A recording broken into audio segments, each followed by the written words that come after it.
ਖਾਲਸਾ ਵਾਹਿਗੁਰੂ ਜੀ ਕੀ ਫਤਿਹ। ਸਿੱਖ ਵਿਰਾਸਤ ਦਾ ਹਫ਼ਤਾਵਾਰੀ ਪ੍ਰੋਗਰਾਮ ਲੈ ਕੇ ਹਾਜ਼ਰ ਹੋਏ ਹਾਂ। ਦਾਸ ਅਤੇ ਨਾਲ ਦਾਸ ਦੇ ਨਾਲ ਸਤਿਕਾਰਯੋਗ ਸਰਦਾਰ ਅਵਤਾਰ ਸਿੰਘ ਜੀ ਜਿਹੜੇ ਹਰ ਹਫ਼ਤੇ ਪ੍ਰੋਗਰਾਮ ਪੇਸ਼ ਕਰਦੇ ਨੇ। ਭਾਈ ਸਾਹਿਬ ਜੀ ਵਾਹਿਗੁਰੂ ਜੀ ਕਾ ਖਾਲਸਾ ਵਾਹਿਗੁਰੂ ਜੀ ਕੀ ਫਤਿਹ। ਅਤੇ ਪਿਛਲੇ ਸਿੱਖ ਵਿਰਾਸਤ ਦੇ ਇਹ 13ਵਾਂ ਪ੍ਰੋਗਰਾਮ ਹੈ। 12 ਪ੍ਰੋਗਰਾਮਾਂ ਦੇ ਵਿੱਚ ਭਾਈ ਸਾਹਿਬ ਜੀ ਇਤਿਹਾਸ ਗੁਰੂ ਨਾਨਕ ਦੇਵ ਜੀ ਤੋਂ ਲੈ ਕੇ 1799 ਤੱਕ ਵਰਣਨ ਕਰ ਚੁੱਕੇ ਨੇ। ਬੜੀ ਵਿਦਵਤਾ ਦੇ ਨਾਲ ਸਿੱਖ ਇਤਿਹਾਸ ਕਿਹੜੀਆਂ ਕਰਵਟਾਂ ਬਦਲਿਆ ਅਤੇ ਕਿਹੜੇ ਸਾਨੂੰ ਉਹਨਾਂ ਤੋਂ ਸੰਦੇਸ਼ੇ ਜਾਂ ਕਿਹੜਾ ਸਬਕ ਸਿੱਖਣਾ ਚਾਹੀਦਾ ਸੀ ਅਤੇ ਕੀ ਕੁਝ ਹੋਇਆ, ਇਹ ਸਭ ਕੁਝ ਤੁਸੀਂ ਸਰਵਣ ਕੀਤਾ ਹੈ।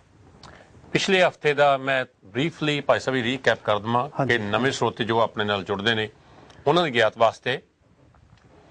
ਪਿਛਲੇ ਹਫ਼ਤੇ ਜੋ ਭਾਈ ਸਾਹਿਬ ਨੇ ਇਤਿਹਾਸ ਸਰਵਣ ਕਰਾਇਆ ਸੀ 1746 ਤੋਂ ਲੱਗ ਕੇ 1799 ਤੱਕ, ਜਿਹਦੇ ਵਿੱਚ ਉਸ ਕਾਲ ਦੇ ਵਿੱਚ ਵੱਡਾ ਘੱਲੂਘਾਰਾ ਵੀ ਹੁੰਦਾ, 30-40 ਹਜ਼ਾਰ ਸਿੱਖ ਵੀ ਸ਼ਹੀਦ ਹੋ ਜਾਂਦਾ ਅਤੇ ਉਸ ਤੋਂ ਅਗਲੇ ਸਾਲ ਹੀ ਅਬਦਾਲੀ ਨਾਲ ਮੱਥਾ ਲਾ ਕੇ ਅਬਦਾਲੀ ਨੂੰ ਸਿੰਘ ਭਜਾ ਦਿੰਦੇ ਨੇ।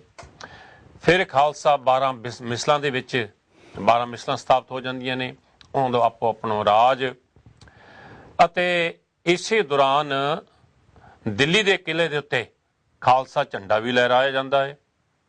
ਬਘੇਲ ਸਿੰਘ ਅਤੇ ਜੱਸਾ ਸਿੰਘ ਉੱਥੇ ਆਪਸ ਵਿੱਚ ਕੁਝ ਤੂੰ ਮੈਂ ਹੋਣ ਕਰਕੇ ਰਾਜ ਉੱਥੋਂ ਤਖਤ ਛੱਡ ਕੇ ਆ ਜਾਂਦੇ ਨੇ ਕਿ ਜੇ ਦਿੱਲੀ ਦਾ ਰਾਜ ਕਰਕੇ ਸਾਡੇ ਭਰਾਵਾਂ ਵਿੱਚ ਵਿਥ ਪੈਂਦੀ ਹੈ ਤੇ ਇਹ ਅਸੀਂ ਰਾਜ ਕੀ ਕਰਨਾ, ਇਹ ਰਾਜ ਦਿੱਲੀ ਆ, ਜਦੋਂ ਮਰਜ਼ੀ ਮਾਰ ਲਈਏ। ਇੰਨੇ ਹੌਸਲੇ ਵੱਧ ਗਏ ਸਨ। ਅਤੇ ਉਸ ਤੋਂ ਉਪਰੰਤ 12 ਮਿਸਲਾਂ ਵਿੱਚ ਆਪੋ ਆਪਣਾ ਇਹਨਾਂ ਇਲਾਕਾ ਵੰਡਿਆ। ਸਿੱਖ ਕੌਮ ਦੀ ਜਾਂ ਸਿੱਖੀ ਦੀ ਚੜ੍ਹਦੀ ਕਲਾ ਵੀ ਹੋਈ ਅਤੇ ਸਿਰਾਂ ਦੇ ਮੁੱਲ ਵੀ ਪਏ। 1782 ਤੋਂ ਲੱਗ ਕੇ 1797 ਤੱਕ 15 ਸਾਲ ਉਹ ਸਮਾਂ ਵੀ ਆਇਆ ਜਦੋਂ ਆਪਸੀ ਭਰਾ ਮਾਰੂ ਜੰਗ ਵੀ ਹੋਈ ਅਤੇ ਸਿੱਖ ਸਰਦਾਰਾਂ ਦੀਆਂ ਕਿਰਪਾਨਾਂ ਆਪਸ ਵਿੱਚ ਖੜਕੀਆਂ, ਕਿਉਂਕਿ ਉਸ ਵੇਲੇ ਦਿੱਲੀ ਤਖਤ ਇੰਨਾ ਕਮਜ਼ੋਰ ਹੋ ਚੁੱਕਾ ਸੀ, ਉਹਦੇ ਵੱਲੋਂ ਕੋਈ ਡਰ ਨਹੀਂ ਸੀ। ਅਬਦਾਲੀ ਵੀ ਜਾ ਚੁੱਕਾ ਸੀ ਸਦਾ ਵਾਸਤੇ, ਸਦਾ ਦੀ ਨੀਂਦ ਸੌਂ ਚੁੱਕਾ ਸੀ। ਉਹਦਾ ਵੀ ਜੋ ਅਗਲਾ ਉਹਦਾ ਵਾਲੀ ਵਾਰਿਸ ਸੀ ਉਹ ਵੀ ਇੰਨਾ ਸਟਰੋਂਗ ਨਹੀਂ ਸੀ। ਇੱਥੋਂ ਤੱਕ ਕਿ ਅਬਦਾਲੀ ਦਾ ਪੋਤਰੇ ਨੂੰ ਚੜ੍ਹ ਸਿੰਘ ਦਾ ਪੋਤਰਾ ਜਾ ਕੇ ਦਰਵਾਜ਼ੇ ਦੇ ਲਾਹੌਰ ਦੇ ਦਰਵਾਜ਼ੇ ਦੇ ਕਿਲੇ ਦੇ ਉੱਤੇ ਖੜਾ ਹੋ ਕੇ ਆਵਾਜ਼ਾਂ ਦਿੰਦਾ ਹੈ ਕਿ ਅਬਦਾਲੀ ਦੇ ਪੋਤਰੇ ਆ, ਚੜ੍ਹ ਸਿੰਘ ਦਾ ਪੋਤਰਾ ਤੇਰੇ ਕੋਲ ਖੜਾ ਹੈ। 6-7 ਜੋ 10 ਕੁ ਛੋਟੀ ਫੌਜ ਲੈ ਕੇ ਜਾਂਦਾ ਹੈ। ਇੰਨੇ ਹੌਸਲੇ ਵੱਧ ਚੁੱਕੇ ਸਨ ਉਹ ਜ਼ਮਾਨੇ ਦੇ ਵਿੱਚ। ਪਰ ਜਦੋਂ ਬਾਹਰਲਾ ਕੋਈ ਡਰ ਨਾ ਰਿਹਾ ਤਾਂ ਭਰਾ ਮਾਰੂ ਜੰਗ ਆਪਸ ਵਿੱਚ ਹੋ ਗਈ। ਅਤੇ ਇਸ ਤੋਂ ਉਪਰੰਤ ਬਾਅਦ ਵਿੱਚ ਜੋ ਇੱਕ ਉਹ ਸ਼ਖਸੀਅਤ ਉੱਠੀ, ਚੜ੍ਹ ਸਿੰਘ ਦਾ ਪੋਤਰਾ, ਮਾਨ ਸਿੰਘ ਦਾ ਪੁੱਤਰ ਰਣਜੀਤ ਸਿੰਘ, ਜਿਹਨੇ ਗਾਂਹ ਜਾ ਕੇ ਸਿੱਖ ਰਾਜ ਸਥਾਪਿਤ ਕੀਤਾ। ਉੱਥੋਂ ਤੱਕ ਭਾਈ ਸਾਹਿਬ ਜੀ ਆਪਾਂ ਨੂੰ ਲੈ ਆਏ ਨੇ ਸਿੱਖ ਰਾਜ ਦੀ ਸਥਾਪਤੀ। ਅਤੇ ਅੱਜ ਇਤਿਹਾਸ ਜੋ ਸਰਵਣ ਕਰਨਾ ਹੈ ਆਪਾਂ, ਉਹ ਜੇ ਬਰੀਫ ਦੇ ਵਿੱਚ ਮੈਂ ਕਹਾਂ ਕਿ ਸਿੱਖ ਰਾਜ ਕਿਵੇਂ ਆਇਆ ਤੇ ਕਿਵੇਂ ਗਿਆ, ਆ ਜੋ ਇਤਿਹਾਸ ਉਹਨਾਂ ਨੇ ਇਹਨਾਂ ਨੇ ਆਪਾਂ ਨੂੰ ਵਰਨ ਸੁਣਾਉਣਾ ਹੈ। ਅਤੇ ਇਸ ਇਤਿਹਾਸ ਦੇ ਵਿੱਚੋਂ ਆਪਾਂ ਕੀ ਸਬਕ ਲੈਣਾ ਹੈ ਕਿ ਇਤਿਹਾਸ ਸਾਨੂੰ ਕੀ ਸਬਕ ਦੇ ਜਾਂਦਾ ਹੈ, ਤਾਂ ਕਿ ਅਸੀਂ ਉਹਨਾਂ ਆਪਣੇ ਵਿਰਸੇ ਤੋਂ, ਆਪਣੀ ਵਿਰਾਸਤ ਤੋਂ ਕੁਝ ਸਿੱਖ ਸਕੀਏ। ਅਗਾਂਹ ਵਾਸਤੇ ਜਿਹੜਾ ਰਾਜ ਤਕਰੀਬਨ 200 ਸਾਲ ਲੱਗ ਕੇ ਪੈਦਾ ਹੋਇਆ, ਤਖਤ ਨਾਲ ਜਮਾਇਆ, 50 ਸਾਲ ਤਕਰੀਬਨ 49 ਸਾਲ ਸੇ ਉਸ ਰਾਜ ਦਾ ਆਨੰਦ ਮਾਣਿਆ ਪੰਜਾਬੀਆਂ ਨੇ ਅਤੇ ਜਾਣ ਲੱਗਾ 10 ਸਾਲਾਂ ਦੇ ਵਿੱਚ ਚਲੇ ਜਾਂਦਾ ਹੈ। ਕੀ ਕਾਰਨ ਸਨ, ਕੀ ਹੋਇਆ, ਇਹ ਕੁਝ ਸਵਾਲ ਆਪਾਂ ਭਾਈ ਸਾਹਿਬ ਤੋਂ ਪੁੱਛਣੇ ਨੇ। ਤੁਹਾਡੇ ਵਿਚਾਰ ਸੁਣਨ ਵਾਸਤੇ ਪਹਿਲਾਂ ਭਾਈ ਸਾਹਿਬ ਜੀ ਨੇ 8:45 ਵਜੇ ਤੱਕ ਇਤਿਹਾਸ ਸਰਵਣ ਕਰਾਉਣਾ ਹੈ। ਉਸ ਤੋਂ ਉਪਰੰਤ ਟੈਲੀਫੋਨ ਲਾਈਨਾਂ ਖੁੱਲ੍ਹ ਜਾਣੀਆਂ ਨੇ। ਤੁਹਾਡੇ ਵਿਚਾਰ ਅਸੀਂ ਉਦੋਂ ਸੁਣਾਂਗੇ। ਤੁਸੀਂ ਸਾਰਿਆਂ ਨੇ ਆਪੋ ਆਪਣੇ ਸਵਾਲ ਜੋ ਭਾਈ ਸਾਹਿਬ ਜੀ ਕਹਿੰਦੇ ਨੇ ਉਹ ਨੋਟ ਕਰ ਲੈਣੇ, ਜੋ ਵੀ ਤੁਹਾਡੇ ਦਿਲ ਵਿੱਚ ਆਉਣ। ਬਾਅਦ ਵਿੱਚ ਤੁਸੀਂ ਭਾਈ ਸਾਹਿਬ ਜੀ ਇੱਥੇ ਨੇ, ਇਹਨਾਂ ਤੋਂ ਆਪਾਂ ਵਿਚਾਰ ਇਹਨਾਂ ਦੇ ਲੈਣੇ ਨੇ, ਤੁਹਾਤੋਂ ਵਿਚਾਰ ਲੈ ਕੇ ਆਪਾਂ ਸਾਂਝੇ ਵਿਚਾਰ ਕਰਨੇ ਨੇ ਤਾਂ ਕਿ ਆਪਾਂ ਇਹ ਆਪਣੇ ਵਿਰਸੇ ਤੋਂ ਆਪਣੀ ਵਿਰਾਸਤ ਤੋਂ ਕੁਝ ਸਿੱਖ ਸਕੀਏ। ਹਾਂਜੀ ਭਾਈ ਸਾਹਿਬ ਜੀ। ਧੰਨਵਾਦ ਡਾਕਟਰ ਸਾਹਿਬ, ਬਹੁਤ ਤੁਹਾਡਾ। ਤੁਸੀਂ ਠੀਕ ਆਖਿਆ ਹੈ ਵੀ ਸਾਡਾ ਮਕਸਦ ਇਸ ਪ੍ਰੋਗਰਾਮ ਦਾ ਜਿਹੜਾ ਮਕਸਦ ਹੈ ਉਹ ਆਪਣੇ ਵਿਰਸੇ ਤੋਂ ਆਪਣੀ ਵਿਰਾਸਤ ਤੋਂ ਸੇਧ ਲੈਣ ਦਾ ਮਕਸਦ ਹੈ ਸਾਡਾ। ਇਸੇ ਕਰਕੇ ਹੀ ਜੇ ਅਸੀਂ ਇਤਿਹਾਸ ਨੂੰ ਪੂਰੀ ਡੀਟੇਲ ਦੇ ਵਿੱਚ ਜ਼ਿਕਰ ਕਰੀਏ ਤੇ ਇਸ 1.5 ਘੰਟੇ ਦੇ ਪ੍ਰੋਗਰਾਮ ਦੇ ਵਿੱਚ ਸ਼ਾਇਦ ਅਸੀਂ 1 ਸਾਲ ਦਾ ਇਤਿਹਾਸ ਹੀ ਵਰਣਨ ਕਰ ਸਕੀਏ। ਅਸੀਂ ਇਸ ਇਤਿਹਾਸ ਨੂੰ ਫੇਜ਼ਸ ਦੇ ਵਿੱਚ ਵੰਡ ਕੇ, ਹਿੱਸਿਆਂ ਵਿੱਚ ਵੰਡ ਕੇ ਆਪ ਜੀ ਦੇ ਨਾਲ ਸਾਂਝਾ ਕਰਦੇ ਹਾਂ, ਬਹੁਤ ਬਰੀਫਲੀ ਉਹਦੇ ਉੱਤੇ ਗੱਲ ਕਰਦੇ ਹਾਂ ਤੇ ਉਸ ਤੋਂ ਵਿੱਚੋਂ ਉਸ ਸਮੇਂ ਦੇ ਵਿੱਚ ਵਾਪਰੀਆਂ ਹੋਈਆਂ ਜਿਹੜੀਆਂ ਖਾਸ ਘਟਨਾਵਾਂ ਉਹਨਾਂ ਚੋਂ ਅੱਜ ਦੇ ਸਮੇਂ 'ਚ ਸਾਨੂੰ ਕੀ ਸੇਧ ਮਿਲਦੀ ਹੈ, ਸਾਨੂੰ ਕੀ ਸਿੱਖਣਾ ਚਾਹੀਦਾ ਉਹਦੇ ਵਿੱਚੋਂ, ਉਹਦੀ ਆਪਾਂ ਗੱਲ ਕਰਦੇ ਹਾਂ।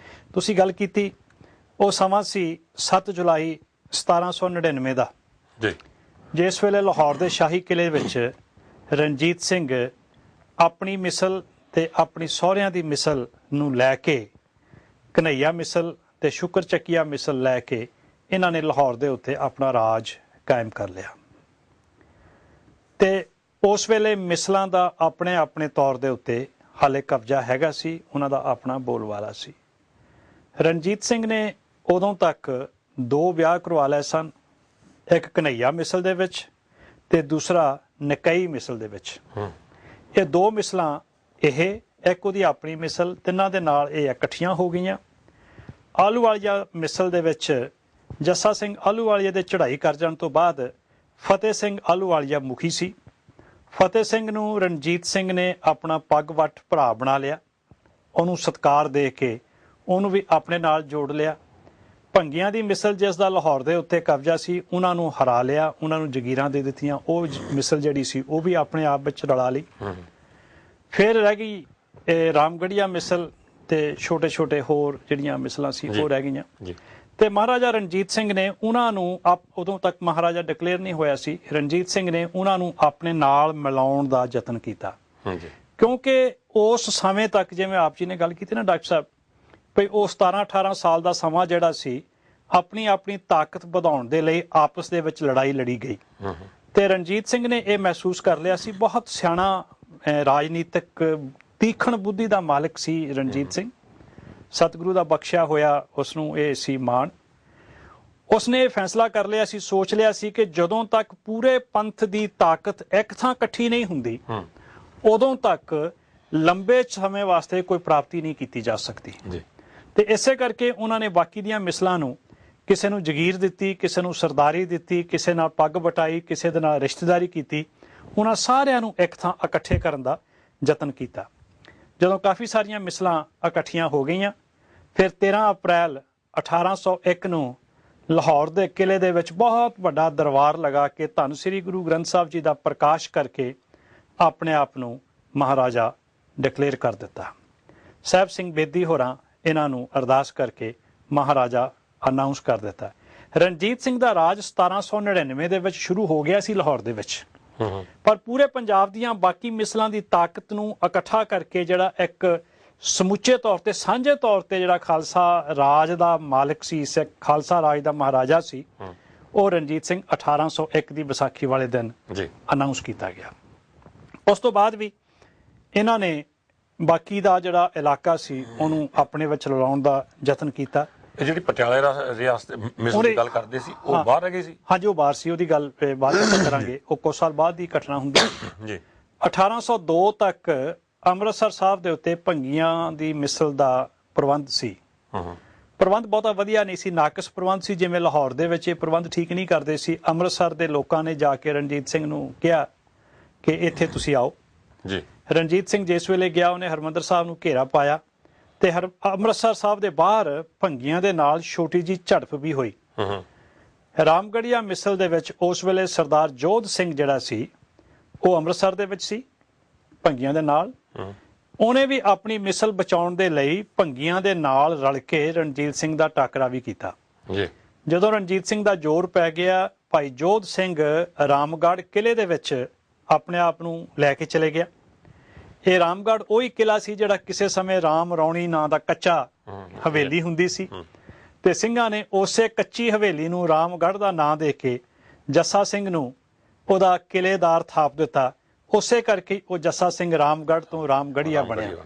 ਰਾਮਗੜੀਆ ਜਾਤ ਦਾ ਨਾਂ ਨਹੀਂ ਹੈ। ਰਾਮਗੜੀਆ ਇੱਕ ਮਿਸਲ ਹੈ ਜਿਹੜੀ ਰਾਮਗੜ੍ਹ ਕਿਲੇ ਦੇ ਵਿੱਚ ਆਪਣਾ ਜਿਨ੍ਹਾਂ ਦਾ ਹੈੱਡਕੁਆਟਰ ਸੀ। ਜਿਸ ਵੇਲੇ ਜੋਧ ਸਿੰਘ ਰਾਮਗੜ੍ਹ ਕਿਲੇ ਵਿੱਚ ਚਲੇ ਗਿਆ ਤੇ ਅਕਾਲੀ ਫੂਲਾ ਸਿੰਘ ਉਸ ਵੇਲੇ ਅੰਮ੍ਰਿਤਸਰ ਦੇ ਵਿੱਚ ਸਨ ਤੇ ਅਕਾਲੀ ਫੂਲਾ ਸਿੰਘ ਨੂੰ ਕਈ ਇਤਿਹਾਸਕਾਰਾਂ ਨੇ ਮਿਸਲ ਦਾ ਆਗੂ ਦੱਸਿਆ ਹੈ। ਉਹ ਮਿਸਲ ਦੇ ਆਗੂ ਨਹੀਂ ਸਨ। ਉਹਨਾਂ ਆ ਕੇ ਰਣਜੀਤ ਸਿੰਘ ਨੂੰ ਪਹੁੰਚ ਕੀਤੀ। ਨਿਡਰ ਬਹੁਤ ਸਨ ਅਕਾਲੀ ਫੂਲਾ ਸਿੰਘ, ਦਲੇਰ ਸਨ, ਮੂੰਹ ਫੱਟ ਸਨ, ਆਊਟਸਪੋਕਨ ਜਿਹਨੂੰ ਅਸੀਂ ਕਹਿੰਦੇ ਹਾਂ। ਉਹਨਾਂ ਨੇ ਰਣਜੀਤ ਸਿੰਘ ਨੂੰ ਆ ਕੇ ਆਖਿਆ, ਇਹ ਗੁਰੂ ਦੀ ਨਗਰੀ ਹੈ, ਇੱਥੇ ਲੁੱਟ ਖੋਹ ਨਾ ਕਰਿਓ, ਇੱਥੇ ਭਰਾਵਾਂ ਵਾਂਗੂ ਬੈਠ ਕੇ ਫੈਸਲਾ ਕਰਿਓ। ਤੇ ਅਕਾਲੀ ਫੂਲਾ ਸਿੰਘ ਨੇ ਵਿੱਚ ਪੈ ਕੇ ਭੰਗੀ ਸਰਦਾਰਾਂ ਦੀ ਤੇ ਜੋਧ ਸਿੰਘ ਨੂੰ ਵਿੱਚ ਬਿਠਾਲ ਕੇ ਇੱਕ ਅਹਿਦ ਹਰਮੰਦਰ ਸਾਹਿਬ ਦੀ ਪਰਿਕਰਮਾ 'ਚ ਬੈਠ ਕੇ ਰਣਜੀਤ ਸਿੰਘ ਪਾਸੋਂ ਲਿਆ। ਰਣਜੀਤ ਸਿੰਘ ਪਾਸੋਂ 3 ਸ਼ਰਤਾਂ ਦੇ ਤਹਿਤ ਉਹ ਸ਼ਰਤਾਂ ਅਕਾਲੀ ਫੂਲਾ ਸਿੰਘ ਨੇ ਨੀਅਤ ਕੀਤੀਆਂ। ਉਹ ਸ਼ਰਤਾਂ ਸੀ, ਰਣਜੀਤ ਸਿੰਘ ਕਦੇ ਤਖਤ ਲਗਾ ਕੇ ਨਹੀਂ ਬੈਠੇਗਾ। ਅੱਛਾ। ਰਣਜੀਤ ਸਿੰਘ ਮਹਾਰਾਜਾ ਰਿਹਾ ਹੈ ਜੀ, ਪਰ ਉਹ ਪੀੜੇ ਤੇ ਬੈਠਦਾ ਰਿਹਾ। ਜਿਹੜੀ ਲੰਡਨ ਮਿਊਜ਼ੀਅਮ ਦੇ ਵਿੱਚ ਉਹਦੀ ਕੁਰਸੀ ਪਈ ਹੈ, ਉਹ ਤਖਤ ਨਹੀਂ ਹੈ। ਮਹਾਰਾਜੇ ਦਾ ਤਖਤ ਇਸ ਤਰ੍ਹਾਂ ਦਾ ਨਹੀਂ ਹੁੰਦਾ, ਉਹ ਇੱਕ ਪੀੜੇ ਦੀ ਸ਼ਕਲ ਦੀ ਕੁਰਸੀ ਹੈ, ਉਹਦੇ ਉੱਤੇ ਰਣਜੀਤ ਸਿੰਘ ਬੈਠਦਾ ਰਿਹਾ। ਰਣਜੀਤ ਸਿੰਘ ਤਖਤ ਲਗਾ ਕੇ ਨਹੀਂ ਬੈਠੇਗਾ। ਰਣਜੀਤ ਸਿੰਘ ਇਸ ਰਾਜ ਨੂੰ ਆਪਣਾ ਰਾਜ ਨਹੀਂ ਕਲੇਮ ਕਰੇਗਾ, ਆਪਣਾ ਰਣਜੀਤ ਸਿੰਘ ਦਾ ਰਾਜ ਨਹੀਂ ਕਹੇਗਾ, ਬਲਕਿ ਇਹਨੂੰ ਖਾਲਸਾ ਰਾਜ ਕਹੇਗਾ, ਸਰਕਾਰੇ ਖਾਲਸਾ ਕਹਾਏਗਾ। ਫਿਰ ਰਣਜੀਤ ਸਿੰਘ ਆਪਣੇ ਜਾਂ ਆਪਣੇ ਕਿਸੇ ਰਿਸ਼ਤੇਦਾਰ ਦੇ ਨਾਂ ਦੇ ਉੱਤੇ ਸਿੱਕਾ ਜਾਰੀ ਨਹੀਂ ਕਰੇਗਾ। ਜਿਹੜਾ ਸਿੱਕਾ ਜਾਰੀ ਹੋਏਗਾ ਉਹ ਨਾਨਕਸ਼ਾਹੀ ਸਿੱਕਾ ਖਾਲਸੇ ਦੇ ਨਾਂ ਦੇ ਉੱਤੇ ਜਾਰੀ ਹੋਏਗਾ। ਰਾਜ ਜਿਹੜਾ ਹੋਏਗਾ ਇਹ ਖਾਲਸੇ ਦਾ ਰਾਜ ਹੋਏਗਾ ਤੇ ਰਣਜੀਤ ਸਿੰਘ ਖਾਲਸਾ ਰਾਜ ਦਾ ਇੱਕ ਸੇਵਾਦਾਰ ਹੋਣ ਦੇ ਤੌਰ ਦੇ ਉੱਤੇ ਇਹ ਸਾਰਾ ਪ੍ਰਬੰਧ ਸੰਭਾਲੇਗਾ। ਇਹ 3 ਸ਼ਰਤਾਂ ਨੀਅਤ ਕੀਤੀਆਂ ਗਈਆਂ ਤੇ ਉਸ ਵੇਲੇ ਨੀਅਤ ਕਰਨ ਤੋਂ ਬਾਅਦ ਅਕਾਲੀ ਫੂਲਾ ਸਿੰਘ ਜੀ ਅਕਾਲ ਬੁੰਗੇ ਦੇ ਵਿੱਚ ਅੰਮ੍ਰਿਤਸਰ ਸਾਹਿਬ ਦੇ ਇੰਚਾਰਜ ਬਣੇ ਤੇ ਉਹਨਾਂ ਦੀ ਇਹ ਡਿਊਟੀ ਲੱਗੀ ਕਿ ਰਣਜੀਤ ਸਿੰਘ ਪਾਸੋਂ ਇਹ ਜਿਹੜੀਆਂ ਰਾਜ ਹੈ ਇਹਨਾਂ ਸ਼ਰਤਾਂ ਦੇ ਤਹਿਤ ਕਰਵਾਉਣਾ ਹੈ। ਇਹ ਇੱਕ ਸਮਝੌਤਾ ਹੋਇਆ ਜੀ। ਇਸ ਸਮਝੌਤੇ ਦੇ ਤਹਿਤ ਜਿਹੜਾ ਉਹ ਖਾਲਸਾ ਰਾਜ ਸੀ ਉਹਦੀ ਤਾਕਤ ਹੋਰ ਵੱਡੀ ਹੋਈ, ਹੋਰ ਵਧੀ। ਉਹੀ ਤਾਕਤਾਂ ਜਿਨ੍ਹਾਂ ਦੇ ਨਾਲ ਪਹਿਲਾਂ ਇਹਨਾਂ ਨੂੰ ਆਪਸ ਵਿੱਚ ਲੜਨਾ ਪੈਂਦਾ ਸੀ, ਉਹ ਸਾਰੇ ਭਰਾ ਬਣ ਕੇ ਇਕੱਠੇ ਹੋ ਕੇ ਖਾਲਸੇ ਦੀ ਚੜ੍ਹਦੀ ਕਲਾ ਵਾਸਤੇ, ਪੰਜਾਬ ਦੀ ਚੜ੍ਹਦੀ ਕਲਾ ਵਾਸਤੇ ਤੇ ਮਨੁੱਖਤਾ ਦੇ ਭਲੇ ਵਾਸਤੇ ਸਾਂਝੇ ਤੌਰ ਤੇ ਰਾਜ ਦਾ ਪ੍ਰਬੰਧ ਜਿਹੜਾ ਸੀ ਉਹ ਚਲਾਉਣਾ ਸ਼ੁਰੂ ਕੀਤਾ। ਤਾਕਤ ਇੱਥੋਂ ਤੱਕ ਆ ਗਈ 1805 ਨੂੰ ਅੰਗਰੇਜ਼ਾਂ ਕੋਲੋਂ ਹਾਰ ਕੇ ਜਿਹੜਾ ਇੱਕ ਰਾਜਾ ਸੀ ਇੰਦੌਰ ਦਾ, ਮਹਾਰਾਸ਼ਟਰ ਦਾ, ਮਰਾਠਾ, ਇੰਦੌਰ ਦੇ ਵਿੱਚ ਮਰਾਠਿਆਂ ਦਾ ਰਾਜ ਸੀ। ਮਰਾਠਿਆਂ ਨੂੰ ਅੰਗਰੇਜ਼ਾਂ ਨੇ ਹਰਾ ਦਿੱਤਾ ਤੇ ਜਿਹੜਾ ਉੱਥੇ ਦਾ ਪੇਸ਼ਵਾ ਸੀ, ਪ੍ਰਬੰਧ ਸੀ ਜਿਹੜਾ ਜਿਹਦਾ, ਹੋਲਕਰ, ਉਹ ਅੰਗਰੇਜ਼ਾਂ ਤੋਂ ਡਰਦਾ ਦੌੜ ਕੇ ਲਾਹੌਰ ਆ ਗਿਆ ਰਣਜੀਤ ਸਿੰਘ ਦੀ ਸ਼ਰਨ ਦੇ ਵਿੱਚ। ਇਹਦੀ ਤਾਕਤ ਖਾਲਸੇ ਕੋਲ ਹੋ ਗਈ ਭਈ ਉਹ ਹਿੰਦੁਸਤਾਨ ਦੀ ਇੱਕ ਬਹੁਤ ਵੱਡੀ ਤਾਕਤ ਜਿਹਨੂੰ ਕੁਝ ਸਮਾਂ ਪਹਿਲਾਂ ਅਬਦਾਲੀ ਨੇ ਹਰਾਇਆ ਸੀ, ਉਹ ਛੋਟੀ ਜੀ ਤਾਕਤ ਅੰਗਰੇਜ਼ਾਂ ਕੋਲੋਂ ਹਾਰ ਕੇ ਰਣਜੀਤ ਸਿੰਘ ਦੀ ਸ਼ਰਨ ਦੇ ਵਿੱਚ ਆਉਂਦਾ ਹੈ। 1805 ਨੂੰ ਹੋਲਕਰ ਲਾਹੌਰ ਦੇ ਵਿੱਚ ਰਣਜੀਤ ਸਿੰਘ ਦੀ ਸ਼ਰਨ ਦੇ ਵਿੱਚ ਆਇਆ ਆਪਣੀ ਸਲਾਮਤੀ ਵਾਸਤੇ। ਅੰਗਰੇਜ਼ਾਂ ਨੇ, ਉਹਨਾਂ ਦਾ ਰਾਜ ਦਿੱਲੀ ਤੇ ਹੋ ਚੁੱਕਾ ਸੀ, ਉਹਨਾਂ ਨੇ ਉਹਦੀ ਮੰਗ ਕੀਤੀ ਤੇ ਰਣਜੀਤ ਸਿੰਘ ਨਹੀਂ ਚਾਹੁੰਦਾ ਸੀ ਕਿ ਪੰਜਾਬ ਨੂੰ ਇੰਨੀ ਜਲਦੀ ਅੰਗਰੇਜ਼ਾਂ ਦੇ ਨਾਲ ਲੜਾਈ ਦਾ ਸਾਹਮਣਾ ਕਰਨਾ ਪਏ, ਕਿਉਂਕਿ ਹਾਲੇ ਨਵਾਂ ਰਾਜ ਕਾਇਮ ਕੀਤਾ ਸੀ, ਉਹ ਸਟਰਕਚਰ, ਉਹ ਢਾਂਚਾ ਹਾਲੇ ਕਾਇਮ ਕਰਨਾ ਸੀ। ਤੇ ਰਣਜੀਤ ਸਿੰਘ ਨੇ ਹੋਲਕਰ ਨੂੰ ਲਾਹੌਰ ਚੋਂ ਕੱਢ ਕੇ ਅੰਮ੍ਰਿਤਸਰ ਦੇ ਵਿੱਚ ਸ਼ਰਨ ਦੇ ਦਿੱਤੀ, ਸ਼ਰਨ ਵੀ ਦਿੱਤੀ ਤੇ ਅੰਗਰੇਜ਼ਾਂ ਦੇ ਨਾਲ ਲੜਾਈ ਵੀ ਨਹੀਂ ਕੀਤੀ। ਫਿਰ ਇਹ ਉਹ ਸਮਾਂ ਸੀ ਜਿਹੜੀ ਤੁਸੀਂ ਗੱਲ ਕੀਤੀ ਨਾ, ਪਟਿਆਲਾ, ਜੀਂਦ ਤੇ ਨਾਭਾ ਦੀਆਂ ਰਿਆਸਤਾਂ, ਇਹ ਤਿੰਨੋਂ ਹੀ ਰਿਆਸਤਾਂ ਫੂਲਕੀਆ ਮਿਸਲ ਦੇ ਵਿੱਚੋਂ ਬਣ ਕੇ ਆਈਆਂ ਸਨ। ਮਹਾਰਾਜਾ ਰਣਜੀਤ ਸਿੰਘ ਨੇ ਇਹਨਾਂ ਤੱਕ ਪਹੁੰਚ ਕੀਤੀ ਕਿ ਇਹ ਆਪਣਾ ਜਿਹੜਾ ਰਾਜ ਹੈ ਉਹਨੂੰ ਖਾਲਸਾ ਰਾਜ ਦੇ ਵਿੱਚ ਸ਼ਾਮਲ ਕਰਕੇ ਖਾਲਸਾ ਰਾਜ ਦਾ ਹਿੱਸਾ ਬਣ ਜਾਣ। ਤੇ ਉਸ ਵੇਲੇ ਮਾਹੌਲ ਇਹੋ ਜਿਹਾ ਪੈਦਾ ਹੋਇਆ ਸੀ। ਪਹਿਲਾਂ ਤੇ ਇਹ ਸਤਲੁਜ ਤੋਂ ਪਾਰ ਹੋਣ ਕਰਕੇ ਪਹਿਲੇ ਦਿਨ ਤੋਂ ਹੀ, ਮਿਸਲਾਂ ਤੋਂ ਵੀ ਪਹਿਲਾਂ ਦੇ ਸਮੇਂ ਤੋਂ ਇਤਿਹਾਸ ਦੇ ਵਿੱਚ ਇਹਨਾਂ ਦੀ ਜਿਹੜੀ ਸਿਆਸਤ ਸੀ ਫੂਲਕੀਆ ਮਿਸਲ ਦੀ, ਉਹ ਸਮੁੱਚੇ ਗੁਰੂ ਖਾਲਸਾ ਪੰਥ ਨਾਲੋਂ ਥੋੜੀ ਵੱਖਰੀ ਰਹੀ। ਕਦੇ ਇਹਨਾਂ ਨੇ ਸਰਹੰਦ ਦੇ ਸੂਬੇਦਾਰ ਨਾਲ ਸਮਝੌਤਾ ਕੀਤਾ, ਕਦੇ ਦਿੱਲੀ ਵਾਲਿਆਂ ਨਾਲ ਕੀਤਾ, ਕਈ ਵਾਰੀ ਅਬਦਾਲੀ ਨਾਲ ਵੀ ਇਹਨਾਂ ਨੇ ਸਮਝੌਤਾ ਕੀਤਾ। ਤੇ ਇਹ ਵੱਖਰੀ ਇੱਕ ਰਿਆਸਤ ਜਿਹੜੀ ਸੀ, ਵੱਖਰਾ ਇਹਨਾਂ ਦਾ ਪ੍ਰਬੰਧ ਸੀ। ਜਿਸ ਵੇਲੇ ਰਣਜੀਤ ਸਿੰਘ ਨੇ ਇਹਨਾਂ ਨੂੰ ਪਹੁੰਚ ਕੀਤੀ ਕਿ ਆਓ ਖਾਲਸਾ ਪੰਥ ਦਾ ਜਿਹੜਾ ਰਾਜ ਕਾਇਮ ਹੋਇਆ, ਤੁਸੀਂ ਉਹਦੇ ਵਿੱਚ ਸ਼ਾਮਲ ਹੋਵੋ।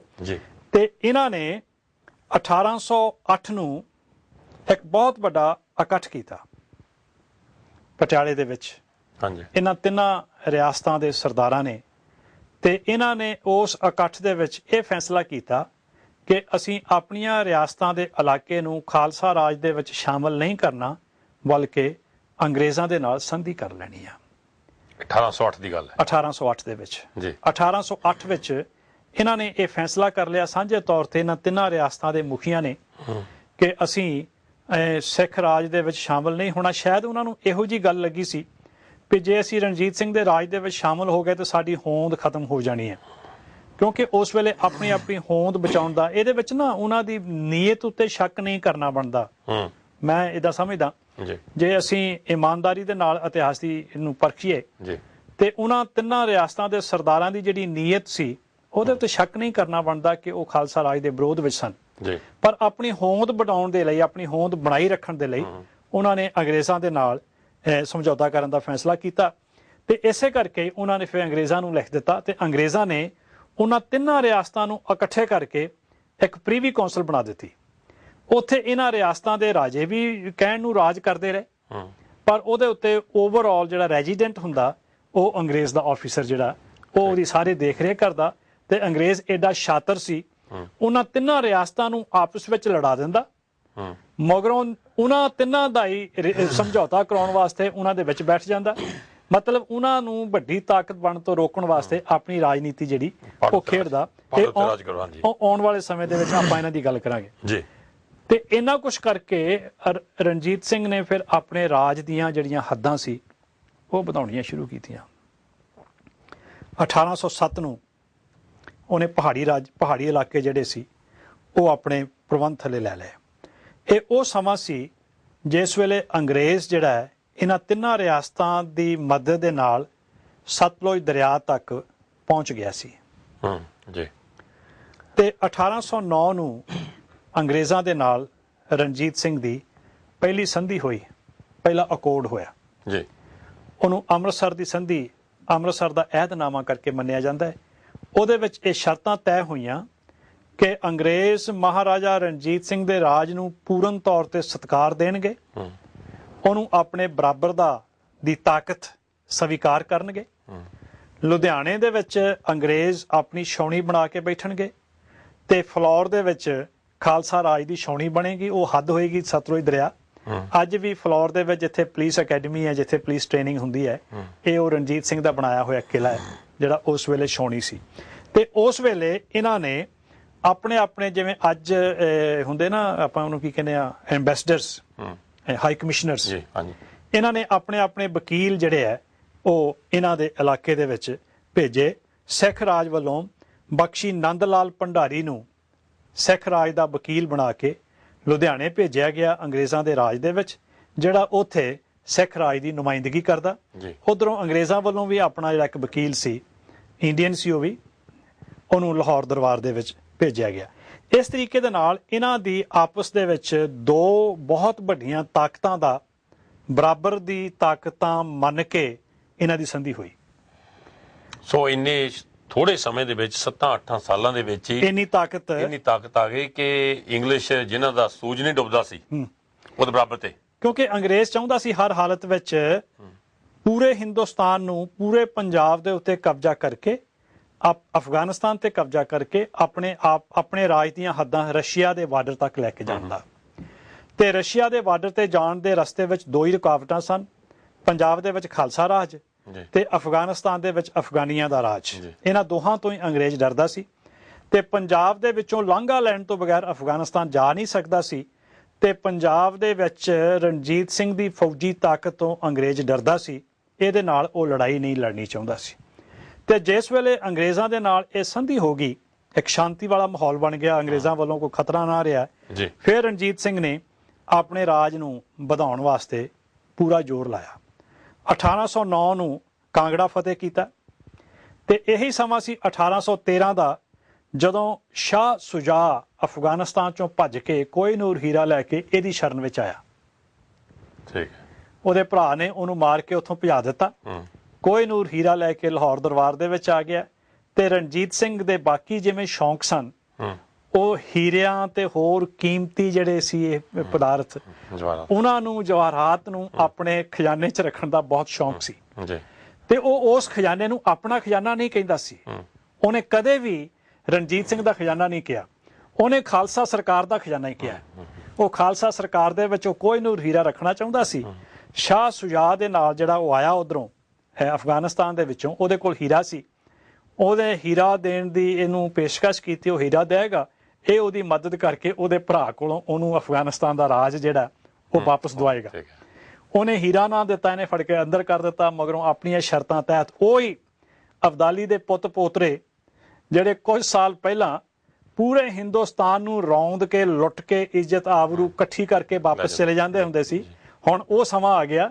ਉਹ ਹਾਰੇ ਹੀ ਨਹੀਂ ਸਿੱਖਾਂ ਕੋਲੋਂ, ਬਲਕਿ ਆਪਣੀ ਮਦਦ ਵਾਸਤੇ ਸਿੱਖਾਂ ਦੇ ਕੋਲੋਂ ਮਦਦ ਮੰਗਣ ਵਾਸਤੇ ਆਉਣਾ ਸ਼ੁਰੂ ਹੋਏ।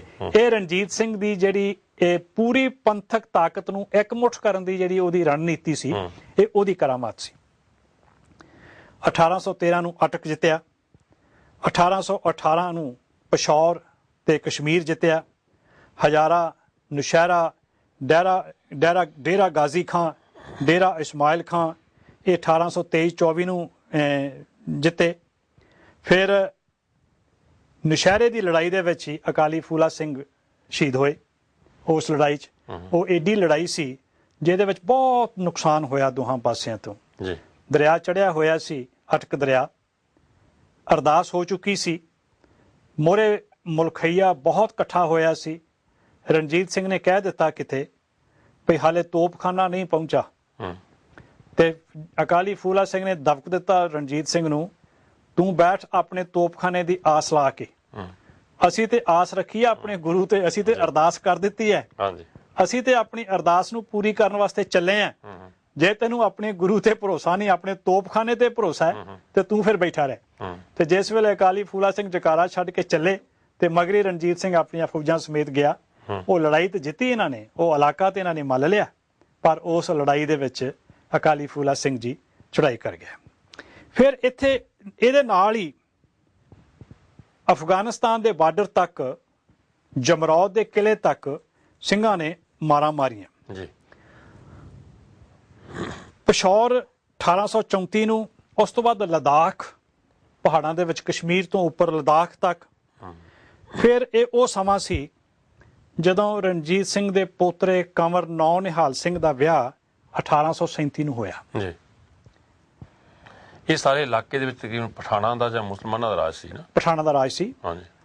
ਤੇ ਪਠਾਣਾਂ ਦੇ ਰਾਜ ਨੂੰ ਇਸ ਹੱਦ ਤੱਕ ਆਪਣੇ ਕਾਬੂ 'ਚ ਕਰਕੇ ਰੱਖਣਾ, ਰਣਜੀਤ ਸਿੰਘ ਦੇ ਜਰਨੈਲ ਹਰੀ ਸਿੰਘ ਨਲੂਏ ਨੇ ਆਪਣੀ ਸਿਆਣਪ ਦੇ ਨਾਲ ਪਹਿਲਾਂ ਉਹ ਕਸ਼ਮੀਰ ਦੇ ਨੂੰ ਉਹਨਾਂ ਨੇ ਕਾਬੂ ਕੀਤਾ।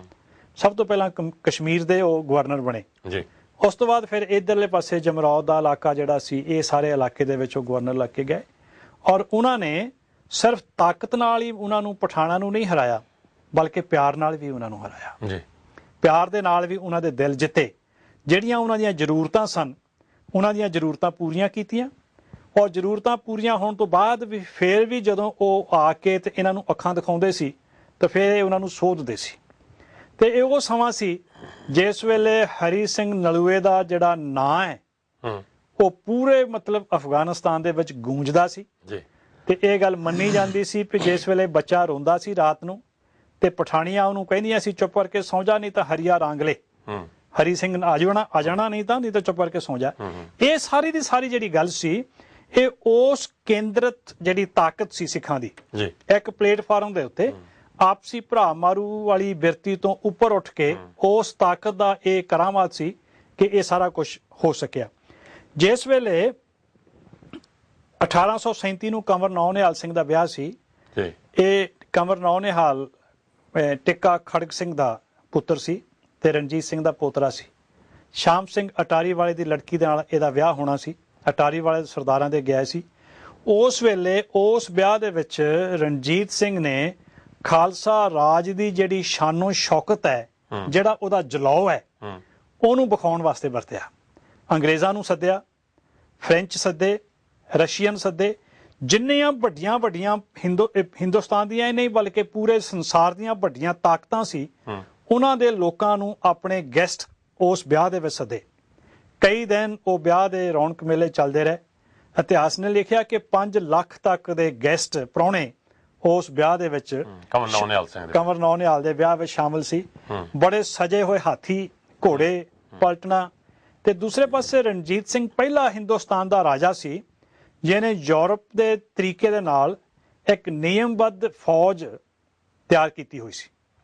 ਜਨਰਲ ਬੈਨਤੂਰਾ ਫ੍ਰੈਂਚ ਸੀ ਜਿਹੜਾ, ਉਹਦੀ ਕਮਾਨ ਥੱਲੇ ਬਕਾਇਦਾ ਤੌਰ ਤੇ ਬਟਾਲੀਅਨਸ ਬਣਾ ਕੇ ਉਹਨਾਂ ਦੇ ਵੰਡ ਕਰਕੇ ਉਹਨਾਂ ਦਾ ਵੱਖਰਾ ਤੋਪਖਾਨਾ, ਵੱਖਰਾ ਘੋੜਸਵਾਰ, ਵੱਖਰਾ ਪੈਦਲ, ਵੱਖਰਾ ਇੱਕ ਤਰਤੀਬਵਾਰ ਜਿਹੜੀ ਫੌਜ ਹੈ ਤਨਖਾਹ ਦੇ ਉੱਤੇ, ਉਹ ਰਣਜੀਤ ਸਿੰਘ ਨੇ ਸਭ ਤੋਂ ਪਹਿਲਾਂ ਕਾਇਮ ਕੀਤੀ। ਔਰ ਵੀ ਉਹਦੀ ਸੂਝ-ਬੂਝ ਹੈ ਕਿ ਉਹਨਾਂ ਨੇ ਜਿਨ ਮੱਥਾ ਲਾਇਆ ਸੀ, ਉਹਨੂੰ ਪਤਾ ਸੀ ਗੋਰਿਆਂ ਨੇ ਮੱਥਾ ਲਾਇਆ। ਉਹ ਗੁਣਾਂ ਦਾ ਕਦਰਦਾਨ ਬਹੁਤ ਸੀ। ਜਦੋਂ ਉਹਨੂੰ ਕੋਈ ਗੁਣ ਵਾਲਾ ਮਨੁੱਖ ਮਿਲਦਾ ਸੀ ਉਹਦੇ ਲਈ ਤਾਂ ਉਹ ਆਪਣਾ ਆਪ ਵੀ ਨਿਸ਼ਾਵਰ ਕਰਕੇ ਉਹਨੂੰ ਆਪਣੇ ਕੋਲ ਲੈ ਕੇ ਆਉਣ ਦੀ ਗੱਲ ਕਰਦਾ ਸੀ। ਚਾਹੇ ਕੋਈ ਬੇਸ਼ੱਕ ਉਹਦੀ ਜਿਹੜੀ ਇਹ ਆਦਤ ਸੀ ਜਾਂ ਉਹਦਾ ਇਹ ਸੁਭਾਅ ਸੀ, ਕੁਝ ਲੋਕਾਂ ਨੇ ਇਸ ਸੁਭਾਅ ਨੂੰ ਮਿਸਯੂਜ਼ ਵੀ ਕੀਤਾ, ਮਾੜੀ ਵਰਤੋਂ ਵੀ ਕੀਤੀ, ਜਿਹਦੇ ਸਿੱਟੇ ਬਾਅਦ ਕੌਮ ਨੂੰ ਭੋਗਣੇ ਪਏ। ਪਰ ਜਿਹੜੀ ਰਣਜੀਤ ਸਿੰਘ ਦੀ ਵਿਰਤੀ ਸੀ ਨਾ, ਉਹ ਸੀ ਵੀ ਜਿੱਥੇ ਕਿਤੇ ਗੁਣ ਮਿਲਦਾ ਹੈ ਉੱਥੋਂ ਲੈ ਲਓ। ਜੇ ਕੋਈ ਫਕੀਰ ਅਜ਼ੀਜ਼ੁਦੀਨ ਵਰਗਾ ਸਕਾਲਰ ਸਿਆਣਾ ਪ੍ਰਬੰਧਕ ਮਿਲਿਆ, ਉਹਨੂੰ ਵੀ ਲੈ ਲਿਆ। ਤੇ ਜੇ ਕੋਈ ਹਿੰਦੂ ਦੀਵਾਨ ਮਿਲਿਆ ਤੇ ਉਹਨੂੰ ਵੀ ਲੈ ਲਿਆ। ਉੱਥੇ ਉਹਨੇ ਇਹ ਨਹੀਂ ਵੇਖਿਆ ਕਿ ਮੈਂ ਆਪਣੇ ਰਾਜ ਪ੍ਰਬੰਧ ਨੂੰ ਚਲਾਉਣ ਵਾਸਤੇ ਸਿਰਫ ਸਿੱਖੀ ਭਰਤੀ ਕਰਨੇ ਆ। ਉਹਦੇ ਰਾਜ ਦੇ ਵਿੱਚ ਬਹੁਤ ਸਾਰੇ ਧਾਰਮਿਕ ਸੇਵਾਵਾਂ ਹੋਈਆਂ। ਹਰਮੰਦਰ ਸਾਹਿਬ ਦੇ ਉੱਤੇ ਸੋਨੇ ਦੀ ਸੇਵਾ ਹੋਈ, ਸੋਨੇ ਦੇ ਦਰਵਾਜ਼ੇ ਲਗਾਏ ਗਏ।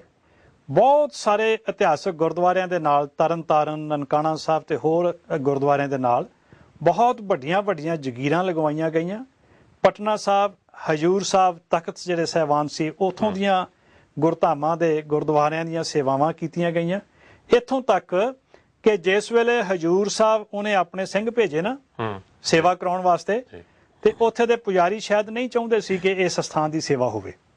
ਸ਼ਾਇਦ ਉਹਨਾਂ ਨੂੰ ਇਹ ਖਤਰਾ ਸੀ ਕਿ ਰਣਜੀਤ ਸਿੰਘ ਨੇ ਜੇ ਇਹਦੀ ਸੇਵਾ ਕਰਵਾਤੀ ਤੇ ਸਾਡੇ ਕੋਲ ਇਹਦਾ ਪ੍ਰਬੰਧ ਹੀ ਨਾ ਖੋਹ ਲੈਣ। ਤੇ ਪੁਜਾਰੀਆਂ ਨੇ ਇਹ ਕਿਹਾ ਵੀ ਕਿ ਇਸ ਜਗ੍ਹਾ ਦੀ ਸੇਵਾ ਨਾ ਕਰਵਾ ਤੂੰ।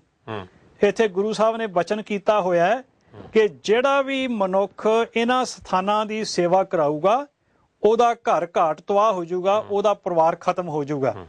ਤੇ ਇਤਿਹਾਸ ਨੇ ਸ਼ਬਦ ਸਾਂਭ ਕੇ ਰੱਖੇ। ਰਣਜੀਤ ਸਿੰਘ ਨੇ ਕਿਹਾ, ਮੇਰਾ ਘਰ ਘਾਟ ਤਬਾਹ ਹੁੰਦਾ ਤੇ ਪਿਆ ਹੋ ਜਾਏ, ਮੇਰਾ ਖਾਨਦਾਨ ਖਤਮ ਹੁੰਦਾ ਤੇ ਪਿਆ ਹੋ ਜਾਏ, ਮੈਂ ਆਪਣੇ ਗੁਰੂ ਦੀਆਂ ਜਿਹੜੀਆਂ ਯਾਦਗਾਰਾਂ ਉਹ ਖੂਬਸੂਰਤ ਹਰ ਹਾਲਤ ਵਿੱਚ ਬਣਵਾਉਣੀ ਹੈ।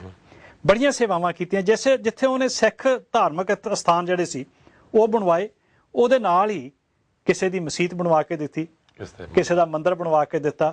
ਜਦੋਂ ਕੋਈ ਲੋੜਵੰਦ ਆਉਂਦਾ ਸੀ ਤੇ ਰਣਜੀਤ ਸਿੰਘ ਨੇ ਕਦੇ ਵਿਤਕਰਾ ਨਹੀਂ ਕੀਤਾ ਸੀ ਕਿ ਇਹ ਸਿੱਖ ਹੈ ਜਾਂ ਗੈਰ ਸਿੱਖ ਹੈ। ਜਿਹੜਾ ਵੀ ਲੋੜਵੰਦ ਹੁੰਦਾ ਸੀ ਉਹਨੂੰ ਬਗੈਰ ਕਿਸੇ ਵਿਤਕਰੇ ਦੇ ਉਹਦੀ ਉਹ ਮਦਦ ਕਰਦਾ ਸੀ। ਹੁਣ ਇੱਥੇ ਉਹ ਸਮਾਂ ਸੀ ਜਦੋਂ ਜਮਰੌਦ ਦੀ ਜੰਗ ਦੇ ਵਿੱਚ 1837 ਨੂੰ ਹਰੀ ਸਿੰਘ ਨਲੂਏ ਨੇ ਚੜ੍ਹਾਈ ਕੀਤੀ ਆ। ਹਰੀ ਸਿੰਘ ਨਲੂਆ ਜਿਹਦੇ ਨਾਂ ਤੋਂ ਪਠਾਨ ਕੀ ਤੇ ਅੰਗਰੇਜ਼ ਕੀ ਸਾਰੇ ਡਰਦੇ ਸੀ। ਬਹੁਤ ਘੱਟ ਲੋਕਾਂ ਨੂੰ ਪਤਾ ਹੈ ਕਿ ਹਰੀ ਸਿੰਘ ਨਲੂਆ ਸਿਰਫ ਲੜਾਕਾ ਜਰਨੈਲ ਨਹੀਂ ਸੀਗਾ, ਉਹ ਬਹੁਤ ਵੱਡਾ ਵਿਦਵਾਨ ਸੀ। ਹਰੀ ਸਿੰਘ ਨਲੂਏ ਨੂੰ ਬਹੁਤ ਸਾਰੀਆਂ ਭਾਸ਼ਾਵਾਂ ਆਉਂਦੀਆਂ ਸਨ। ਜਿਸ ਵੇਲੇ ਅੰਗਰੇਜ਼ਾਂ ਨਾਲ ਸੰਧੀ ਹੁੰਦੀ ਸੀ, ਦੀ ਮੀਟਿੰਗ ਹੁੰਦੀ ਸੀ, ਤੇ ਹਰੀ ਸਿੰਘ ਨਲੂਆ ਨਾਲ ਬੈਠਦਾ ਸੀ ਕਿਉਂਕਿ ਹਰੀ ਸਿੰਘ ਨਲੂਏ ਨੂੰ ਇੰਗਲਿਸ਼ ਆਉਂਦੀ ਸੀ। ਹਰੀ ਸਿੰਘ ਨਲੂਆ ਬਹੁਤ ਵਿਦਵਾਨ ਸੀ, ਬਹੁਤ ਸਕਾਲਰ ਸੀ। ਅੱਜ ਤੱਕ ਅਸੀਂ ਉਹਦੀ ਜਿਹੜੀ ਲੜਾਕੂ ਜਰਨੈਲ ਵਾਲੀ ਜਿਹੜੀ ਬਿਰਤੀ ਆ, ਆਗੂ ਵਾਲੀ ਜਿਹੜੀ ਬਿਰਤੀ ਆ, ਉਹਦਾ ਜ਼ਿਕਰ ਕੀਤਾ ਕਿਉਂਕਿ ਉਹ ਬਹਾਦਰ ਬਹੁਤ ਤਕੜਾ ਜਰਨੈਲ ਸੀ। ਫਿਰ ਸਮਾਂ ਆਇਆ ਜਦੋਂ ਅਫਗਾਨਿਸਤਾਨ ਦੇ ਵਿੱਚ ਜਾ ਕੇ, ਜਿੱਥੋਂ ਅਫਗਾਨਿਸਤਾਨ ਦੇ ਕਾਬਲ ਦੇ ਕਿਲੇ ਬਾਲਾ ਹਿਸਾਰ ਦੇ ਵਿੱਚੋਂ ਕਦੇ ਅਹਿਮਦ ਸ਼ਾਹ ਅਬਦਾਲੀ, ਕਦੇ ਕੋਈ ਹੋਰ ਚੜ੍ਹ ਕੇ ਹਿੰਦੁਸਤਾਨ ਨੂੰ ਲੁੱਟਣ ਵਾਸਤੇ ਆਉਂਦਾ ਸੀ। ਉੱਥੇ ਕੰਵਰ ਨੌ ਨਿਹਾਲ ਸਿੰਘ ਦੀ ਕਮਾਨ ਹੇਠ ਖਾਲਸਾ ਫੌਜਾਂ ਨੇ ਜਾ ਕੇ ਉੱਥੇ ਦੋਸਤ ਮੁਹੰਮਦ ਖਾਨ ਨੂੰ ਮਾਰਿਆ ਤੇ ਉਹ ਸ਼ਾਹ ਸੁਜਾ, ਜਿਹਦੇ ਕੋਲੋਂ ਕੋਈ ਨੂਰ ਹੀਰਾ ਲਿਆ ਸੀ, ਉਹਨੂੰ ਉਹਦਾ ਰਾਜ ਵਾਪਸ ਕਰਵਾਇਆ। ਇੰਨੀ ਤਾਕਤ ਉਸ ਰਾਜ ਦੀ ਹੋ ਚੁੱਕੀ ਸੀ ਭਈ ਜਿਹੜੇ ਵੱਡੀਆਂ ਤਾਕਤਾਂ ਆਪਣੇ ਆਪ ਨੂੰ ਕਹਿੰਦੀਆਂ ਕਹਾਉਂਦੀਆਂ ਸੀ, ਉਹਨਾਂ ਨੂੰ ਵੀ ਸਿੱਖ ਰਾਜ ਦੇ ਪਾਸੋਂ ਖਾਲਸਾ ਫੌਜਾਂ ਦੇ ਕੋਲੋਂ ਮਦਦ ਲੈ ਕੇ ਸਰਵਾਈਵ ਕਰਨਾ ਪੈਂਦਾ ਸੀ। ਇੱਥੋਂ ਤੱਕ ਗੱਲ ਆ ਗਈ ਸੀ। ਫਿਰ ਸਮਾਂ ਆ ਗਿਆ ਉਹ ਜਿਸ ਵੇਲੇ ਮਹਾਰਾਜਾ ਰਣਜੀਤ ਸਿੰਘ ਬਿਮਾਰ ਰਹਿਣਾ ਸ਼ੁਰੂ ਹੋਇਆ। ਮਈ 1839 ਨੂੰ ਅਧਰੰਗ ਦੇ ਦੌਰੇ ਤੋਂ ਬਾਅਦ ਕੁਝ ਦਿਨ ਬਿਮਾਰ ਰਹਿ ਕੇ ਇਹ ਸ਼ੇਰ ਮਰਦ ਇਸ ਸੰਸਾਰ ਨੂੰ ਛੱਡ ਕੇ ਚਲੇ ਗਿਆ। ਤੇ ਉਹਦੇ ਰਾਜ ਤੋਂ ਬਾਅਦ ਜਿਹੜਾ ਖੜਗ ਸਿੰਘ ਇਹਨਾਂ ਦਾ ਵੱਡਾ ਪੁੱਤਰ ਸੀ, ਉਹਨੂੰ ਜੇ ਕਰਾਊਨ ਪ੍ਰਿੰਸ ਜਿਹੜਾ ਕਹਿੰਦੇ ਨਾ ਅਸੀਂ ਪੰਜਾਬੀ 'ਚ ਕੀ ਕਹਿੰਦੇ ਇਸ ਨੂੰ ਅਸੀਂ, ਉਹਦਾ ਜਿਹੜਾ ਟਿੱਕਾ ਸੀ, ਜਿਹੜਾ ਉਹਦਾ ਵਾਰਿਸ ਦੇ ਤੌਰ ਤੇ ਰਾਜਕੁਮਾਰ ਜਿਹੜਾ ਸੀ ਵੱਡਾ ਜਿਹੜਾ ਸੀ, ਖੜਗ ਸਿੰਘ ਨੂੰ 1816 ਦੇ ਵਿੱਚ ਹੀ ਮਹਾਰਾਜਾ ਰਣਜੀਤ ਸਿੰਘ ਨੇ ਡਿਕਲੇਅਰ ਕਰ ਦਿੱਤਾ ਸੀ। ਰਣਜੀਤ ਸਿੰਘ ਦੇ ਮਰਨ ਤੋਂ ਬਾਅਦ ਮਹਾਰਾਜਾ ਖੜਗ ਸਿੰਘ ਨੂੰ ਰਾਜ ਤਿਲਕ ਦਿੱਤਾ ਗਿਆ, ਉਹਨੂੰ ਤਖਤ ਤੇ ਬਿਠਾਇਆ ਗਿਆ। ਉਹਦੇ ਬੈਠਣ ਸਮੇਂ, ਉਹਦੇ ਤਖਤ ਤੇ ਬੈਠਣ ਤੋਂ ਪਹਿਲਾਂ ਕਿਹੜੀਆਂ ਸਾਜ਼ਿਸ਼ਾਂ ਲਾਹੌਰ ਦਰਬਾਰ ਦੇ ਵਿੱਚ ਡੋਗਰਿਆਂ ਰਾਹੀਂ ਕੀਤੀਆਂ ਗਈਆਂ। ਉਹ ਲੋਕ ਜਿਹੜੇ ਨਾ ਤਾਂ ਖਾਲਸਾ ਰਾਜ ਨੂੰ ਕਾਇਮ ਕਰਨ ਦੇ ਵਿੱਚ ਹੀ ਕੋਈ ਹਿੱਸੇਦਾਰ ਸਨ, ਨਾ ਹੀ ਉਹਦੇ ਹਤੈਸ਼ੀ ਸਨ, ਬਲਕਿ ਆਪਣੇ ਆਪਣੇ ਮਕਸਦ ਸਿੱਧ ਕਰਨ ਵਾਸਤੇ ਆਪਣੇ ਹਰ ਤਰੀਕਾ ਵਰਤ ਕੇ, ਗੁੰਮਰਾਹ ਕਰਕੇ ਜਾਂ ਪਰਦੇ ਪਾ ਕੇ ਜਾਂ ਦੂਰੀਆਂ ਪੈਦਾ ਕਰਕੇ ਇੱਥੋਂ ਤੱਕ ਦੂਰੀਆਂ ਪੈਦਾ ਕਰ ਦਿੱਤੀਆਂ ਕਿ 1837 ਦੇ ਵਿੱਚ ਜਿਸ ਵੇਲੇ ਹਰੀ ਸਿੰਘ ਨਲੂਆ ਜ਼ਖਮੀ ਪਿਆ ਸੀ, ਉਹਦੇ ਸੁਨੇਹੇ ਵੀ ਮਹਾਰਾਜਾ ਰਣਜੀਤ ਸਿੰਘ ਤੱਕ ਧਿਆਨ ਸਿੰਘ ਨੇ ਪਹੁੰਚਣ ਨਹੀਂ ਦਿੱਤੇ ਸੀ। ਜਦੋਂ ਹਰੀ ਸਿੰਘ ਨਲੂਏ ਨੇ ਬਕਾਇਦਾ ਤਾਕੀਦ ਕਰਕੇ ਸੁਨੇਹਾ ਭੇਜਿਆ ਕਿ ਇਹ ਮਹਾਰਾਜੇ ਨੂੰ ਆਪਣੇ ਹੱਥੀਂ ਦੇਣਾ ਹੈ, ਉਹ ਜਦੋਂ ਸੁਨੇਹਾ ਮਿਲਿਆ ਮਹਾਰਾਜੇ ਨੂੰ, ਜਦੋਂ ਉਹਨੂੰ ਪਤਾ ਲੱਗਾ ਕਿ ਮੇਰਾ ਬਹਾਦਰ ਜਰਨੈਲ ਅੱਜ ਜ਼ਖਮੀ ਹਾਲਤ ਦੇ ਵਿੱਚ ਜਮਰੌਦ ਦੇ ਕਿਲੇ ਦੇ ਵਿੱਚ ਪਿਆ ਹੈ, ਤੇ ਕਹਿੰਦੇ ਇਤਿਹਾਸ ਕਹਿੰਦਾ ਹੈ ਕਿ ਉਹ ਸਵੇਰ ਨੂੰ ਜੰਗਲ ਪਾਣੀ ਗਿਆ ਸੀ ਤੇ ਹੱਥ 'ਚ ਬਾਟਾ ਸੀ, ਉਹਨੂੰ ਫੜਿਆ ਸੀ ਉਹ ਲੋਟਾ, ਉਹੀ ਧਿਆਨ ਸੋ ਦੇ ਮਾਰਿਆ ਵੀ ਤੂੰ ਪਹਿਲਾਂ ਸਾਨੂੰ ਖਬਰ ਕਿਉਂ ਨਾ ਦਿੱਤੀ। ਇਹ ਸਾਰਾ ਜਿਹੜਾ ਕੁਝ ਸੀਗਾ, ਇਹ ਅਸੀਂ ਆਉਣ ਵਾਲਾ ਜਿਹੜਾ ਅਗਲਾ ਪ੍ਰੋਗਰਾਮ ਇਹ ਤੋਂ ਅੱਗੇ ਕਰਾਂਗੇ, ਉਹਦੇ ਵਿੱਚ ਜ਼ਿਕਰ ਕਰਾਂਗੇ। ਅੱਜ ਦਾ ਜਿਹੜਾ ਸਾਡਾ ਸਮਾਂ ਨਾ ਡਾਕਟਰ ਸਾਹਿਬ 1839 ਤੱਕ ਹੀ ਸੀਮਤ ਰੱਖਣਾ, 99 ਤੋਂ ਲੈ ਕੇ 40 ਸਾਲ ਦਾ। ਇਹ ਉਹ ਸਮਾਂ ਸੀ ਜਿਸ ਵੇਲੇ ਗੁਰੂ ਖਾਲਸਾ ਪੰਥ ਨੇ ਇੱਕ ਐਸੇ ਪੰਜਾਬ ਦੇ ਦੂਲੇ ਸ਼ੇਰ ਰਣਜੀਤ ਸਿੰਘ ਦੀ ਕਮਾਨ ਹੇਠ ਪੂਰਾ ਏਸ਼ੀਆ ਹੀ ਨਹੀਂ, ਪੂਰੇ ਸੰਸਾਰ ਦੇ ਵਿੱਚ ਸਿੱਖਾਂ ਦੀ ਤਾਕਤ ਦਾ ਅਹਿਸਾਸ ਕਰਵਾ ਦਿੱਤਾ। ਉਹਦਾ ਜਿਹੜਾ ਰਾਜ ਸੀ ਰਣਜੀਤ ਸਿੰਘ ਦਾ, ਉਹ ਬੜਾ ਨਿਆਂਪ੍ਰਸਤ ਸੀ। ਰਣਜੀਤ ਸਿੰਘ ਦੇ ਰਾਜ ਦੇ ਵਿੱਚ ਅਸੀਂ ਗੱਲ ਕਰਦੇ ਹਾਂ 18ਵੀਂ ਸਦੀ ਦੀ ਜੀ, 1800 ਤੋਂ ਲੈ ਕੇ 1839 ਤੱਕ ਦੀ। ਉਹ ਸਮਾਂ ਜਿਸ ਵੇਲੇ ਯੂਰਪ ਦੇ ਵਿੱਚ ਵੀ ਸਮਾਜਿਕ ਤੌਰ ਤੇ ਅਧਿਕਾਰ ਨਹੀਂ ਹੁੰਦੇ ਸੀ ਲੋਕਾਂ ਨੂੰ, ਕੋਈ ਨਿਆਂ ਨਹੀਂ ਹੁੰਦਾ ਸੀ, ਤੇ ਰਣਜੀਤ ਸਿੰਘ ਦਾ ਇੱਕ ਪਹਿਲਾ ਰਾਜ ਹੈ ਜਿਸ ਵੇਲੇ 40 ਸਾਲ ਦੇ ਰਾਜ ਦੇ ਵਿੱਚ ਕਿਸੇ ਇੱਕ ਵੀ ਸ਼ਖਸ ਨੂੰ ਕੈਪੀਟਲ ਪਨਿਸ਼ਮੈਂਟ ਨਹੀਂ ਦੇਣੀ ਪਈ, ਕਿਸੇ ਨੂੰ ਮੌਤ ਦੀ ਸਜ਼ਾ ਨਹੀਂ ਦਿੱਤੀ ਗਈ। ਇਹ ਉਹ ਸਮਾਂ ਸੀ ਜਿਸ ਵੇਲੇ ਚੋਰ ਦੇ ਹੱਥ ਕੱਟ ਦਿੱਤੇ ਜਾਂਦੇ ਹੁੰਦੇ ਸੀ। ਗਵਾਂਢੀ ਮੁਲਕ ਹੀ ਸੀ, ਪਰ ਰਣਜੀਤ ਸਿੰਘ ਦਾ ਰਾਜ ਇਹੋ ਜਿਹਾ ਸੀ, ਉਹ ਕਿਸੇ ਮਾੜੇ ਕੰਮ ਕਰਨ ਵਾਲੇ ਨੂੰ ਵੀ ਬੁੱਕਲ ਵਿੱਚ ਲੈ ਕੇ ਸਮਝਾ ਦਿੰਦਾ ਸੀ। ਤੇ ਉਹਦੇ ਰਾਜ ਦੇ ਵਿੱਚ ਇੱਥੋਂ ਤੱਕ ਕਿਹਾ ਜਾਂਦਾ ਕਿ ਰਣਜੀਤ ਸਿੰਘ ਦੇ ਰਾਜ ਦੇ ਵਿੱਚ ਇੰਨਾ ਪੰਜਾਬ ਘੁੱਗ ਵਸਦਾ ਸੀ, ਸਮੇਂ ਸਿਰ ਬਾਰਿਸ਼ਾਂ ਹੁੰਦੀਆਂ ਸੀ, ਫਸਲਾਂ ਬੇਅੰਤ ਹੁੰਦੀਆਂ ਸੀ, ਕਿਤੇ ਭੁੱਖ ਨੰਗ ਨਹੀਂ ਪੈਂਦੀ ਸੀ। ਜੇ ਕਿਤੇ ਕਾਲ ਪੈ ਜਾਂਦਾ ਸੀ, ਕਿਤੇ ਫਸਲ ਨਹੀਂ ਹੁੰਦੀ ਸੀ, ਤੇ ਰਣਜੀਤ ਸਿੰਘ ਆਪਣੇ ਖਜ਼ਾਨੇ ਦੇ ਮੂੰਹ ਖੋਲ ਦਿੰਦਾ ਹੁੰਦਾ ਸੀ। ਆਪਣੇ ਜਿਹੜਾ ਉਹਦਾ ਭੰਡਾਰ ਸੀ, ਸਟੋਰ ਸੀ, ਜਿੰਨਾ ਮਰਜ਼ੀ ਕੋਈ ਲੈ ਕੇ ਚਲੇ ਜਾਏ। ਹਰ 3 ਮਹੀਨੇ ਬਾਅਦ ਰਣਜੀਤ ਸਿੰਘ ਭੇਸ ਬਦਲ ਕੇ ਆਪਣੇ ਰਾਜ ਦਾ ਦੌਰਾ ਕਰਦਾ ਸੀ। ਹਰ ਹਫ਼ਤੇ ਜਦੋਂ ਉਹ ਲਾਹੌਰ ਦੇ ਵਿੱਚ ਹੁੰਦਾ ਸੀ, ਹਫ਼ਤੇ ਦੇ ਵਿੱਚ ਇੱਕ ਦਿਨ ਨਿਯਤ ਦਿਨ ਦੇ ਉੱਤੇ ਪੂਰੇ ਲਾਹੌਰ ਦੇ ਬਾਜ਼ਾਰਾਂ ਦੇ ਵਿੱਚ ਉਹ ਗੇੜਾ ਕੱਢਦਾ ਸੀ।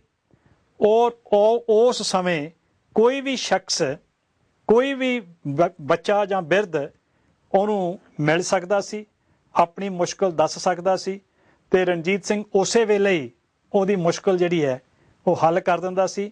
ਬਹੁਤ ਖੂਬਸੂਰਤ ਇਤਿਹਾਸ ਨੇ ਕੁਝ ਘਟਨਾਵਾਂ ਦਾ ਜ਼ਿਕਰ ਕੀਤਾ, ਜੇ ਤੁਸੀਂ ਆਗਿਆ ਦਿਓ 2-4 ਵਰਣਨ ਕਰੀਏ। 5 ਮਿੰਟ ਹੈ ਭਈ ਲੜਕੇ ਨੇ, ਇੱਕ ਨੇ, ਬੱਚਿਆਂ ਨੇ, ਰਣਜੀਤ ਸਿੰਘ ਦੀ ਸਵਾਰੀ ਜਾ ਰਹੀ ਸੀ, ਉਹਨੇ ਇੱਟ ਚੱਕ ਕੇ ਤੇ ਰਣਜੀਤ ਸਿੰਘ ਦੇ ਮਾਰੀ। ਸਿਪਾਹੀਆਂ ਨੇ ਪਕੜ ਲਿਆ ਵੀ ਤੇਰੀ ਹਿੰਮਤ ਕਿੱਦਾਂ ਹੋਈ ਮਹਾਰਾਜੇ ਨੂੰ ਇੱਟ ਮਾਰਨ ਦੀ। ਫੜ ਕੇ ਮਹਾਰਾਜੇ ਕੋਲ ਲੈ ਕੇ ਆ ਗਏ। ਮਹਾਰਾਜੇ ਨੇ ਪੁੱਛਿਆ ਕਾਕਾ ਇੱਟ ਕਿਉਂ ਮਾਰੀ ਹੈ? ਉਹ ਕਹਿੰਦਾ ਮੈਂ ਬੇਰੀ ਦੇ ਇੱਟ ਮਾਰੀ ਸੀ ਤੇ ਮੈਨੂੰ ਬੇਰ ਲੱਭੇ ਸਨ, ਮੈਂ ਮਹਾਰਾਜੇ ਦੇ ਇੱਟ ਮਾਰ ਕੇ ਵੇਖੀ ਹੈ ਕਿ ਮਹਾਰਾਜੇ ਕੋਲੋਂ ਕੀ ਮਿਲਦਾ ਹੈ ਜੀ। ਤੇ ਰਣਜੀਤ ਸਿੰਘ ਨੇ ਆਖਿਆ ਇਹਨੂੰ ਛੱਡ ਦਿਓ, ਇਸ ਇੱਟ ਦੇ ਬਰਾਬਰ ਇਹਨੂੰ ਸੋਨਾ ਤੋਲ ਕੇ ਦਿਓ ਜੀ। ਇੱਕ ਬੁੱਢੀ ਮਾਤਾ ਬਹੁਤ ਗਰੀਬ ਇੱਕ ਤਵਾ ਕਾਲਾ ਆਪਣੇ ਘਰੋਂ ਲੈ ਕੇ ਤੇ ਰਣਜੀਤ ਸਿੰਘ ਦੇ ਕੱਪੜੇ ਨਾਲ ਪੂੰਝੀ ਜਾਏ। ਗੱਲ ਬੜੀ ਹਾਸੋਹੀਣੀ ਹੈ ਵੀ ਮਹਾਰਾਜਾ ਐਡਾ ਵੱਡਾ ਤਾਕਤਵਰ, ਕਾਲਾ ਤਵਾ ਉਹਦੇ ਕੱਪੜੇ ਨਾਲ ਪੂੰਝੀ ਜਾਂਦੀ। ਮਹਾਰਾਜਾ ਨੇ ਪੁੱਛਿਆ ਮਾਈ ਕੀ ਕਰਦੀ ਆ? ਕਹਿੰਦੀ ਮੈਂ ਸੁਣਿਆ ਤੂੰ ਪਾਰਸ ਹੈ, ਤੇ ਜਦੋਂ ਪਾਰਸ ਦੇ ਨਾਲ ਲੋਹਾ ਛੂਹ ਜਾਏ ਤੇ ਉਹ ਸੋਨਾ ਬਣ ਜਾਂਦਾ ਹੈ ਜੀ। ਮੈਂ ਆਪਣੀ ਲੜਕੀ ਦਾ ਵਿਆਹ ਕਰਨਾ ਹੈ, ਮੈਨੂੰ ਪੈਸਾ ਚਾਹੀਦਾ ਹੈ, ਤੇ ਮੇਰੇ ਘਰ ਦੇ ਵਿੱਚ ਹੋਰ ਤੇ ਕੋਈ ਲੋਹੇ ਦਾ ਚੀਜ਼ ਹੈ ਨਹੀਂ ਸੀ, ਤਵਾ ਹੀ ਸੀ, ਮੈਂ ਉਹੀ ਲੈ ਕੇ ਤੈਨੂੰ ਛੁਆਉਣ ਵਾਸਤੇ ਆਉਣੀ ਹੈ। ਤੇ ਮਹਾਰਾਜਾ ਨੇ ਕਿਹਾ ਇਹਨੂੰ ਇਸ ਤਵੇ ਦੇ ਬਰਾਬਰ ਤੋਲ ਕੇ ਸੋਨਾ ਦੇ। ਔਰ ਕਾਲ ਪੈ ਗਿਆ ਲਾਹੌਰ ਦੇ ਵਿੱਚ, ਆਪਣੇ ਖਜ਼ਾਨੇ ਦੇ ਦਰਵਾਜ਼ੇ ਖੋਲ੍ਹਤੇ, ਜਿਹਨੂੰ ਜਿੰਨੀ ਲੋੜ ਹੈ, ਜਿੰਨੀ ਕਿਸੇ ਦੀ ਮੰਗ ਹੈ, ਇੱਥੋਂ ਅਨਾਜ ਦੀ ਪੰਡਾਂ ਬੰਨ ਕੇ ਲੈ ਜਾਓ ਜੀ। ਇੱਕ ਬਿਰਧ ਆਪਣੇ ਪੋਤਰੇ ਨੂੰ ਛੋਟੇ ਬਾਲਕ ਪੋਤਰੇ ਨੂੰ ਲੈ ਕੇ ਪੰਡ ਬੰਨ ਲੈਂਦਾ ਹੈ ਅਨਾਜ ਦੀ, ਚੱਕ ਨਹੀਂ ਹੁੰਦੀ। ਤੇ ਰਣਜੀਤ ਸਿੰਘ ਭੇਸ ਬਟਾ ਕੇ ਲੋਕਾਂ ਦੀ ਹਾਲਤ ਜਾਣਨ ਵਾਸਤੇ ਗਿਆ ਹੋਇਆ। ਉਹ ਵੇਖਦਾ ਹੈ ਇੱਕ ਪਾਸੇ ਬਿਰਧ ਬਜ਼ੁਰਗ ਤੇ ਇੱਕ ਪਾਸੇ ਛੋਟਾ ਜਿਹਾ ਬੱਚਾ, ਇਹਨਾਂ ਕੋਲੋਂ ਪੰਡ ਚੱਕ ਨਹੀਂ ਹੋਣੀ। ਤੇ ਉਹ ਬਜ਼ੁਰਗ ਨੂੰ ਆਖਦਾ ਹੈ ਕੀ ਗੱਲ ਹੈ? ਉਹ ਕਹਿੰਦਾ ਪੰਡ ਬਣ ਲਈ ਭਾਰੀ, ਲਾਲਚ ਕਰ ਲਿਆ, ਹੁਣ ਚੱਕ ਨਹੀਂ ਹੁੰਦੀ। ਤੇ ਉਹਨੇ ਕਿਹਾ ਚੁਕਾ ਮੈਨੂੰ ਤੂੰ। ਰਣਜੀਤ ਸਿੰਘ ਨੇ ਆਪਣੇ ਸਿਰ ਤੇ ਰੱਖ ਕੇ ਉਹਦੇ ਮਗਰ ਮਗਰ ਜਾ ਕੇ ਉਹਦੇ ਘਰ ਉਹ ਜਿਹੜੀ ਅਨਾਜ ਦੀ ਪੰਡ ਸੀ ਉਹ ਲੈ ਕੇ ਪਹੁੰਚ ਕੇ ਪੰਡ ਲਾ ਕੇ ਉਹਨੂੰ ਪੁੱਛਦਾ ਹੈ ਕਿਸੇ ਕਿਸਮ ਦੀ ਤਕਲੀਫ ਆ ਤੇ ਦੱਸ। ਉਹ ਕਹਿੰਦਾ ਕੋਈ ਤਕਲੀਫ ਨਹੀਂ, ਰਣਜੀਤ ਸਿੰਘ ਦੇ ਰਾਜ ਦੇ ਵਿੱਚ ਪੂਰੀ ਮੌਜ ਹੈ, ਮਹਾਰਾਜੇ ਦੀ ਇੰਨੀ ਮਿਹਰ ਹੈ। ਉਹ ਪੁੱਛਦਾ ਹੈ ਰਣਜੀਤ ਸਿੰਘ ਉਹਨੂੰ ਵੀ ਤੂੰ ਕੁਛ ਮਹਾਰਾਜੇ ਨੂੰ ਕਹਿਣਾ ਚਾਹੁੰਦਾ ਹੈ? ਤਦ ਤੱਕ ਉਸ ਗਰੀਬ ਮੋਚੀ ਬਜ਼ੁਰਗ ਨੇ ਮਹਾਰਾਜੇ ਨੂੰ ਪਛਾਣ ਲਿਆ ਸੀ। ਤੇ ਇਤਿਹਾਸ ਨੇ ਬਹੁਤ ਖੂਬਸੂਰਤ ਜ਼ਿਕਰ ਕੀਤਾ ਹੈ ਕਿ ਉਹ ਬਜ਼ੁਰਗ ਰੋ ਰੋ ਕੇ ਅੱਖਾਂ ਚੋਂ ਪਾਣੀ ਕੱਢ ਕੱਢ ਕੇ ਸੁੱਟ ਕੇ ਹੰਝੂ ਮਹਾਰਾਜੇ ਕੋਲੋਂ ਮਾਫੀ ਮੰਗ ਰਿਹਾ, ਤੇ ਮਹਾਰਾਜਾ ਉਹਨੂੰ ਕਲਾਵੇ ਵਿੱਚ ਲੈ ਕੇ ਹੌਸਲਾ ਦੇ ਰਿਹਾ ਵੀ ਮੈਂ ਤੇ ਜਨਤਾ ਦਾ ਸੇਵਾਦਾਰ ਹਾਂ, ਮੈਂ ਤਾਂ ਸੇਵਾ ਕਰਨ ਵਾਸਤੇ ਆਇਆ, ਮੇਰੇ ਧੰਨ ਭਾਗ ਕੇ ਮੈਨੂੰ ਤੇਰੀ ਸੇਵਾ ਕਰਨ ਦਾ ਮੌਕਾ ਬਣਿਆ। ਮਤਲਬ ਕਿ ਜਦੋਂ ਇੱਥੋਂ ਨਾ ਇੱਕ ਗੱਲ ਸਾਨੂੰ ਸਪਸ਼ਟ ਹੁੰਦੀ ਹੈ ਡਾਕਟਰ ਸਾਹਿਬ, ਜਦੋਂ ਰਾਜ ਪ੍ਰਬੰਧ ਨੇਕ ਹੁੰਦਾ ਹੈ, ਜਦੋਂ ਉਹਦੇ ਵਿੱਚ ਨਿਆਂ ਹੁੰਦਾ ਹੈ, ਇਨਸਾਫ ਹੁੰਦਾ ਹੈ, ਕਿਸੇ ਉੱਤੇ ਜ਼ੁਲਮ ਨਹੀਂ ਕੀਤਾ ਜਾਂਦਾ ਹੈ, ਕਿਸੇ ਨਾਲ ਪੱਖਪਾਤ ਨਹੀਂ ਕੀਤਾ ਜਾਂਦਾ ਹੈ, ਫਿਰ ਕੁਦਰਤ ਵੀ ਹੈ ਜਿਹੜੀ ਉਹ ਵੀ ਮਿਹਰਬਾਨ ਹੁੰਦੀ ਹੈ, ਕੁਦਰਤ ਵੀ ਸਾਥ ਦਿੰਦੀ ਹੈ। ਹੋਰ ਬਹੁਤ ਸਾਰੀਆਂ ਘਟਨਾਵਾਂ ਆਪਾਂ ਕੱਲ ਲੈ ਲਈ, ਫਿਰ ਆਪਾਂ ਕਾਲਸ ਆ ਗਈਆਂ। ਹਾਂਜੀ ਠੀਕ ਹੈ, ਘਟਨਾਵਾਂ ਕਿਉਂਕਿ ਪੂਰੇ ਪੌਣੇ 9 ਹੋ ਗਏ ਤੇ ਆਪਣੇ ਸੱਜਣ ਜੁੜੇ ਨੇ। ਹੈਲੋ ਹਾਂਜੀ, ਵਾਹਿਗੁਰੂ ਜੀ। ਵਾਹਿਗੁਰੂ ਜੀ ਕਾ ਖਾਲਸਾ, ਵਾਹਿਗੁਰੂ ਜੀ ਕੀ ਫਤਿਹ ਜੀ। ਹਾਂਜੀ, ਭਾਈ ਸਾਧੂ ਸਿੰਘ ਜੀ, ਭਾਈ ਅਵਤਾਰ ਸਿੰਘ ਜੀ, ਆਪ ਜੀ ਨੂੰ ਫਤਿਹ ਬੁਲਾਉਂਦਾ। ਵਾਹਿਗੁਰੂ ਜੀ ਕਾ ਖਾਲਸਾ, ਵਾਹਿਗੁਰੂ ਜੀ ਕੀ ਫਤਿਹ। ਭਾਈ ਸਾਹਿਬ ਸ਼ੁਭ ਨਾਮ ਅਤੇ ਕਿੱਥੋਂ ਬੋਲ ਰਹੇ ਹੋ? ਭਾਈ ਸਾਹਿਬ ਮੈਂ ਗ੍ਰੀਸ ਤੋਂ ਗ੍ਰੰਥੋ ਤੋਂ ਬੋਲਣ ਡਿਆ, ਬਲਜੀਤ ਸਿੰਘ ਗ੍ਰੰਥੀ ਸਿੰਘ। ਬਲਜੀਤ ਸਿੰਘ ਗ੍ਰੀਸ ਤੋਂ। ਹਾਂਜੀ ਹਾਂਜੀ, ਕੀ ਕਹਿਣਾ ਚਾਹੋਗੇ ਭਾਈ ਸਾਹਿਬ ਜੀ? ਹਾਂਜੀ ਭਾਈ ਸਾਹਿਬ, ਜੋ ਭਾਈ ਸਾਧੂ ਸਿੰਘ ਜੀ ਨੇ, ਵਾਹਿਗੁਰੂ ਭਾਈ ਅਵਤਾਰ ਸਿੰਘ ਜੀ, ਜੋ ਇਤਿਹਾਸ ਸੁਣਾਇਆ ਭਾਈ ਮਹਾਰਾਜਾ ਰਣਜੀਤ ਸਿੰਘ ਜੀ ਦਾ ਜੀ, ਤੇ ਬਹੁਤ ਸੁਣ ਕੇ ਖੁਸ਼ੀ ਹੋਈ ਹੈ ਬਹੁਤ ਜ਼ਿਆਦਾ ਕਿ ਇੰਨੇ ਤਗੜੇ ਮਹਾਰਾਜੇ ਹੋਏ ਆ ਸਾਡੇ ਉਹ ਜੀ। ਤੇ ਉਹਨਾਂ ਨੇ ਸਿੱਖ ਪੰਥ ਨੂੰ ਇਕੱਠਿਆਂ ਕਰਕੇ ਤੇ ਉਹਨਾਂ ਨੇ ਕਿੱਡਾ ਸੋਹਣਾ ਜਿਹੜਾ ਸੀਗਾ ਰਾਜ ਜਿਹੜਾ ਕਾਇਮ ਕਰ ਦਿੱਤਾ ਉਹਨਾਂ ਨੇ, ਕਹਿੰਦੇ ਖਾਲਸਾ ਰਾਜ ਜੀ। ਔਰ ਦਾਸ ਸ੍ਰੀ ਹਰਗੋਬਿੰਦਪੁਰ ਤੋਂ ਹੈ, ਬਿਆਸ ਦਰਿਆ ਦੇ ਕੰਢੇ ਤੇ, ਜਿੱਥੇ ਸਤਿਗੁਰੂ ਗੁਰੂ ਹਰਗੋਬਿੰਦ ਸਾਹਿਬ ਸੱਚੇ ਪਾਤਸ਼ਾਹ ਨੇ ਦੂਸਰੀ ਜੰਗ ਲੜੀ ਹੈ। ਉੱਥੇ ਮਹਾਰਾਜਾ ਰਣਜੀਤ ਸਿੰਘ ਜੀ ਨੇ, ਮੈਨੂੰ ਇਤਿਹਾਸ ਤੋਂ ਆਇਆ ਕਿ ਕਿੰਨੇ ਦਿਆਲੂ ਸੀ ਉਹ। ਉੱਥੇ ਮਹਾਰਾਜਾ ਰਣਜੀਤ ਸਿੰਘ ਨੇ ਮੁਸਲਮਾਨਾਂ ਨੇ ਇੱਕ ਮਸਜਿਦ ਅਜੇ ਵੀ ਜਿਹੜੀ ਹੈਗੀ ਆ ਉਹ ਬਣਾ ਕੇ ਦਿੱਤੀ ਉਹਨਾਂ ਵੀਰਾਂ ਨੂੰ। ਠੀਕ ਹੈ। ਮੈਂ ਭਾਈ ਬਲਜੀਤ ਸਿੰਘ ਜੀ ਤੁਹਾਡੀ ਗੱਲ ਕੱਟਦਾ, ਉਹ ਜਿਹੜੀ ਗੁਰੂ ਹਰਗੋਬਿੰਦਪੁਰੇ ਮਸਜਿਦ ਜਿਹਨੂੰ ਗੁਰੂ ਕੀ ਮਸਜਿਦ ਕਹਿੰਦੇ ਹਨ, ਤੁਸੀਂ ਉਹਦੀ ਗੱਲ ਕਰਦੇ ਹੋ? ਹਾਂ ਬਿਲਕੁਲ ਬਿਲਕੁਲ ਭਾਈ ਸਾਹਿਬ ਜੀ, ਭਾਈ ਅਵਤਾਰ ਸਿੰਘ ਜੀ। ਹਾਂਜੀ ਹਾਂ, ਉਹ ਜਿਹੜੀ ਗੁਰੂ ਕੀ ਮਸਜਿਦ ਹੈ, ਗੁਰੂ ਹਰਗੋਬਿੰਦ ਸਾਹਿਬ ਨੇ ਜਿਸ ਵੇਲੇ ਉਹ ਨਗਰ ਬਸਾਇਆ ਹੈ, ਤੇ ਉਸ ਵੇਲੇ ਉਹ ਮਸਜਿਦ ਵੀ ਉਹਦਾ ਬਣਾ ਕੇ ਦਿੱਤੀ ਸੀ। ਤੇ ਰਣਜੀਤ ਸਿੰਘ ਹੋਰਾਂ ਨੇ ਉਸ ਮਸਜਿਦ ਨੂੰ, ਕਿਉਂਕਿ ਗੁਰੂ ਦੀ ਮਸਜਿਦ ਹੈ, ਉਹਦੇ ਨਾਲ ਜਗੀਰ ਵੀ ਲਗਵਾਈ ਤੇ ਉਹਦੀ ਇਮਾਰਤ ਵੀ ਨਵੀਂ ਬਣਵਾ ਕੇ ਦਿੱਤੀ। ਬਿਲਕੁਲ ਭਾਈ ਸਾਹਿਬ ਜੀ, ਬਿਲਕੁਲ ਸਹੀ ਗੱਲ ਕਹੀ ਹੈ। ਔਰ ਇੱਕ ਮੰਦਿਰ ਵੀ ਸ਼ਾਇਦ ਉੱਥੇ ਬਣਾ ਕੇ ਦਿੱਤਾ, ਮੰਦਿਰ ਵੀ ਬਣਾਇਆ ਸੀ। ਹਾਂਜੀ ਠੀਕ ਹੈ ਜੀ। ਔਰ ਚਾਰ ਮਹਾਰਾਜਾ ਰਣਜੀਤ ਸਿੰਘ ਨੇ 4 ਖੂਹ ਲਗਵਾ ਕੇ ਦਿੱਤੇ। ਔਰ ਦੇਖੋ ਕਿੰਨਾ ਸੋਹਣਾ ਉਹਨਾਂ ਦਾ ਰਾਜ ਸੀਗਾ। ਹੁਣ ਬਾਦਲ ਕਹਿੰਦਾ ਹੈ ਕਿ ਸਾਡਾ ਇਹ ਜਿਹੜਾ ਰਾਜ ਹੈ ਮਹਾਰਾਜਾ ਰਣਜੀਤ ਸਿੰਘ ਰਾਜ ਹੈ, ਪਰ ਗੁਰੂ ਕੇ ਪਿਆਰੇ ਇਹ ਜਿਹੜਾ ਰਾਜ ਆ ਉਹ ਮਹਾਰਾਜਾ ਰਣਜੀਤ ਸਿੰਘ ਦੇ ਜੁੱਤੀ ਵਰਗਾ ਵੀ ਨਹੀਂਗਾ ਉਹਦਾ। ਚਲੋ ਠੀਕ ਹੈ ਭਾਈ ਸਾਹਿਬ ਜੀ। ਉਹਨੇ ਦੂਜਿਆਂ ਦਾ ਸਤਿਕਾਰ ਕੀ ਕਰਨਾ, ਆਪਣੇ ਗੁਰਦੁਆਰਿਆਂ ਦੇ ਢਹਿ ਢੇਰੀ ਕਰਦੇ ਤੋਲਿਆ ਆ ਵਿੱਚੋਂ ਵਿੱਚੋਂ ਮੇਰਾ ਵੀਰ। ਬਹੁਤ ਬਹੁਤ ਧੰਨਵਾਦ ਭਾਈ ਬਲਜੀਤ ਸਿੰਘ ਜੀ। ਵਾਹਿਗੁਰੂ ਜੀ ਕਾ ਖਾਲਸਾ, ਵਾਹਿਗੁਰੂ ਜੀ ਕੀ ਫਤਿਹ। ਹੈਲੋ ਹੈਲੋ, ਹਾਂਜੀ, ਵਾਹਿਗੁਰੂ ਜੀ ਕਾ ਖਾਲਸਾ, ਵਾਹਿਗੁਰੂ ਜੀ ਕੀ ਫਤਿਹ। ਵਾਹਿਗੁਰੂ ਜੀ ਖਾਲਸਾ, ਵਾਹਿਗੁਰੂ ਜੀ ਕੀ ਫਤਿਹ ਜੀ। ਭਾਈ ਸਾਹਿਬ ਸ਼ੁਭ ਨਾਮ ਅਤੇ ਕਿੱਥੋਂ ਬੋਲ ਰਹੇ ਹੋ? ਹਾਂ, ਮੈਂ ਬਰਮਿੰਘਮ ਤੋਂ ਬੋਲ ਰਿਹਾ, ਮੇਰਾ ਨਾਮ ਸਤਜੀਤ ਹੈ ਜੀ। ਸਤਜੀਤ ਬਰਮਿੰਘਮ ਤੋਂ। ਹਾਂਜੀ ਭਾਈ ਸਾਹਿਬ ਜੀ, ਕੀ ਕਹਿਣਾ ਚਾਹੋਗੇ? ਤੇ ਪਹਿਲਾਂ ਤਾਂ ਮੈਂ ਤੁਹਾਨੂੰ ਦੋਨਾਂ ਨੂੰ ਵਧਾਈ ਦੇ ਪਾਤਰ ਹਾਂ, ਤੁਸੀਂ ਬਹੁਤ ਹੀ ਨਹਾਇਤ ਹੀ ਖੂਬਸੂਰਤ ਪ੍ਰੋਗਰਾਮ ਦੇ ਰਹੇ ਹੋ। ਮਿਹਰਬਾਨੀ। ਤੇ ਜਿਸ ਮਤਲਬ ਪਿਛੋਕੜ ਨੂੰ ਅਸੀਂ ਨਹੀਂ ਜਾਣਦੇ ਸੀ ਉਹਨੂੰ ਤੁਸੀਂ ਪੂਰੀਆਂ ਡੇਟਾਂ ਦੇ ਪੂਰੇ ਜੇ ਟਾਈਮ ਦੇ ਮੁਤਾਬਕ ਤੁਸੀਂ ਦੱਸ ਰਹੇ ਹੋ, ਬਹੁਤ ਹੀ ਦਿਲ ਨੂੰ ਖੁਸ਼ੀ ਹੁੰਦੀ ਹੈ। ਮੈਨੂੰ ਮੇਰਾ ਪੁਰਾਣਾ ਟਾਈਮ ਯਾਦ ਆ ਗਿਆ ਜਦ ਸਾਨੂੰ ਕਦੇ ਮਹਾਰਾਜਾ ਰਣਜੀਤ ਸਿੰਘ ਦੇ ਟਾਈਮ ਦੀ 8ਵੀਂ ਦੇ ਕਲਾਸ ਦੇ ਵਿੱਚ ਪੰਜਾਬੀ ਦੀ ਕਿਤਾਬ ਦੇ ਵਿੱਚ ਵਿਧਾਤਾ ਸਿੰਘ ਤੀਰ ਦੀ ਕਵਿਤਾ ਸੀ। ਹਾਂਜੀ, ਵਿਧਾਤਾ ਸਿੰਘ ਕਵਿਤਾ ਦੀ ਤੀਰ ਦੇ ਵਿੱਚ ਜਿਹੜੇ ਭਾਈ ਸਾਹਿਬ ਉਹਨਾਂ ਨੇ ਆਪਣੇ ਹੁਣੇ ਉਹਨਾਂ ਨੇ ਜ਼ਿਕਰ ਕੀਤਾ ਕਿ ਇੱਕ ਬਜ਼ੁਰਗ ਨੇ ਪੰਡ ਬੰਨ ਲਈ ਸੀ ਤੇ ਉਹ ਚੱਕ ਨਹੀਂ ਹੋਈ ਸੀ, ਤੇ ਉਹਦੀਆਂ 4 ਲਾਈਨਾਂ ਮੈਨੂੰ ਕਿਤੇ ਯਾਦ ਆ ਗਈਆਂ ਤੇ ਹੁਣ ਮੈਂ ਤੁਹਾਡੇ ਸਾਰਿਆਂ ਨਾਲ ਸਾਂਝੇ ਕਰ ਰਿਹਾ। ਸੁਣਾ ਦਿਓ ਮੈਂ ਸੁਣਾਉਣੀ ਸੀ, ਫਿਰ ਤੁਸੀਂ ਸੁਣਾ ਦਿਓ। ਅੱਛਾ, ਉਹ ਸੀ ਕਿ ਬਾਬਾ ਮੈਂ ਰਾਜਾ ਹਾਂ ਨਾ ਹੈ ਰਣਜੀਤ ਮੇਰਾ, ਬਾਬਾ ਮੈਂ ਰਾਜਾ ਹਾਂ ਨਾ ਹੈ ਰਣਜੀਤ ਮੇਰਾ, ਕਾਬਲ ਦੀਆਂ ਕੰਧਾਂ ਤੱਕ ਮੈਂ ਭੌਂਦਾ ਕੁੱਕਰ ਹਾਂ, ਪਰ ਪਿਆਰੇ ਬਾਬਾ ਜੀ ਪਰਜਾ ਦਾ ਕੁੱਕਰ ਹਾਂ। ਮਤਲਬ ਜਿਹੜੀ ਉਹਨਾਂ ਦੀ ਮਿਠਾਸ, ਉਹਨਾਂ ਦੀ ਉਹ ਚੀਜ਼ ਉਹ ਦਿਖਾਈ ਆ, ਉਹਦੇ ਵਿੱਚ ਬਹੁਤ ਤੁਸੀਂ ਡੰਗੋਰੀ ਉਰੇ ਕਰੋ ਮੈਂ ਫੜ ਕੇ ਤੁਰਦਾ, ਬਾਬੇ ਦੀਆਂ ਲਾਡਲੀਆਂ ਥੋੜੀਆਂ ਤੋਤਲੀਆਂ ਗੱਲਾਂ ਉਹ ਜਿਹੜੀਆਂ ਉਸ ਵਿੱਚ ਸਵਾਲ ਜਵਾਬ ਸੀ ਬਹੁਤ ਵਧੀਆ ਕੀਤੇ ਗਏ ਸੀਗੇ। ਪਰ ਜਿਸ ਤਰ੍ਹਾਂ ਤੁਸੀਂ ਇਤਿਹਾਸ ਨੂੰ ਦੱਸ ਰਹੇ ਹੋ, ਤੁਸੀਂ ਦੋਨੇ ਮਤਲਬ ਬਹੁਤ ਹੀ, ਮੇਰੇ ਡਾਕਟਰ ਸਾਹਿਬ ਤੇ ਮੇਰੇ ਵੀਰ ਬੈਠੇ ਨੇ, ਤੁਸੀਂ ਵਧਾਈ ਦੇ ਪਾਤਰ ਹੋ ਔਰ ਬਹੁਤ ਹੀ ਵਧੀਆ ਨਿਹਾਇਤ ਖੂਬਸੂਰਤ ਪ੍ਰੋਗਰਾਮ ਦੇ ਰਹੇ ਹੋ। ਇਸ ਤੋਂ ਪਹਿਲਾਂ ਜਿਹੜਾ ਡਾਕਟਰ ਸਾਹਿਬ ਆਪਣੇ ਉਹਨਾਂ ਨੇ ਵੀ ਪ੍ਰੋਗਰਾਮ ਦਿੱਤਾ ਹੈਗਾ ਜਿਹੜਾ ਆਪਣਾ ਡਾਕਟਰ ਉਦੋਕੇ, ਹਾਂਜੀ ਹਾਂਜੀ, ਉਹਨਾਂ ਨੇ ਵੀ ਬਹੁਤ ਵਧੀਆ ਜੋ ਇਤਿਹਾਸ ਦੇ ਵਿੱਚ ਉਹਨਾਂ ਵਿੱਚ ਕੋਈ ਦੋ ਰਾਏ ਨਹੀਂ ਹੋਣੀ ਚਾਹੀਦੀ, ਕਿਉਂਕਿ ਸਾਨੂੰ ਇਕਮੁੱਠ ਹੋ ਕੇ ਇਕਜੁੱਟ ਹੋ ਕੇ ਇਤਿਹਾਸ ਦੇ ਪੰਨੇ ਫੋਲ ਕੇ ਇੱਕ ਦੂਜੇ ਨਾਲ ਸਾਂਝੇ ਕਰਨੇ ਚਾਹੀਦੇ, ਬਜਾਏ ਕਿ ਆਪਾਂ ਵਾਦ ਵਿਵਾਦ ਸ਼ੁਰੂ ਭਾਈ ਸਾਹਿਬ ਜੀ ਬਹੁਤ ਬਹੁਤ ਧੰਨਵਾਦ। ਸਿੱਖ ਚੈਨਲ ਦਾ ਉਪਰਾਲਾ ਹੈ ਕਿ ਆਪਾਂ ਆਪਣੇ ਪੁਰਾਣੇ ਜਿਹੜੀ ਵਿਰਾਸਤ ਹੈ ਉਹ ਤੋਂ ਕੁਝ ਸਿੱਖ ਸਕੀਏ, ਇਸੇ ਕਰਕੇ ਪ੍ਰੋਗਰਾਮ ਚੱਲ ਰਹੇ ਨੇ। ਧੰਨਵਾਦ ਤੁਹਾਡਾ ਜੀ। ਹੈਲੋ ਵਾਹਿ ਖਾਲਸਾ ਵਾਹਿ ਫਤਿਹ। ਵਾਹਿਗੁਰੂ ਜੀ ਕੀ ਫਤਿਹ। ਭਾਈ ਸਾਹਿਬ ਸ਼ੁਭ ਨਾਮ ਤੇ ਕਿੱਥੋਂ ਬੋਲ ਰਹੇ ਹੋ? ਮੇਰਾ ਨਾਮ ਜਸਪਾਲ ਸਿੰਘ ਹੈ, ਮੈਂ ਡਬਲਿਨ ਤੋਂ ਬੋਲ ਰਿਹਾ ਜੀ। ਜਸਪਾਲ ਸਿੰਘ ਡਬਲਿਨ ਤੋਂ? ਹਾਂਜੀ ਹਾਂਜੀ, ਧੰਨਵਾਦ ਭਾਈ ਸਾਹਿਬ ਜੀ। ਕੀ ਕਹਿਣਾ ਚਾਹੋਗੇ? ਭਾਜੀ ਮੈਂ ਕਹਿਣਾ ਇਹ ਚਾਹੁੰਦਾ ਵੀ ਜਿਹੜਾ ਤੁਸੀਂ ਦੱਸਿਆ ਵੀ ਮਹਾਰਾਜਾ ਰਣਜੀਤ ਸਿੰਘ ਦੇ ਮੁੰਡੇ ਨੂੰ ਰਾਜ ਦਿੱਤਾ, ਹਾਂਜੀ, ਤੇ ਉਹਦੇ ਵਿੱਚ ਮੈਨੂੰ ਇੱਕ ਥੋੜੀ ਹੈ ਵੀ ਜਦੋਂ ਮਹਾਰਾਜਾ ਰਣਜੀਤ ਸਿੰਘ ਨੇ ਆਪਣੇ ਮੁੰਡੇ ਨੂੰ ਰਾਜ ਦਿੱਤਾ, ਹਰੀ ਸਿੰਘ ਨਲੂਏ ਨੇ ਉਹਨਾਂ ਨੂੰ ਕਿਹਾ ਵੀ ਇਹ ਗੁਰੂ ਨਾਨਕ ਦੇਵ ਜੀ ਗੱਦੀ ਹੈ ਜਿਹੜੀ ਤੁਸੀਂ ਆਪਣੇ ਘਰ ਨੂੰ ਦੇ ਰਹੇ ਹੋ, ਇਹ ਗੱਲ ਸਹੀ ਹੈ ਕਿ ਸੱਚ ਹੈ ਜੀ? ਠੀਕ ਹੈ, ਇਹ ਤੁਹਾਡਾ ਸਵਾਲ ਹੈ ਨਾ ਜੀ? ਹਾਂਜੀ, ਇਹ ਤੁਹਾਡਾ ਸਵਾਲ ਇਹ ਹੈ ਜੀ? ਹਾਂਜੀ ਹਾਂਜੀ, ਭਾਈ ਸਾਹਿਬ ਜੀ ਜਵਾਬ ਦੇਣਗੇ ਜੀ। ਧੰਨਵਾਦ ਜੀ, ਧੰਨਵਾਦ ਤੁਹਾਡਾ, ਧੰਨਵਾਦ ਤੁਹਾਡਾ ਜੀ। ਵਾਹਿਗੁਰੂ ਜੀ ਕਾ ਖਾਲਸਾ, ਵਾਹਿਗੁਰੂ ਜੀ ਕੀ ਫਤਿਹ। ਹੈਲੋ, ਹਾਂਜੀ, ਅਗਲੀ ਕਾਲ ਡ੍ਰੌਪ ਹੋ ਗਈ, ਇਹਦਾ ਜਵਾਬ ਦੇ। ਇਹਦਾ ਨਾ ਹਰੀ ਸਿੰਘ ਨਲੂਏ ਹੁਣੀ ਉਸ ਵੇਲੇ ਚੜ੍ਹਾਈ ਕਰ ਚੁੱਕੇ ਸੀ।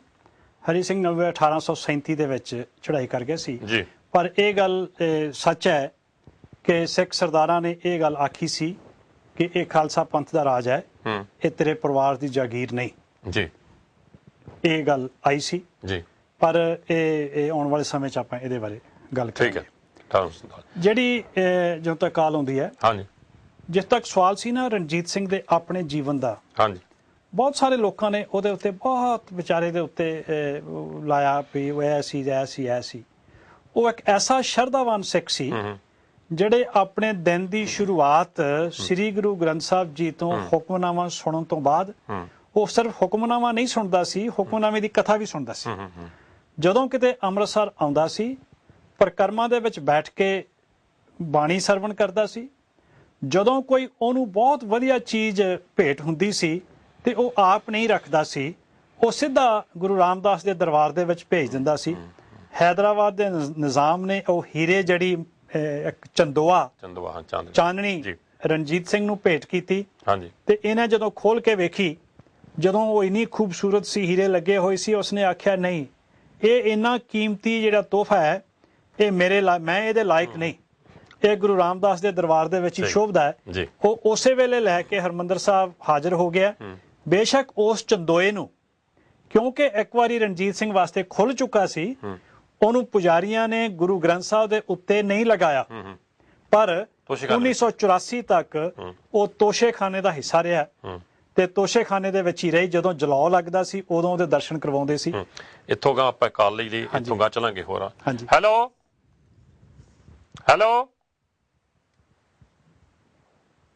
ਹੈਲੋ ਹਾਂਜੀ, ਸ਼ਾਇਦ ਕਾਲ ਡ੍ਰੌਪ ਹੋ ਗਈ। ਅੱਛਾ, ਇਹ ਚਾਂਦਨੀ ਦੀ ਗੱਲ ਸੀ। ਫਿਰ ਦੂਸਰੀ ਚੌਰ ਚੰਦਨ ਦਾ ਚੌਰ ਜਿਹੜਾ ਇੰਨਾ ਖੂਬਸੂਰਤ, ਕਮਰ ਨੌਨਿਆਲ ਸਿੰਘ ਦਾ ਸਿਹਰਾ ਵੀ ਸੀ। ਹਾਂ, ਕਮਰ ਨੌਨਿਆਲ ਸਿੰਘ ਦਾ ਸਿਹਰਾ, ਹੋਰ ਬਹੁਤ ਕੀਮਤੀ ਵਸਤੂਆਂ ਜੋ ਵੀ ਕੀਮਤੀਆਂ ਹੁੰਦੀਆਂ ਜੋ ਵੀ ਮਿਲਦੀਆਂ ਉੱਥੇ ਪਹਿਲਾਂ ਲੈ ਕੇ ਆਉਂਦਾ। ਔਰ ਗੁਰੂ ਖਾਲਸਾ ਪੰਥ ਤੋਂ ਇੰਨਾ ਸਮਰਪਿਤ ਸੀ। ਕਾਲ ਆ ਗਈ, ਹਾਂਜੀ, ਲਾ ਲਓ। ਹੈਲੋ, ਹਾਂਜੀ, ਵਾਹਿਗੁਰੂ ਜੀ ਕਾ ਖਾਲਸਾ, ਵਾਹਿਗੁਰੂ ਜੀ ਕੀ ਫਤਿਹ। ਵਾਹਿਗੁਰੂ ਜੀ ਕਾ ਖਾਲਸਾ ਵਾਹਿਗੁਰੂ ਜੀ ਕੀ ਫਤਿਹ ਜੀ। ਮੈਂ ਗਿਆਨੀ ਜੀਵਨ ਸਿੰਘ ਬੋਲਦਾ ਆਸਟ੍ਰੇਲੀਆ ਬਿਆਨਾ ਤੋਂ ਜੀ। ਆਸਟ੍ਰੇਲੀਆ ਤੋਂ ਭਾਈ ਗਿਆਨੀ ਜੀਵਨ ਸਿੰਘ ਜੀ ਬੋਲ ਰਹੇ। ਹਾਂਜੀ ਭਾਈ ਸਾਹਿਬ ਜੀ, ਤੁਹਾਡਾ ਬਹੁਤ ਬਹੁਤ ਧੰਨਵਾਦ। ਕੀ ਕਹਿਣਾ ਚਾਹੋਗੇ ਅੱਜ? ਮੈਂ ਸਿਰਫ ਵਧਾਈ ਤੁਹਾਨੂੰ ਦੇਣਾ ਚਾਹੁੰਦਾ ਸਰਦਾਰ ਅਵਤਾਰ ਸਿੰਘ ਜੀ, ਤੁਸੀਂ ਡਾਕਟਰ ਮਿਹਰਬਾਨੀ ਸਾਧੂ ਸਿੰਘ ਜੀ ਨੂੰ, ਕਿ ਜਿਹੜਾ ਇਤਿਹਾਸ ਸਰਦਾਰ ਅਵਤਾਰ ਸਿੰਘ ਜੀ ਸੁਣਾਉਂਦੇ ਨੇ ਬਹੁਤ ਡਿਟੇਲ ਨਾਲ, ਬਹੁਤ ਆਨੰਦ ਆਉਂਦਾ। ਔਰ ਇਹ ਇੰਨੀ ਡਿਟੇਲ ਨਾਲ ਪਹਿਲਾਂ ਕਦੀ ਸੁਣਿਆ ਨਹੀਂ ਹੁੰਦਾ ਸੰਗਤਾਂ ਨੇ, ਤੇ ਬਹੁਤ ਜ਼ਿਆਦਾ ਆਨੰਦ ਆਉਂਦਾ। ਤੇ ਸਿਰਫ ਵਧਾਈ ਦੇਣੀ ਤੁਹਾਨੂੰ ਕਿ ਇਸੇ ਤਰ੍ਹਾਂ ਇਹ ਸਿੱਖ ਵਿਰਾਸਤ ਤੁਸੀਂ ਚਾਲੂ ਰੱਖੋ। ਧੰਨਵਾਦ ਜੀ, ਮਿਹਰਬਾਨੀ, ਬਹੁਤ ਬਹੁਤ ਧੰਨਵਾਦ। ਵਾਹਿਗੁਰੂ ਜੀ ਕਾ ਖਾਲਸਾ ਵਾਹਿਗੁਰੂ ਜੀ ਕੀ ਫਤਿਹ। ਅਗਲੀ ਕਾਲ ਲੈਣ ਤੋਂ ਪਹਿਲਾਂ ਮੈਂ ਇਹ ਬੇਨਤੀ ਜ਼ਰੂਰ ਕਰ ਦੇਵਾਂਗੇ ਕਿ ਜਿਹੜੇ ਸਰੋਤੇ ਨੇ ਨਾ, ਹਾਂਜੀ, ਆ ਜੋ ਇਤਿਹਾਸ ਤੁਸੀਂ ਦੱਸ ਰਹੇ ਹੋ, ਤੁਸੀਂ ਬੜੀਆਂ ਕਿਤਾਬਾਂ ਪੜ੍ਹ ਕੇ ਡੀਟੇਲਸ ਵਿਦ ਫੈਕਟਸ ਦੱਸ ਰਹੇ ਹੋ, ਤੇ ਚਾਹੀਦਾ ਆਪਾਂ ਨੂੰ ਵੀ ਇਹ ਰਿਕਾਰਡ ਹੋ ਜਾਵੇ। ਸਿੱਖ ਚੈਨਲ ਤੋਂ ਵੀ ਮਿਲ ਸਕਦਾ, ਪਰ ਘਰਾਂ ਵਿੱਚ ਰਿਕਾਰਡ ਕਰੋ, ਤਾਂ ਕਿ ਕਦੀ ਲੋੜ ਪੈਂਦੀ ਹੈ ਆਪਾਂ ਨੂੰ ਕਿਸੇ ਡੇਟ ਦੀ, ਕਦੀ ਲੋੜ ਪੈਂਦੀ ਹੈ ਕਿਸੇ ਕੋਈ ਇਤਿਹਾਸ ਖੋਜਣ ਦੀ, ਬਜਾਏ ਕਿ ਫਿਰ ਉਹ ਕਿਤਾਬਾਂ ਦਾ ਆਪਾਂ ਟੋਕਰਾ ਚੁੱਕੀਏ। ਭਾਈ ਸਾਹਿਬ ਜੋ ਦੱਸ ਰਹੇ ਨੇ ਇਹ ਜ਼ਰੂਰ ਰਿਕਾਰਡ ਕਰਿਆ ਕਰੋ, ਤਾਂ ਕਿ ਇਹ ਵੀ ਆਪਣੀ ਇੱਕ ਵਿਰਸਾ ਹੀ ਬਣ ਜਾਈਏ, ਆਪਣੀ ਜੋ ਵਿਰਾਸਤ ਸੁਣਾ ਰਹੇ ਨੇ। ਸੋ ਆਪਾਂ ਅਗਲੀ ਕਾਲ ਲੈ ਕੇ ਫੇਰ ਪਾਸੇ ਚਲੀ। ਹੈਲੋ ਜੀ, ਵਾਹਿਗੁਰੂ ਖਾਲਸਾ ਵਾਹਿਗੁਰੂ ਜੀ ਕੀ ਫਤਿਹ। ਗੁਰਚਰਨ ਸਿੰਘ ਬੋਲ ਰਿਹਾ ਚੈਕਵੈਲ ਤੋਂ। ਹਾਂਜੀ, ਮੈਂ ਗੁਰਚਰਨ ਸਿੰਘ ਜੀ ਕਿੱਥੋਂ ਬੋਲ ਰਹੇ ਜੀ? ਚੈਕਵੈਲ ਤੋਂ ਜੀ। ਹਾਂਜੀ ਭਾਈ ਸਾਹਿਬ ਜੀ ਦੱਸੋ। ਮੈਂ ਖਿਮਾ ਮੰਗਦਾ ਸਰਦਾਰ ਅਵਤਾਰ ਸਿੰਘ ਜੀ ਕੋਲੋਂ। ਮੈਂ ਇਹਨਾਂ ਨੂੰ ਈਮੇਲ ਭੇਜਾਂਗਾ ਸਿੱਖ ਵਿਰਾਸਤ ਤੇ। ਮੈਂ 2 ਪੁਆਇੰਟ ਕਰਨਾ ਮੈਂ ਸਾਂਝੇ ਕਰਨਾ ਚਾਹੁੰਦਾ। ਇੱਕ ਤੇ ਬਰੀਫ ਹੀ ਕਰਿਓ ਜੀ ਪਲੀਜ਼। ਬਹੁਤ ਪੂਰੇ ਤਰੀਕੇ ਦੇ ਨਾਲ ਮਹਾਰਾਜਾ ਰਣਜੀਤ ਸਿੰਘ ਨੂੰ ਨਾ ਆਪਣੇ ਸਮੁੰਦਰ ਤਾਈਂ ਉੱਪੜਨ ਤੋਂ ਬੰਦ ਕਰ ਦਿੱਤਾ ਸੀ ਸਿੰਧ ਦੇ ਰਾਹੀਂ। ਹਾਂਜੀ, ਤੇ ਦੂਜੀ ਗੱਲ ਇਹ ਕਿ ਉਸ ਵੇਲੇ ਸਿੱਖਾਂ ਦੀ ਜਿਹੜੀ ਗਿਣਤੀ ਸੀ ਪੰਜਾਬ ਦੇ ਵਿੱਚ ਸਿਰਫ 12% ਸੀਗੀ, ਔਰ ਇਸ 12% ਨੇ ਆਪਣਾ ਕੀ ਸਾਰੇ ਪੰਜਾਬ ਤੇ ਰਾਜ ਕੀਤਾ ਸੀ। ਤੇ ਅਗਰ ਅਸਲੀਅਤ ਔਰ ਪਹਿਲਾ ਸੈਕੂਲਰ ਰਾਜ ਸੀ ਸੰਸਾਰ ਦੇ ਵਿੱਚ, ਤੇ ਮਹਾਰਾਜਾ ਰਣਜੀਤ ਸਿੰਘ ਦਾ ਰਾਜ ਸੀਗਾ। ਠੀਕ ਹੈ ਜੀ। ਹਾਂਜੀ, ਤੇ ਅਖੀਰਲੀ ਗੱਲ ਇਹ ਹੈ ਕਿ ਉਹ ਭਾਈ ਸਾਹਿਬ ਹੋਰਾਂ ਨੇ ਸਵਾਲ ਕੀਤਾ ਸੀਗਾ, ਮੇਰੇ ਖਿਆਲ ਤੁਸੀਂ ਜਵਾਬ ਦੇ ਦਿੱਤਾ ਕਿ ਸਰਦਾਰ ਹਰੀ ਸਿੰਘ ਨਲੂਆ ਉਸ ਤੋਂ ਪਹਿਲਾਂ ਸ਼ਹੀਦ ਹੋ ਚੁੱਕੇ ਸਨ। ਔਰ ਮੇਰਾ ਅਖੀਰਲਾ ਇੱਕ ਸਵਾਲ ਹੈ, ਇਹ ਇੱਕ ਆਪਣੇ ਕੀ ਸਪੈਕੂਲੇਸ਼ਨ ਹੈ ਕਿ ਅਗਰ ਸਰਦਾਰ ਹਰੀ ਸਿੰਘ ਨਲਵਾ ਸ਼ਹੀਦ ਨਾ ਹੁੰਦੇ ਔਰ ਉਹ ਮਹਾਰਾਜਾ ਸਾਹਿਬ ਤੋਂ ਬਾਅਦ ਤੱਕ ਰਹਿੰਦੇ, ਤਾਂ ਪੰਜਾਬ ਦੀ ਔਰ ਸਿੱਖ ਰਾਜ ਦੀ ਹਾਲਾਤ ਕੀ ਹੋਣੀ ਸੀਗੀ, ਵੱਖਰੀ ਹੋਣੀ ਸੀ ਅੱਜ ਤੱਕ। ਠੀਕ ਹੈ ਜੀ, ਭਾਈ ਸਾਹਿਬ ਤੁਹਾਨੂੰ ਗੁਰੂ ਦੀ ਦਿੱਤੀ ਮਾਤਰਾ ਨਾਲ ਜ਼ਰੂਰ ਜਵਾਬ ਦੇਣਗੇ। ਵਾਹਿਗੁਰੂ ਜੀ ਕਾ ਖਾਲਸਾ ਵਾਹਿਗੁਰੂ ਜੀ ਕੀ ਫਤਿਹ। ਹੈਲੋ ਹਾਂਜੀ, ਵਾਹਿਗੁਰੂ ਜੀ ਕਾ ਖਾਲਸਾ ਵਾਹਿਗੁਰੂ ਜੀ ਕੀ ਫਤਿਹ ਜੀ। ਹੈਲੋ ਹਾਂ, ਮੈਂ ਜੋਗੀਸ਼ਵਰ ਸਿੰਘ ਬੋਲ ਰਿਹਾ ਜੀ ਸਵਿਟਜ਼ਰਲੈਂਡ ਤੋਂ। ਭਾਈ ਜੁਗੇਸ਼ਵਰ ਸਿੰਘ ਜੀ ਸਵਿਟਜ਼ਰਲੈਂਡ ਤੋਂ ਬੋਲ ਰਹੇ ਨੇ। ਧੰਨਵਾਦ ਭਾਈ ਸਾਹਿਬ ਜੀ, ਕੀ ਕਹਿਣਾ ਚਾਹੋਗੇ? ਮੈਂ ਡਾਕਟਰ ਅਵਤਾਰ ਸਿੰਘ ਨੂੰ ਜੀ, ਟਾਈਮ ਥੋੜਾ, ਮੈਂ ਬੜਾ ਸ਼ਾਰਟ ਜਿਹਾ ਸਵਾਲ ਪੁੱਛਣਾ ਚਾਹੁੰਦਾ। ਬਰੀਫਲੀ ਪੁੱਛੋ ਜੀ। ਕਿ ਰਣਜੀਤ ਸਿੰਘ ਦੇ ਅਕਾਲ ਚਲਾਣੇ ਤੋਂ ਬਾਅਦ 10 ਸਾਲਾਂ ਦੇ ਵਿੱਚ ਡੋਗਰਿਆਂ ਨੇ ਸਿੱਖ ਰਾਜ ਦਾ ਨਾਸ ਕਰਵਾਉਣ ਦੇ ਵਿੱਚ ਬੜਾ ਵੱਡਾ ਰੋਲ ਪਲੇ ਕੀਤਾ ਜੀ।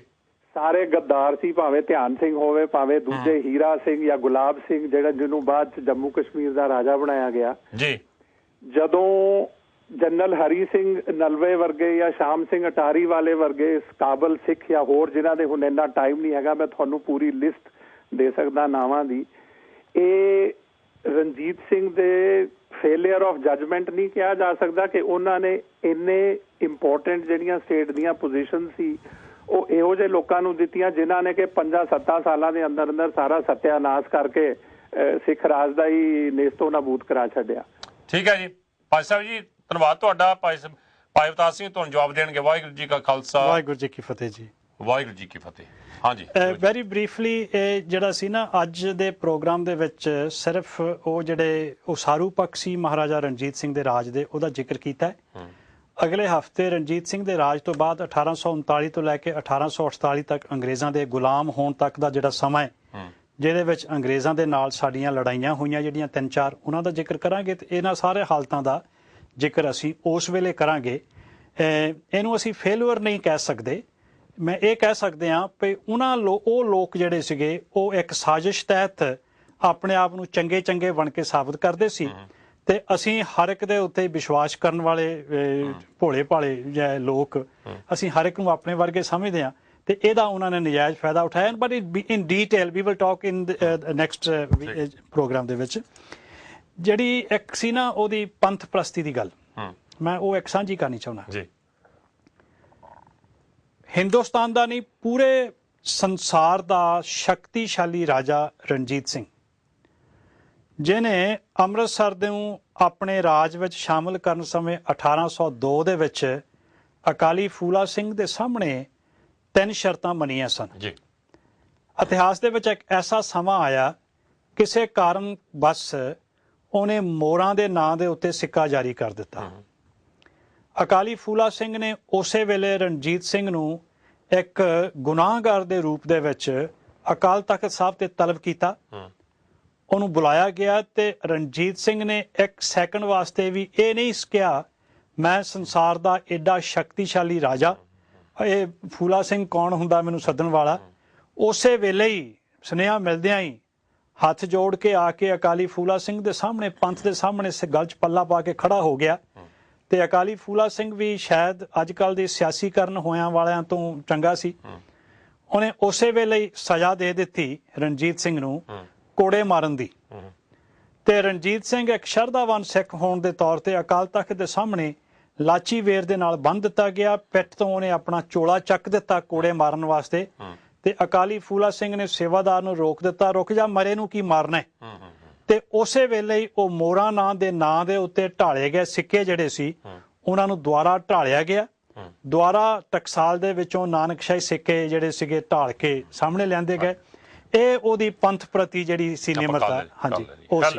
ਹੈਲੋ ਹੈਲੋ, ਵਾਹਿਗੁਰੂ ਜੀ ਕੀ ਫਤਿਹ। ਵਾਹਿਗੁਰੂ ਜੀ ਖਾਲਸਾ ਜੀ। ਵਾਹਿਗੁਰੂ ਜੀ ਫਤਿਹ। ਭਾਈ ਸਾਹਿਬ ਜੀ, ਸ਼ੁਭ ਨਾਮ ਤੇ ਕਿੱਥੋਂ ਬੋਲ ਰਹੇ ਹੋ? ਗੁਰਦੇਵ ਸਿੰਘ ਬੋਲ ਰਿਹਾ ਜੀ, ਬਰਮਿੰਘਮ ਤੋਂ। ਭਾਈ ਗੁਰਦੇਵ ਸਿੰਘ, ਧੰਨਵਾਦ। ਕੀ ਕਹਿਣਾ ਚਾਹੋਗੇ?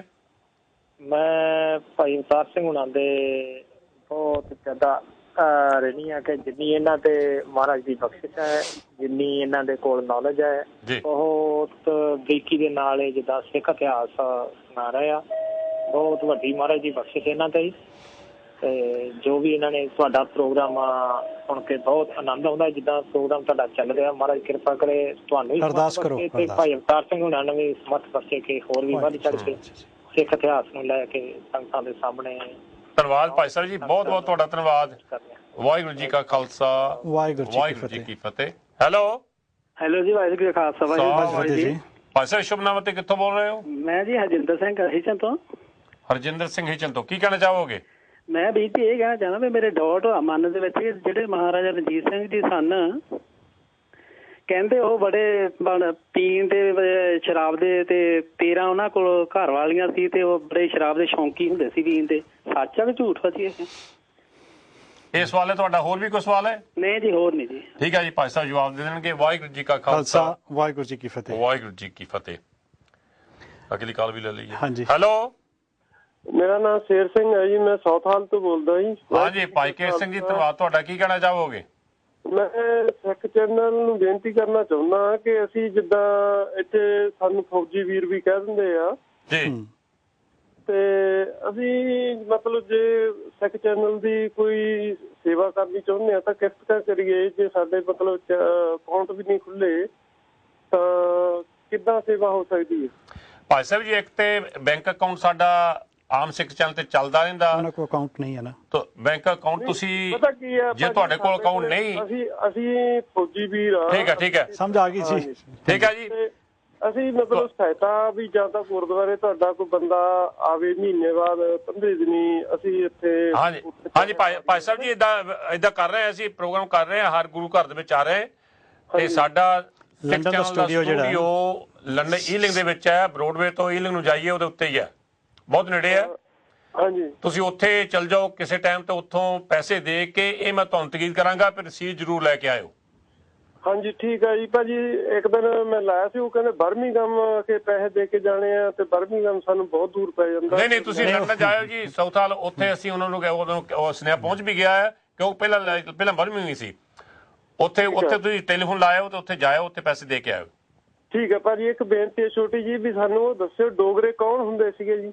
ਠੀਕ ਹੈ ਜੀ, ਉਹ ਦੱਸ ਦਿੰਦੇ ਜੀ। ਵਾਹਿਗੁਰੂ ਜੀ ਕਾ ਖਾਲਸਾ, ਵਾਹਿਗੁਰੂ ਜੀ ਕੀ ਫਤਿਹ। ਇਹ ਸਵਾਲ ਮੈਂ ਵੀ ਤੁਹਾਨੂੰ ਪੁੱਛਣਾ ਸੀ ਕਿ ਡੋਗਰੇ ਥੋੜੀ ਬੈਕਗ੍ਰਾਉਂਡ ਕਿੱਥੋਂ ਆਏ ਸੀ, ਕੌਣ ਸੀ ਇਹ ਡੋਗਰੇ? ਜੰਮੂ ਦੀ ਰਿਆਸਤ ਦੇ ਵਿੱਚ ਬ੍ਰਾਹਮਣ ਹੁੰਦੇ ਡੋਗਰੇ। ਬਾਕੀ ਬਹੁਤੀ ਡੀਟੇਲ ਜਿਹੜੀ ਹੈ ਉਹ ਫਿਰ ਆਪਾਂ ਫੇਰ ਕਰਾਂਗੇ। ਇਹ ਬ੍ਰਾਹਮਣ ਸੀ। ਜਿਹੜਾ ਸਵਾਲ ਸੀ ਨਾ ਇਹਨਾਂ ਦਾ ਭਾਈ ਹਰਜਿੰਦਰ ਸਿੰਘ ਹੋਰਾਂ ਦਾ ਹਿਚਨ ਤੋਂ, ਰਣਜੀਤ ਸਿੰਘ ਦੇ 5 ਵਿਆਹ ਸਨ, ਕਿਉਂ ਸਨ ਇਹ ਇੱਕ ਵੱਖਰਾ ਵਿਸ਼ਾ ਹੈ। 2 ਵਿਆਹ ਤਾਂ ਉਹਨਾਂ ਦੇ ਬਚਪਨ ਦੇ ਵਿੱਚ ਹੀ ਹੋ ਗਏ ਸੀ, ਨਕਈ ਮਿਸਲ ਦੇ ਵਿੱਚ ਤੇ ਕਨਈਆ ਮਿਸਲ ਦੇ ਵਿੱਚ, ਉਹ ਰਿਸ਼ਤੇਦਾਰੀਆਂ ਇਸ ਤਰ੍ਹਾਂ ਹੋ ਜਾਂਦੀਆਂ ਸੀ। ਉਸ ਤੋਂ ਬਾਅਦ ਮਹਾਰਾਣੀ ਜਿੰਦਾ ਨਾਲ ਵਿਆਹ ਹੋਇਆ, 2 ਵਿਆਹ ਉਸ ਤੋਂ ਬਾਅਦ ਹੋਰ ਹੋਏ, 5 ਉਹਨਾਂ ਦੇ ਵਿਆਹ ਹੋਏ। ਇਹ ਜ਼ਿਕਰ ਕੀ ਮਿਲਦਾ ਇਤਿਹਾਸ ਦੇ ਵਿੱਚ। ਲੜਕੇ ਕਿੰਨੇ ਸਨ? ਲੜਕੇ ਤੇ ਕਿੰਨੇ ਸਨ ਜੀ, ਮੈਨੂੰ ਹੁਣ ਮੇਰੇ ਕੋਲ ਨਹੀਂ ਹੈਗਾ ਨਾਮ, ਹਰ ਇੱਕ ਦੇ ਵੱਖਰੇ ਵੱਖਰੇ ਸਨ। ਇਹ ਇਤਿਹਾਸ ਦੇ ਵਿੱਚ ਇਸ ਗੱਲ ਦਾ ਜ਼ਿਕਰ ਮਿਲਦਾ ਹੈ ਕਿ ਰਣਜੀਤ ਸਿੰਘ ਸ਼ਰਾਬ ਦੀ ਵਰਤੋਂ ਕਰਦੇ ਸਨ।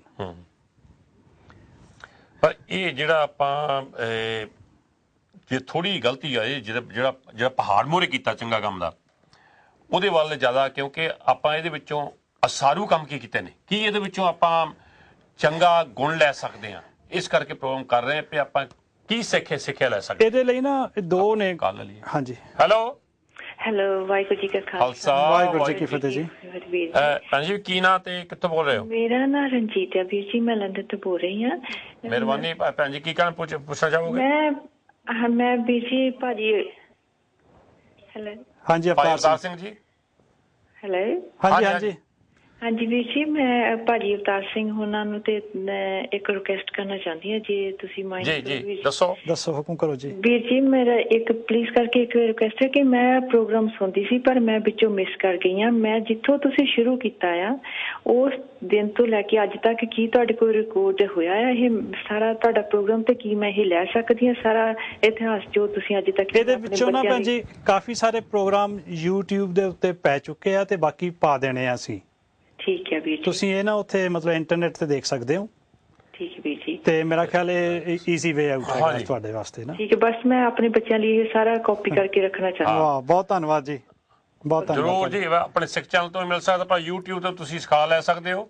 ਇਸੇ ਕਰਕੇ ਮੈਂ ਬੇਨਤੀ ਕੀਤੀ ਕਿ ਤੁਸੀਂ ਆਪੋ ਆਪਣੀਆਂ ਜਿਹੜੇ ਹੈਗੇ ਪਲੇਅਰ ਨਾ, ਰੈਕੋਰਡ ਪਲੇਅਰ ਜਾਂ ਜੋ ਵੀ ਕਰਨਾ, CD ਪਲੇਅਰ, ਹੁਣ ਤਾਂ ਸਕਾਈ ਪਲੱਸ ਤੇ ਹੋ ਜਾਂਦਾ ਸਾਰਾ, ਪਹਿਲਾਂ ਤਿਆਰ ਰੱਖਿਆ ਕਰੋ ਤਾਂ ਕਿ ਤੁਸੀਂ ਰਿਕਾਰਡ ਕਰ ਸਕੋ।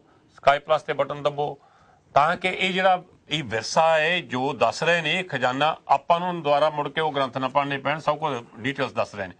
ਹੈਲੋ, ਵਾਹਿਗੁਰੂ ਜੀ ਕਾ ਖਾਲਸਾ, ਵਾਹਿਗੁਰੂ ਜੀ ਕੀ ਫਤਿਹ ਜੀ। ਭਾਈ ਸਾਹਿਬ ਸ਼ੁਭਨਾਮਾ ਤੇ ਕਿੱਥੋਂ ਬੋਲ ਰਹੇ ਹੋ? ਹਾਂਜੀ, ਮੇਰਾ ਨਾਮ ਮਹਿੰਦਰ ਸਿੰਘ ਦਸਾਂਝ ਹੈ, ਮੈਂ ਸਮੈਰਿਕ ਤੋਂ ਬੋਲਦਾ। ਹਾਂਜੀ, ਤੁਹਾਨੂੰ ਪਹਿਲਾਂ ਦੋਨਾਂ ਸਰਦਾਰਾਂ ਨੂੰ ਸਤਿ ਸ੍ਰੀ ਅਕਾਲ। ਤੁਸੀਂ ਬਹੁਤ ਹੀ ਡਿਟੇਲ ਦੇ ਵਿੱਚ ਤੁਸੀਂ ਤੇ ਡਾਕਟਰ ਸੁਖਪ੍ਰੀਤ ਸਿੰਘ ਉਦੋਕੀ ਨੇ ਮਿਹਰਬਾਨੀ, ਬਹੁਤ ਕਮਾਲ ਦੀ ਹਿਸਟਰੀ ਜਿਹੜੀ ਆ ਛੁਪੀ ਹੋਈਆਂ ਚੀਜ਼ਾਂ ਤੁਸੀਂ ਸਾਨੂੰ ਜ਼ਾਹਰ ਕੀਤੀਆਂ। ਹਾਂਜੀ, ਅੱਛਾ, ਮੇਰਾ ਸਵਾਲ ਹੈਗਾ ਵੀ ਜਦੋਂ ਉਹਨਾਂ ਨੇ 3 ਗੱਲਾਂ ਮਹਾਰਾਜਾ ਰਣਜੀਤ ਸਿੰਘ ਨੂੰ ਪਹਿਲਾਂ ਮਨਾ ਲਈਆਂ ਸੀ, ਹਾਂਜੀ, ਸਿੱਖ ਰਾਜ ਜਦ ਬਣਾ ਲਿਆ ਜੀ, ਤੇ ਫਿਰ ਉਹ ਕਿਹੜੀ ਮਨ ਦੀ ਸਥਿਤੀ ਸੀ ਜਦ ਮੋਹਰਾਂ ਦੇ ਨਾਂ ਤੇ ਉਹਨੇ ਸਿੱਕਾ ਬਣਾਤਾ? ਠੀਕ ਹੈ, ਉਹਦੇ ਮਨ ਵਿੱਚ ਕਿਹੜੀ ਸਥਿਤੀ ਪੈਦਾ ਹੋਈ? ਜੀ, ਇਹ ਸਵਾਲ ਹੈ ਤੁਹਾਡਾ। ਹਾਂਜੀ ਹਾਂਜੀ, ਧੰਨਵਾਦ ਜੀ। ਵਾਹਿਗੁਰੂ ਜੀ ਕਾ ਖਾਲਸਾ, ਵਾਹਿਗੁਰੂ ਜੀ ਕੀ ਫਤਿਹ। ਹਾਂਜੀ, ਦਿਓ ਜੀ ਜਵਾਬ। ਦਰਅਸਲ ਜਿਹੜਾ ਪਹਿਲਾਂ ਗੱਲ ਆ ਰਹੀ ਨਾ ਬਾਰ-ਬਾਰ ਡੋਗਰਿਆਂ ਦੀ, ਡੋਗਰੇ ਇਹ ਪੌਂਛ ਇਲਾਕੇ ਨਾਲ ਸੰਬੰਧ ਰੱਖਦੇ ਆ ਤੇ ਜਿਵੇਂ ਆਪਣੇ ਆਪਣੇ ਇਲਾਕੇ ਦੀਆਂ ਖਾਸੀਅਤਾਂ ਹੁੰਦੀਆਂ, ਜਿਵੇਂ ਪੋਠੋਹਾਰੀ ਲੋਕਾਂ ਦੀਆਂ ਪ੍ਰਾਹੁਣਚਾਰੀਆਂ ਬਹੁਤ ਮਸ਼ਹੂਰ ਹੈ, ਇਸੇ ਤਰ੍ਹਾਂ ਜਿਹੜੇ ਇਹ ਡੋਗਰਿਆਂ ਦਾ ਇਲਾਕਾ ਇਹ ਬਹੁਤ ਮਿੱਠੇ ਹੈ ਮੂੰਹ ਦੇ, ਬਹੁਤ ਖੁਸ਼ਾਮਦ ਕਰਨ ਵਾਲੇ ਹੈ ਔਰ ਬਹੁਤ ਮਤਲਬ ਬੰਦੇ ਦੇ ਅੰਦਰ ਵੜ ਜਾਣ ਦੀ ਸਮਰੱਥਾ ਰੱਖਣ ਵਾਲੇ ਲੋਕ ਹੈ। ਇਹਨਾਂ ਨੇ ਰਣਜੀਤ ਸਿੰਘ ਨੂੰ ਆਪਣੇ ਹੱਥਾਂ ਵਿੱਚ ਕਰਨ ਦੇ ਲਈ, ਹਮੇਸ਼ਾ ਆਪਣੇ ਨਾਲ ਰੱਖਣ ਦੇ ਲਈ, ਉਹਦੀਆਂ ਕੁਝ ਇੱਕ ਜਿਹੜੀਆਂ ਆਪਾਂ ਕਮਜ਼ੋਰੀਆਂ ਸਮਝ ਲਈ, ਆਖਰਕਾਰ ਅਸੀਂ ਹਿਊਮਨ ਖੁਸ਼ਾਮਦਾਂ ਕਰ ਕਰਕੇ ਉਹਨਾਂ ਦੀਆਂ ਜਿਹੜੀਆਂ ਕਮਜ਼ੋਰੀਆਂ ਸੀ ਉਹਨਾਂ ਨੇ ਹਾਈਲਾਈਟ ਕਰਵਾਉਣ ਵਾਸਤੇ ਬਹੁਤ ਸਾਰੇ ਕੰਮ ਜਿਹੜੇ ਸੀ ਰਣਜੀਤ ਸਿੰਘ ਦੇ, ਉਹਦੇ ਜਿਹੜੇ ਸੀ ਮਾੜੇ ਇਤਿਹਾਸ ਨੇ ਕਹਿੰਦੇ ਜਾਂਦੇ, ਜਿਹਨਾਂ ਦੀ ਅਸੀਂ ਗੱਲਾਂ ਕਰਦੇ ਹਾਂ ਕਿ ਰਣਜੀਤ ਸਿੰਘ 'ਚ ਆਹ ਨੁਕਸ ਸੀ, ਆਹ ਨੁਕਸ ਸੀ, ਆਹ ਨੁਕਸ ਸੀ।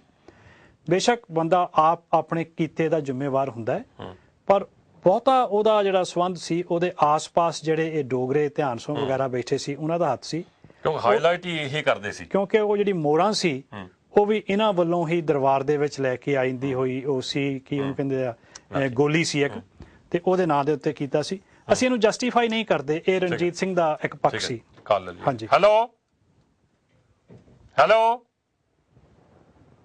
ਹਾਂਜੀ, ਕਾਲ ਸ਼ਾਇਦ ਡ੍ਰੌਪ ਹੋ ਗਈ ਤੇ ਹੈਲੋ ਹੈਲੋ ਹਾਂਜੀ, ਵਾਹਿਗੁਰੂ ਜੀ ਕਾ ਖਾਲਸਾ ਵਾਹਿਗੁਰੂ ਜੀ ਕੀ ਫਤਿਹ। ਵਾਹਿਗੁਰੂ ਖਾਲਸਾ ਵਾਹਿਗੁਰੂ ਕੀ ਫਤਿਹ। ਭਾਸ਼ਾ ਸ਼ੁਭ ਨਾਮ, ਕਿੱਥੋਂ ਬੋਲ ਰਹੇ ਹੋ? ਮੈਂ ਕਿਰਪਾਲ ਸਿੰਘ ਬੋਲ ਰਿਹਾ ਜੀ, ਸਲਾਹ ਤੋਂ। ਭਾਈ ਕਿਰਪਾਲ ਸਿੰਘ, ਧੰਨਵਾਦ। ਕੀ ਕਹਿਣਾ ਚਾਹੋਗੇ?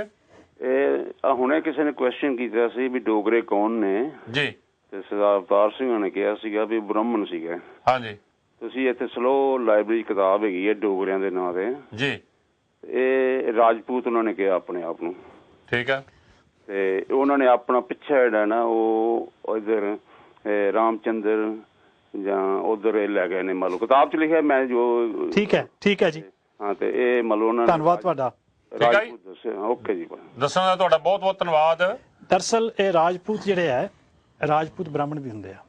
ਹਾਂ, ਰਾਜਪੂਤ ਬ੍ਰਾਹਮਣ ਹੋ ਸਕਦੇ, ਰਾਜਪੂਤ ਬ੍ਰਾਹਮਣ। ਹਾਂ, ਕਰ ਲਈ। ਹੈਲੋ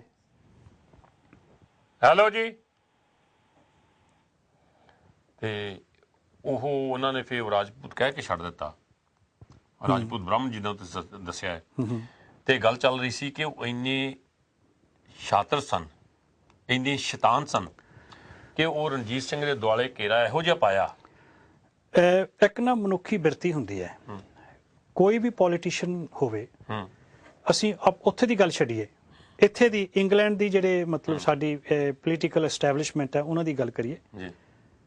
ਜਿਹੜਾ ਵੀ ਮੌਕੇ ਦੇ ਉੱਤੇ ਹਾਕਮ ਹੁੰਦਾ ਨਾ, ਰੂਲਿੰਗ ਪਾਰਟੀ ਹੁੰਦੀ ਹੈ ਜਾਂ ਰੂਲਿੰਗ ਪਰਸਨ ਹੁੰਦਾ ਹੈ, ਉਹ ਆਪਣੇ ਸਾਹਮਣੇ ਜਿਹੜਾ ਆਊਟਸਪੋਕਨ ਕਿਸਮ ਦਾ ਬੰਦਾ ਹੈ, ਮੂੰਹ ਫਟ ਬੰਦਾ ਜਿਹੜਾ ਹੈ, ਉਹਨੂੰ ਪਸੰਦ ਨਹੀਂ ਕਰਦੇ, ਉਹਨੂੰ ਆਪਣੇ ਤੋਂ ਦੂਰ ਰੱਖਦੇ ਆ। ਠੀਕ ਹੈ। ਰਣਜੀਤ ਸਿੰਘ ਦੇ ਸੰਬੰਧ ਵਿੱਚ ਇਹ ਗੱਲਾਂ ਸੀ ਕਿ ਜਿੱਥੇ ਉਹ ਬਹੁਤ ਸਤਿਕਾਰ ਕਰਦਾ ਸੀ ਸਰਦਾਰਾਂ ਦਾ, ਸਰਦਾਰਾਂ ਦੇ ਦਬਕੇ ਵੀ ਝੱਲਦਾ ਸੀ। ਇਹ ਸਾਰੇ ਸਰਦਾਰ ਜਿਹੜੇ ਆ ਉਹਨੂੰ ਕਾਣਾ ਕਹਿੰਦੇ ਹੁੰਦੇ ਸੀ। ਹਰੀ ਸਿੰਘ ਨਲੂਏ ਅਕਾਲੀ ਫੂਲਾ ਸਿੰਘ ਕੋਲੋਂ ਅੰਮ੍ਰਿਤਸਰ ਤੋਂ ਕੋਈ ਸਿੰਘ ਲਾਹੌਰ ਦਰਬਾਰ ਵਿੱਚ ਜਾਣਾ ਸੀ, ਤੇ ਉਹ ਅਕਾਲੀ ਫੂਲਾ ਸਿੰਘ ਨੂੰ ਪੁੱਛਦਾ ਕਿ ਅਕਾਲੀ ਜੀ ਕੋਈ ਸੁਨੇਹਾ ਦੇਣਾ ਤਾਂ ਦੇ ਦਿਓ, ਮੈਂ ਚੱਲਿਆ ਰਣਜੀਤ ਸਿੰਘ ਨੂੰ ਮਿਲਣ ਵਾਸਤੇ। ਤੇ ਉਹ ਸੁਨੇਹਾ ਦਿੰਦਾ ਹੈ ਅਕਾਲੀ ਫੂਲਾ ਸਿੰਘ, ਜਾਂ ਆਖੀ ਕਾਣੇ ਢੱਗੇ ਨੂੰ ਕਿਉਂ ਕਰਦਾ ਕਾਲੇ ਬੱਗੇ ਨੂੰ, ਜੇ ਬੱਗੇ ਹੀ ਇੱਕ ਦਿਨ ਮਰਨਾ ਹੈ ਫਿਰ ਮੂੰਹ ਕਾਲਾ ਕਿਉਂ ਕਰਨਾ ਹੈ। ਇਹੋ ਜੀ ਇਹ ਜਿਹੜੀਆਂ ਗੱਲਾਂ ਸੀ ਨਾ, ਮੈਂ ਇਹ ਸਮਝਦਾ ਕਿ ਇਹਦੇ ਰਾਹੀਂ ਰਣਜੀਤ ਸਿੰਘ ਦੀ ਜਿਹੜੀ ਸ਼ਖਸੀਅਤ ਹੈ ਉਹ ਹੋਰ ਉਜਾਗਰ ਹੁੰਦੀ ਹੈ ਕਿ ਉਹ ਆਪਣਾ ਜਿਹੜਾ ਰਾਜ ਸੀ ਉਹਨੂੰ ਆਪਣਾ ਰਾਜ ਨਹੀਂ ਸਮਝਦਾ ਸੀ, ਰਾਜ ਦਾ ਸਿਰਫ ਉਹ ਸੇਵਾਦਾਰ ਸਮਝਦਾ ਸੀ। ਤੇ ਉਹਨੇ ਮਰਨ ਵੇਲੇ ਨਾ, ਇਤਿਹਾਸ ਨੇ ਜ਼ਿਕਰ ਬਹੁਤ ਘੱਟ ਕੀਤਾ, ਪਤਾ ਨਹੀਂ ਕਿਉਂ ਅਸੀਂ ਉਹਦੇ ਅਖੀਰਲੇ ਸਮੇਂ ਉਹਦੇ ਸਾਰੇ ਗੁਣਾਂ ਨੂੰ ਕਵਰ ਕਰਨ ਦੀ ਕੋਸ਼ਿਸ਼ ਕੀਤੀ ਇਤਿਹਾਸ ਨੇ। ਉਹਨੇ ਕਿਹਾ ਹੈ, ਬੇਸ਼ੱਕ ਉਹਨੇ ਰਾਜ ਟਿੱਕਾ ਜਿਹੜਾ ਸੀ, ਉਹ ਪ੍ਰਿੰਸ ਜਿਹੜਾ ਸੀ ਖੜਕ ਸਿੰਘ ਨੂੰ ਬਣਾ ਦਿੱਤਾ ਸੀ, ਉਹਨੇ ਕਿਹਾ ਹੈ ਕਿ ਇਹਦੇ ਚੌਕੀਦਾਰ ਬਣ ਕੇ ਰਿਓ। ਇਹ ਜਿਹੜਾ ਰਾਜ ਹੈ ਇਹ 100 ਸਾਲ ਸਿੰਘਾਂ ਨੇ ਲੜ ਕੇ, ਅਨੇਕਾਂ ਕੁਰਬਾਨੀਆਂ ਦੇ ਕੇ, ਗਿਣਤੀ ਤੋਂ ਬਾਹਰੀਆਂ ਸ਼ਹੀਦੀਆਂ ਦੇ ਕੇ ਪ੍ਰਾਪਤ ਕੀਤਾ ਹੈ। ਖੂਨ ਡੋਲ ਕੇ ਮਿਲਿਆ ਇਹਨੂੰ ਅਜਾਈ ਨਾ ਗਵਾ ਦਿਓ, ਕਿਤੇ ਆਪਸ ਵਿੱਚ ਲੜਿਓ ਨਾ, ਇਕਮੁੱਠ ਰਿਓ।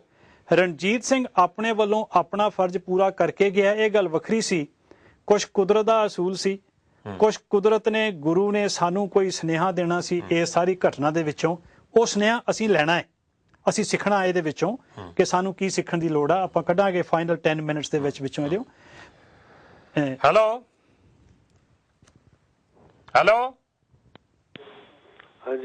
ਹਾਂਜੀ, ਵਾਹਿਗੁਰੂ ਜੀ ਕਾ ਖਾਲਸਾ ਵਾਹਿਗੁਰੂ ਜੀ ਕੀ ਫਤਿਹ। ਜੀ ਭਾਈ ਸਾਹਿਬ ਜੀ ਥੋੜਾ ਉੱਚਾ ਬੋਲਿਓ। ਹਾਂਜੀ ਡਾਕਟਰ ਸਾਹਿਬ ਜੀ। ਹਾਂਜੀ, ਵਾਹਿਗੁਰੂ ਜੀ ਕਾ ਖਾਲਸਾ ਵਾਹਿਗੁਰੂ ਜੀ ਕੀ ਫਤਿਹ ਜੀ। ਭਾਈ ਸਾਹਿਬ ਸ਼ੁਭ ਨਾਮ ਤੇ ਕਿੱਥੋਂ ਬੋਲ ਰਹੇ ਹੋ? ਹਾਂਜੀ ਡਾਕਟਰ ਸਾਹਿਬ ਸਿੰਘ ਜੀ, ਮੈਂ ਗੁਰਦੇਵ ਸਿੰਘ ਰਾਇਤ ਬੁਲਜ ਤੋਂ ਬੋਲ ਰਿਹਾ। ਧੰਨਵਾਦ ਜੀ ਭਾਈ। ਹਾਂਜੀ ਗਿਆਨੀ ਜੀ। ਹਾਂਜੀ, ਕੀ ਹਾਲ ਤੁਹਾਡਾ? ਮਿਹਰਬਾਨੀ ਜੀ। ਗਿਆਨੀ ਜੀ ਦੱਸੋ ਕੀ ਪੁੱਛਣਾ ਚਾਹੋਗੇ? ਕਾਫੀ ਬਹੁਤ ਜ਼ਿਆਦਾ ਇਹ ਜਾਣਕਾਰੀ ਦੇ ਰਹੇ ਨੇ ਭਾਈ ਅਵਤਾਰ ਸਿੰਘ ਜੀ। ਜੀ, ਸਵਾਲ ਵੀ ਬੜੇ ਪੁੱਛੇ ਜਾਂਦੇ ਨੇ ਉਹਦੇ ਵਿੱਚੋਂ। ਹਾਂਜੀ, ਤੇ ਮੇਰਾ ਇਹ ਖਿਆਲ ਹੈ ਜੀ ਡਾਕਟਰ ਸਾਹਿਬ ਜੀ, ਵੀ ਦੇਖਣ ਵਾਲੀ ਗੱਲ ਤਾਂ ਇਹ ਆ, ਉਹ ਜਿਹੜਾ ਉਸ ਸਮੇਂ ਉਹਨਾਂ ਨੇ ਰਾਜ ਪ੍ਰਾਪਤ ਕੀਤਾ ਜੀ, ਉਹ ਕਿੰਨੀ ਚੜ੍ਹਦੀ ਕਲਾ ਦੀ ਗੱਲ ਹੈ ਹਨਾ। ਬਾਕੀ ਜਿਹੜੇ ਛੋਟੇ ਛੋਟੇ ਨੁਕਸ ਹੁੰਦੇ ਉਹ ਤਾਂ ਹਰ ਇੱਕ ਹੀ ਹੁੰਦੇ ਆ, ਮਾਫ ਕਰਨਾ। ਠੀਕ ਹੈ। ਜਿਹੜੇ ਕਈ ਮੇਰੇ ਅੱਗੇ ਭੱਦਰ ਫੁਸ਼ ਉਹ ਪਿਛਾਂ ਖਿੱਚੂ ਗੱਲ ਕਰਦੇ ਆ, ਅਸੀਂ ਗੱਲ ਨਹੀਂ ਚਾਹੀਦੀ ਕਿ ਉਹ 13 ਤੀਵੀਆਂ ਸੀ ਜਾਂ ਕਿੰਨੇ ਹੋਰ ਹੈ, ਵਟ ਏਵਰ ਜੀ। ਉਹਦਾ ਕੋਈ ਸ਼ਾਹੀ ਠਾਠ ਸੀਗਾ। ਔਰ ਦੇਖਣ ਵਾਲੀ ਗੱਲ ਆ ਵੀ ਕੀ ਹਿੰਦੂ ਮੁਸਲਮਾਨ ਸਿੱਖ ਨੇ ਏਕਤਾ ਵਿੱਚ ਲਿਆ ਕੇ ਉਹਦੇ ਰਾਜ ਵਿੱਚ ਹਰ ਫੌਜ ਦੇ ਬੰਦੇ ਸੀਗੇ, ਠੀਕ ਹੈ ਨਾ ਜੀ। ਤੇ ਉਹ ਮੇਰਾ ਖਿਆਲ ਹੈ ਵੀ ਬੜੀ ਚੜ੍ਹਦੀ ਕਲਾ ਦੇ ਇੱਕ ਸਾਡੇ ਬਹੁਤ ਬੜਾ ਵੱਡਾ ਉਹਨਾਂ ਨੇ ਪਾਰਟ ਪਾਇਆ। ਅੱਜ ਕੱਲ ਤਾਂ ਹੀ ਐਗਜ਼ਾਮਪਲਾਂ ਦਿੱਤੀਆਂ ਜਾਂਦੀਆਂ ਰਣਜੀਤ ਸਿੰਘ ਦੇ ਰਾਜ ਦੀਆਂ ਦੁਨੀਆ ਵਿੱਚ। ਹਾਂਜੀ, ਬਹੁਤ ਐਗਜ਼ਾਮਪਲਾਂ ਹੈਗੀਆਂ। ਹਾਂ, ਧੰਨਵਾਦ। ਉਹ ਇਹ ਜਿਹੜਾ ਬੇੜਾ ਬੈਠਾ ਜਿੱਦਾਂ ਇਹਨਾਂ ਨੇ ਦੱਸਿਆ ਕਿ ਹੈਲੋ, ਹਾਂਜੀ ਹਾਂਜੀ ਹਾਂਜੀ, ਵੀ ਉਹ ਡੋਗਰਾ ਜਿਹੜੇ ਡੋਗਰਾ ਸੀ ਨਾ ਸਮਾਜ, ਉਹਨਾਂ ਨੇ ਬਾਕੀ ਗੱਲ ਆ ਵੀ ਉਹ ਬੜੇ ਮਿੱਠੇ ਬਣ ਕੇ ਨਾ ਇਹਨਾਂ ਨੂੰ ਥੱਲੇ ਸਿੱਟਣ ਲਈ ਉਹਨਾਂ ਨੇ ਕੋਸ਼ਿਸ਼ ਕੀਤੀ ਆ, ਪਰ ਫਿਰ ਵੀ ਜਿਹੜੀ ਹਿਸਟਰੀ ਆ ਉਹ ਹਿਸਟਰੀ ਆ ਜੀ। ਠੀਕ ਹੈ ਜੀ, ਧੰਨਵਾਦ ਜੀ ਬਹੁਤ, ਜਿਸ ਨੇ ਬਹੁਤ ਵੱਡੀਆਂ ਮਾਰਾਂ ਮਾਰੀ। ਭਾਈ ਗੁਰਦੇਵ ਸਿੰਘ ਜੀ ਬਹੁਤ ਬਹੁਤ ਧੰਨਵਾਦ ਤੁਹਾਡਾ। ਵਾਹਿਗੁਰੂ ਜੀ ਕਾ ਖਾਲਸਾ, ਵਾਹਿਗੁਰੂ ਜੀ ਕੀ ਫਤਿਹ ਜੀ। ਹੈਲੋ, ਹਾਂਜੀ ਹਾਂਜੀ, ਵਾਹਿਗੁਰੂ ਜੀ ਕਾ ਖਾਲਸਾ, ਵਾਹਿਗੁਰੂ ਜੀ ਕੀ ਫਤਿਹ। ਵਾਹਿਗੁਰੂ ਜੀ ਕੀ ਫਤਿਹ ਜੀ। ਮੈਂ ਕਹਿਣਾ ਚਾਹੁੰਦਾ ਸੀ ਮਾੜਾ ਜਿਹਾ ਕੁਛ। ਕਹੋ ਜੀ ਕਹੋ। ਸ਼ੁਭ ਨਾਮ ਤੇ ਕਿੱਥੋਂ ਬੋਲ ਰਹੇ ਹੋ? ਮੈਂ ਮੰਗਲ ਸਿੰਘ ਨਾਂ ਜੀ, ਮੈਂ ਬਰਮਿੰਘਮ ਤੋਂ ਬੋਲਦਾ। ਹਾਂਜੀ ਭਾਈ ਮੰਗਲ ਸਿੰਘ ਜੀ, ਕੀ ਕਹਿਣਾ ਚਾਹੋਗੇ? ਪਹਿਲੀ ਗੱਲ ਤਾਂ ਮੈਂ ਇਹ ਕਹਿਣਾ ਚਾਹੁੰਦਾ ਵੀ ਆਪਣੇ ਦੋਏ ਬੈਠੇ ਅੰਕਲ ਜੀ ਬਹੁਤ ਸੋਹਣੇ ਲੱਗਦੇ ਆ ਸਕਰੀਨ ਤੇ। ਮਿਹਰਬਾਨੀ। ਹਾਂਜੀ, ਚਲ ਕਾਲ ਡ੍ਰੌਪ ਹੋ ਗਈ। ਹਾਂਜੀ, ਦੂਜੀ ਗੱਲ ਜਿਹੜੇ ਹਨਾ ਕੌਮ ਦੇ ਆਪਣੇ ਸੀਗੇ 3-4 ਕੇ ਬੰਦੇ ਆ ਜਿਨ੍ਹਾਂ ਸਿਰ ਤੇ ਕੌਮ ਅੱਜ ਕੱਲ ਪਛਾਣੀ ਜਾਂਦੀ ਆ ਜੀ। ਹਾਂਜੀ ਹਾਂਜੀ, ਤਾਂ ਮਹਾਰਾਜਾ ਰਣਜੀਤ ਸਿੰਘ ਹੋਏ ਜਾਂ ਆਪਣੇ ਪਿੰਡ ਵਾਲੇ ਹੋਏ ਹੋਰ, ਤਾਂ ਜੇ ਆਪਾਂ ਇਹਨਾਂ ਵਿੱਚ ਕਮੀਆਂ ਕੱਢਣ ਲੱਗ ਪਏ ਤਾਂ ਆਪਣੀ ਕੌਮ ਦੇ ਵਿੱਚ ਹੈ ਕੀ ਆ? ਫਿਰ ਕੁਛ ਵੀ ਹੈ ਨਹੀਂ। ਠੀਕ ਹੈ ਜੀ, ਉਹ ਆਪਣੀ ਬਿਰਤੀ ਹੁੰਦੀ ਆਪੋ ਆਪਣੀ। ਚਲੋ ਧੰਨਵਾਦ ਜੀ ਬਹੁਤ ਤੁਹਾਡਾ। ਠੀਕ ਹੈ ਜੀ, ਧੰਨਵਾਦ। ਵਾਹਿਗੁਰੂ ਜੀ ਕਾ ਖਾਲਸਾ, ਵਾਹਿਗੁਰੂ ਜੀ ਕੀ ਫਤਿਹ। ਹਾਂਜੀ, ਇੱਥੇ ਇੱਕ ਸਵਾਲ ਆਇਆ ਸੀ ਵੀ ਜੇ ਹਰੀ ਸਿੰਘ ਨਲੂਏ ਵਰਗੇ ਸਰਦਾਰ ਜਿਉਂਦੇ ਹੁੰਦੇ ਤੇ ਕੀ ਡੋਗਰੇ ਜਿਹੜੇ ਆ ਉਹ ਏਦਾਂ ਪਾਵਰਫੁਲ ਹੋ ਜਾਂਦੇ? ਇਹ ਗੱਲ ਠੀਕ ਹੈ। ਹਰੀ ਸਿੰਘ ਨਲੂਏ ਹੋਰੀ ਇਹ ਸਾਰੀ ਘਟਨਾ ਨੂੰ ਬਹੁਤ ਨੇੜਿਓਂ ਜਾਣਦੇ ਸੀ ਤੇ ਸਮਝਦੇ ਸੀ। ਉਹ ਅਕਸਰ ਰਣਜੀਤ ਸਿੰਘ ਹੋਰਾਂ ਨੂੰ ਇਹ ਗੱਲ ਕਹਿੰਦੇ ਹੁੰਦੇ ਸੀ ਕਿ ਡੋਗਰਿਆਂ ਉੱਤੇ ਇੰਨਾ ਵਿਸ਼ਵਾਸ ਨਾ ਕਰੋ ਜੀ। ਪਰ ਕਾਰਨ ਇਹ ਸੀ ਕਿ ਉਦੋਂ ਉਸ ਵੇਲੇ ਜੰਗਾਂ ਯੁੱਧਾਂ ਦਾ ਸਮਾਂ ਸੀ, ਹਾਲੇ ਰਾਜ ਪੂਰਨ ਤੌਰ ਦੇ ਉੱਤੇ ਸਟੇਬਲ ਤਾਂ ਹੈ ਨਹੀਂ ਸੀ, ਹਾਲੇ ਕੁਝ ਸਾਲ ਪੁਰਾਣਾ ਸੀ। ਇਹ ਜਿਹੜੇ ਬਹਾਦਰ ਲੋਕ ਸੀ ਇਹਨਾਂ ਦੀ ਜ਼ਰੂਰਤ ਉੱਥੇ ਬਾਰਡਰਾਂ ਦੇ ਉੱਤੇ ਸੀ, ਇਹ ਧਿਆਨ ਸੋ ਹੋਣੀ ਤੇ ਲੜਨ ਜੋਗੇ ਹੈ ਨਹੀਂ ਸੀ, ਇਹ ਗੱਲਾਂ ਵਾਲੇ ਸੀ। ਦੂਸਰੀ ਗੱਲ ਇਹ ਸੀ ਕਿ ਕੁਝ ਸਰਦਾਰ ਡੋਗਰਿਆਂ ਦੇ ਨਾਲ ਮਹਾਰਾਜੇ ਦੀ ਨੇੜਤਾ ਨੂੰ ਪਸੰਦ ਨਹੀਂ ਕਰਦੇ ਸਨ ਤੇ ਕੁਝ ਸਰਦਾਰ ਆ ਜਿਹੜੇ ਉਹ ਸੱਚਮੁੱਚ ਹੀ ਇਸ ਸਾਰੇ ਸਥਿਤੀ ਤੋਂ ਥੋੜੇ ਜਿਹੇ ਉਹ ਹੋ ਕੇ ਨਾ ਕੀ ਉਹਨੂੰ ਕਹਿੰਦੇ ਆ ਨਾ ਖੁਸ਼ ਹੋ ਕੇ ਡਿਸਅਪੁਆਇੰਟਡ ਹੋ ਕੇ ਆਪਣੇ ਆਪਣੇ ਘਰਾਂ ਵਿੱਚ ਵੀ ਚਲੇ ਗਏ ਸੀ ਜੀ। ਜਿਨ੍ਹਾਂ ਵਿੱਚੋਂ ਸ਼ਾਮ ਸਿੰਘ ਅਟਾਰੀ ਜਿਹੜਾ ਰਣਜੀਤ ਸਿੰਘ ਦੇ ਲੜਕੇ ਦਾ ਕੁੜਮ ਸੀ, ਮਹਾਰਾਜਾ ਖੜਗ ਸਿੰਘ ਦਾ ਕੁੜਮ ਸੀ, ਨੌਨਿਹਾਲ ਸਿੰਘ ਦਾ ਸਹੁਰਾ ਸੀ, ਉਹ ਵੀ ਰਾਜ ਦੀਆਂ ਸਾਰੀਆਂ ਜ਼ਿੰਮੇਵਾਰੀਆਂ ਛੱਡ ਕੇ ਆਪਣੇ ਘਰ ਚਲੇ ਗਿਆ ਸੀ। ਹੋਰ ਵੀ ਚਲੇ ਗਏ ਸਨ। ਬਹੁਤ ਸਾਰੇ ਸਰਦਾਰ ਐਸੇ ਸਨ ਜਿਹੜੇ ਇਹ ਸਾਰੀ ਸਿਚੁਏਸ਼ਨ ਨੂੰ ਯੋਗ ਨਹੀਂ ਸਮਝਦੇ ਸੀ। ਉਹ ਕਹਿੰਦੇ ਵੀ ਸੀ ਆਪਣੀ ਗੱਲ, ਪਰ ਕਿਉਂਕਿ ਜਦੋਂ ਉਹਨਾਂ ਦੀ ਗੱਲ ਮੰਨੀ ਨਹੀਂ ਜਾਂਦੀ ਸੀ ਤੇ ਫਿਰ ਉਹ ਥੋੜਾ ਜਿਹਾ ਪਿੱਛੇ ਹੋ ਜਾਂਦੇ ਸਨ। ਉਹ ਜਿਹੜੇ ਸਿੱਖ ਜਰਨੈਲ ਸੀ ਜਿਨ੍ਹਾਂ ਦੇ ਵਿੱਚ ਉਹ ਪੰਥਕ ਮਾਦਾ ਸੀ, ਉਹ ਡੋਗਰਿਆਂ ਨੂੰ ਪਸੰਦ ਨਹੀਂ ਕਰਦੇ ਸਨ। ਸੋ ਇਹ ਤੁਸੀਂ ਆਪਾਂ ਜਦੋਂ ਅਗਲਾ ਇਤਿਹਾਸ ਆਇਆ ਉਹ ਚ ਆਪਾਂ ਗੱਲ ਕਰਾਂਗੇ, ਉਹਦੇ ਵਿੱਚ ਫਿਰ ਵੀ ਗੱਲ ਕਰਾਂਗੇ। ਇੱਕ ਜਿਹੜਾ ਹੋਰ ਕੋਈ ਕਾਲ ਹੈ ਲਾਈਨ 'ਚ? ਨਹੀਂ, ਹਾਲੇ। ਹਾਂ, ਇੱਕ ਜਿਹੜੀ ਗੱਲ ਅਸੀਂ ਕਰਨੀ ਆ ਨਾ, ਇਹ ਸੀ ਸਾਡੇ ਰਾਜ ਦੀ ਗੱਲ ਜੀ, ਉਸ ਸਮੇਂ ਦੀ। ਇਹਦੇ ਨਾਲ ਅਸੀਂ ਗੱਲ ਕਰਨੀ ਹੈ ਸਿੱਖ ਸਿਧਾਂਤ ਦੀ। ਹੁਣ ਆਪਾਂ ਕਾਲ ਇੱਕ ਲੈ ਲਈਏ, ਫਿਰ ਸਿਧਾਂਤ ਤੇ ਆਇਓ। ਲੈ ਲਓ ਠੀਕ। ਹੈਲੋ ਹੈਲੋ, ਹਾਂਜੀ, ਵਾਹਿਗੁਰੂ ਜੀ ਕਾ ਖਾਲਸਾ, ਵਾਹਿਗੁਰੂ ਜੀ ਕੀ ਫਤਿਹ ਜੀ। ਵਾਹਿਗੁਰੂ ਜੀ ਕਾ ਖਾਲਸਾ, ਵਾਹਿਗੁਰੂ ਜੀ ਕੀ ਫਤਿਹ। ਭਾਈ ਸਾਹਿਬ ਸ਼ੁਭ ਨਾਮ, ਕਿੱਥੋਂ ਬੋਲ ਰਹੇ ਹੋ? ਮੇਰਾ ਨਾਮ ਇੰਦਰਜੀਤ ਸਿੰਘ ਸ਼ੋਕਰ ਹੈ, ਮੈਂ ਸਮੈਰਕ ਤੋਂ ਬੋਲਦਾ ਜੀ। ਧੰਨਵਾਦ ਭਾਈ ਇੰਦਰਜੀਤ ਸਿੰਘ ਜੀ, ਕੀ ਕਹਿਣਾ ਚਾਹੋਗੇ? ਪਹਿਲਾਂ ਤੁਹਾਨੂੰ ਬਹੁਤ ਬਹੁਤ ਮੁਬਾਰਕਬਾਦ। ਮਿਹਰਬਾਨੀ। ਤੁਸੀਂ ਪੰਥ ਦਾ ਨਾਂ ਚਮਕਾ ਰਹੇ ਹੋ ਤੇ ਟੀਵੀ ਤੇ ਬਹਿ ਕੇ ਤੇ ਪੁਰਾਣੇ ਪਿਛੋਕੜ ਬਾਰੇ ਦੱਸਣ ਡਏ ਸਿੰਘਾਂ ਨੂੰ। ਉਹਦੀ ਬਖਸ਼ਿਸ਼ ਜੀ। ਹਾਂਜੀ ਹਾਂਜੀ, ਇੱਕ ਤੇ ਮੈਂ ਇਹਨਾਂ ਨੂੰ ਪੁੱਛਣਾ ਚਾਹੁੰਦਾ ਭਾਈ ਸਾਹਿਬ ਉਹਨਾਂ ਨੂੰ, ਤੇ ਇੱਕ ਸਿੱਖ ਤੇ ਸਿੰਘ 'ਚ ਫਰਕ ਦੱਸੋ, ਤੇ ਦੂਜਾ ਜਿਹੜਾ ਮਹਾਰਾਜ ਰਣਜੀਤ ਸਿੰਘ ਦੇ ਵੇਲੇ ਜਦੋਂ ਰਾਜ ਲਿਆ ਮਹਾਰਾਜਾ ਰਣਜੀਤ ਸਿੰਘ ਨੇ ਮੁਸਲਮਾਨਾਂ ਨਾਲ ਲੜਾਈ ਕਰਕੇ, ਉਸ ਵੇਲੇ ਉਹ ਕਹਿੰਦੇ ਜੀ ਇਹਨੀ ਇੱਜ਼ਤਾਂ ਬਹੁਤ ਲੁੱਟੀਆਂ, ਮੁਸਲਮਾਨਾਂ ਨੇ ਲੁੱਟੀਆਂ ਕਿ ਸਿੰਘਾਂ ਨੇ ਲੁੱਟੀਆਂ। ਇਹ ਉਸ ਵੇਲੇ ਡਰਾਵਾ ਦਿੰਦੇ ਸੀ ਵੀ ਜੀ ਮਹਾਰਾਜਾ ਰਣਜੀਤ ਸਿੰਘ ਦੇ ਰਾਤ ਨੂੰ 12 ਵੱਜਦੇ ਆ, ਤੇ ਉਹਦਾ ਕੀ ਚੱਕਰ ਸੀਗਾ। ਤੇ ਤੁਸੀਂ ਚੰਗੇ ਪਾਸੇ ਉਹਦੀ ਚੰਗੀਆਂ ਗੱਲਾਂ ਦੱਸਣ ਡਿਆ, ਉਹਦੇ ਨੈਗੇਟਿਵ ਵੀ ਦੱਸੋ ਵੀ ਉਹਦੇ ਵਿੱਚ ਮਾੜੀਆਂ ਗੱਲਾਂ ਵੀ ਸੀਗੀਆਂ, ਚੰਗੀਆਂ ਵੀ ਸੀਗੀਆਂ। ਠੀਕ ਹੈ, ਧੰਨਵਾਦ ਭਾਈ ਸਾਹਿਬ ਜੀ। ਵਾਹਿਗੁਰੂ ਜੀ ਕਾ ਖਾਲਸਾ, ਵਾਹਿਗੁਰੂ ਜੀ ਕੀ ਫਤਿਹ। ਇੱਕ ਤਾਂ ਸਿੱਖ ਤੇ ਸਿੰਘ ਦੀ ਡੈਫੀਨੇਸ਼ਨ। ਸਿੱਖ ਤਾਂ ਪਹਿਲਾਂ ਹੁੰਦੇ ਸੀ 1699 ਤੋਂ ਪਹਿਲਾਂ, ਹੁਣ ਤਾਂ ਸਿੰਘ ਹੀ ਹੁੰਦੇ ਆ। ਸੋ ਅੰਮ੍ਰਿਤ ਛਕ ਕੇ ਸਿੰਘ ਬਣ ਗਏ, ਸਾਰੇ ਸਿੰਘ ਹੀ ਹੁੰਦੇ ਆ। ਸਿੱਖ ਵੀ ਜਿਹੜਾ ਹੈ ਉਦੋਂ ਤੱਕ ਸਿੱਖ ਨਹੀਂ ਹੁੰਦਾ ਜਦੋਂ ਤੱਕ ਉਹ ਗੁਰੂ ਦੀ ਪੌਲ ਨਹੀਂ ਲੈਂਦਾ, ਤੇ ਪੌਲ ਲੈਣ ਤੋਂ ਬਾਅਦ ਉਹ ਸਿੰਘ ਤੇ ਕੌਰ ਹੋ ਜਾਂਦਾ ਹੈ। ਇਹ ਫਰਕ ਹੈ। ਦੂਸਰੀ ਜਿਹੜੀ ਗੱਲ ਹੈ ਨਾ, ਰਾਤ ਦੇ 12 ਵਜਦੇ ਆ, ਦਰਅਸਲ ਰਣਜੀਤ ਸਿੰਘ ਦੇ ਰਾਜ ਨਾਲ ਨਹੀਂ ਜੁੜੀ ਹੋਈ ਗੱਲ, ਇਹ ਉਸ ਤੋਂ ਪਹਿਲਾਂ ਕਪੂਰ ਸਿੰਘ ਦੇ ਸਮੇਂ ਨਾਲ ਜੁੜੀ ਹੋਈ, ਨਵਾਬ ਕਪੂਰ ਸਿੰਘ ਦੇ ਸਮੇਂ ਨਾਲ ਜੁੜੀ ਹੋਈ ਗੱਲ ਹੈ, ਜਿਸ ਵੇਲੇ ਤਰਨਾ ਦਲ ਤੇ ਬੁੱਢਾ ਦਲ ਬਣਿਆ ਸੀ।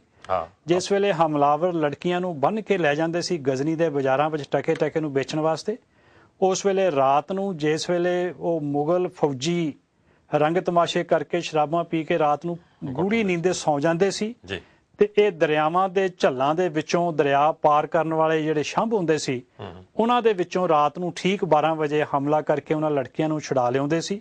ਉਦੋਂ ਦਾ ਬੋਲਾ ਬਣਿਆ ਸੀ ਕਿ ਸਿੰਘ ਜੀ 12 ਵਜ ਗਏ, ਦੈਟ ਮੀਨਸ ਵੀ ਹੁਣ ਹਮਲਾ ਕਰਨ ਦਾ ਸਮਾਂ ਆ ਗਿਆ। ਜਿਹੜੇ ਲੋਕੀ ਇਹਨੂੰ ਮਜ਼ਾਕ ਦੇ ਰੂਪ ਦੇ ਵਿੱਚ ਲੈਂਦੇ ਆ, ਉਹਨਾਂ ਨੂੰ ਇਹਦੀ ਅਸਲੀਅਤ ਸਮਝ ਲੈਣੀ ਚਾਹੀਦੀ ਹੈ। ਅੱਜ ਜੇ ਕੋਈ ਮੈਨੂੰ ਆਖੇ ਨਾ ਕਿ ਤੁਹਾਡੇ 12 ਵਜ ਗਏ ਤੇ ਮੈਨੂੰ ਖਿਮਾ ਕਰਿਓ, ਮੈਨੂੰ ਇਹ ਸ਼ਬਦ ਕਹਿ ਲੈਣ ਦਿਓ, ਮੈਂ ਕਹਿੰਦਾ ਹੁੰਨਾ ਵੀ ਕਿਹਦੀ ਧੀ ਭੈਣ ਨਿਕਲ ਗਈ ਜਿਹਨੂੰ ਖਾਲਸੇ ਨੇ ਛੁਡਾ ਕੇ ਲਿਆਉਣਾ, ਜਿਹੜੇ ਬਾਦ ਸਿੱਖਾਂ ਦੇ 12 ਵਜੇ ਨੂੰ ਆਵਾਜ਼ਾਂ ਮਾਰਦੇ ਹੋ ਤੁਸੀਂ। ਇਹ ਇੱਕ ਮਜ਼ਾਕ ਦੇ ਰੂਪ ਦੇ ਵਿੱਚ ਵਰਤਿਆ ਗਿਆ। ਇਹਨਾਂ ਨੇ ਗੱਲ ਕੀਤੀ ਵੀ ਰਣਜੀਤ ਸਿੰਘ ਦੇ ਰਾਜ ਦੇ ਵਿੱਚ ਇੱਜ਼ਤਾਂ ਲੁੱਟੀਆਂ ਗਈਆਂ। ਮੇਰੇ ਵੀਰ, ਕਿਹਦੀਆਂ ਗੱਲਾਂ ਕਰਦੇ ਹੋ ਤੁਸੀਂ? ਇਹ ਤੇ ਉਹ ਸਮਾਂ ਸੀ ਜਿਸ ਵੇਲੇ ਅਹਿਮਦ ਸ਼ਾਹ ਅਬਦਾਲੀ ਦੇ ਨਾਲ ਆਏ ਹੋਏ ਇਤਿਹਾਸਕਾਰ ਸਿੱਖਾਂ ਨੂੰ ਬੰਦੇ ਨਹੀਂ ਗਿਣਦੇ ਸੀ, ਕੁੱਤੇ ਕਹਿੰਦੇ ਸੀ।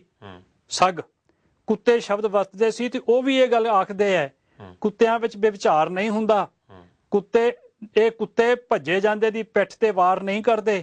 ਔਰਤ ਭਾਵੇਂ ਕਿੰਨੀ ਵੀ ਖੂਬਸੂਰਤ ਕਿਉਂ ਨਾ ਹੋਵੇ, ਉਹਦੇ ਵੱਲ ਅੱਖ ਚੱਕ ਕੇ ਨਹੀਂ ਵੇਖਦੇ, ਉਹਨੂੰ ਆਪਣੀ ਧੀ ਤੇ ਭੈਣ ਸਮਝਦੇ ਆ। ਤੇ ਇੱਜ਼ਤਾਂ ਲੁੱਟਣ ਦੀ ਗੱਲ ਤੇ ਬਹੁਤ ਦੂਰ ਦੀ ਗੱਲ ਆ ਮੇਰੇ ਵੀਰ। ਸਿੰਘ ਗੁਰੂ ਕਾ ਸਿੰਘ ਜਿਹੜਾ ਹੈ, ਉਹ ਕਿਸੇ ਦੀ ਇੱਜ਼ਤ ਬਚਾਉਂਦਾ ਹੈ, ਤੇ ਉਹਦੀ ਇੱਜ਼ਤ ਬਚਾਉਣ ਵਾਸਤੇ ਉਹ ਆਪਣੀ ਜਾਨ ਦੀ ਵੀ ਕੁਰਬਾਨੀ ਦਿੰਦਾ ਹੈ, ਪਰਵਾਹ ਨਹੀਂ ਕਰਦਾ। ਤੇ ਇੱਜ਼ਤ ਲੁੱਟਣਾ ਤਾਂ ਸੋਚ ਹੀ ਨਹੀਂ ਸਕਦਾ। ਉਹਨਾਂ ਨੇ ਸ਼ਾਇਦ ਉਹ ਗੱਲ ਕਹੀ ਸੀ, ਉਹ ਕਹਿੰਦੇ ਤੂੰ ਕਲੈਰੀਫਿਕੇਸ਼ਨ ਕਰ ਦਿਓ ਵੀ ਉਹ ਸਿੰਘ ਇੱਜ਼ਤ ਲੁੱਟਦੇ ਸਨ ਜਾਂ ਪਠਾਨ ਲੁੱਟਦੇ ਸਨ। ਉਹ ਪਠਾਨ ਜਦੋਂ ਆਉਂਦੇ ਸੀ ਹਮਲਾਵਰ ਹੋ ਕੇ, ਉਹ ਸਿਰਫ ਹਿੰਦੁਸਤਾਨ ਦੀਆਂ ਲੜਕੀਆਂ ਦੀ ਇੱਜ਼ਤ ਹੀ ਨਹੀਂ ਲੁੱਟਦੇ ਸੀ, ਹਿੰਦੁਸਤਾਨ ਨੂੰ ਹੀ ਲੁੱਟ ਕੇ ਲੈ ਜਾਂਦੇ ਸੀ। ਸੋਮਨਾਥ ਤੱਕ ਦੇ ਮੰਦਿਰਾਂ ਦੇ ਦਰਵਾਜ਼ੇ ਤੱਕ ਲਾ ਕੇ ਲੈ ਜਾਂਦੇ ਸੀ, ਮੂਰਤੀਆਂ ਤੋੜ ਕੇ ਉਹਦੇ ਵਿੱਚੋਂ ਹੀਰੇ ਜਵਾਹਰਾਤ ਕੱਢ ਕੇ ਲੈ ਜਾਂਦੇ ਸੀ। ਉਹਨਾਂ ਨੇ ਹਿੰਦੁਸਤਾਨ ਨੂੰ ਆਪਣੇ ਪੈਰਾਂ ਥੱਲੇ ਲਤਾੜ ਕੇ ਰੱਖਿਆ, ਛੱਡਿਆ ਹੀ ਕੁਝ ਨਹੀਂ।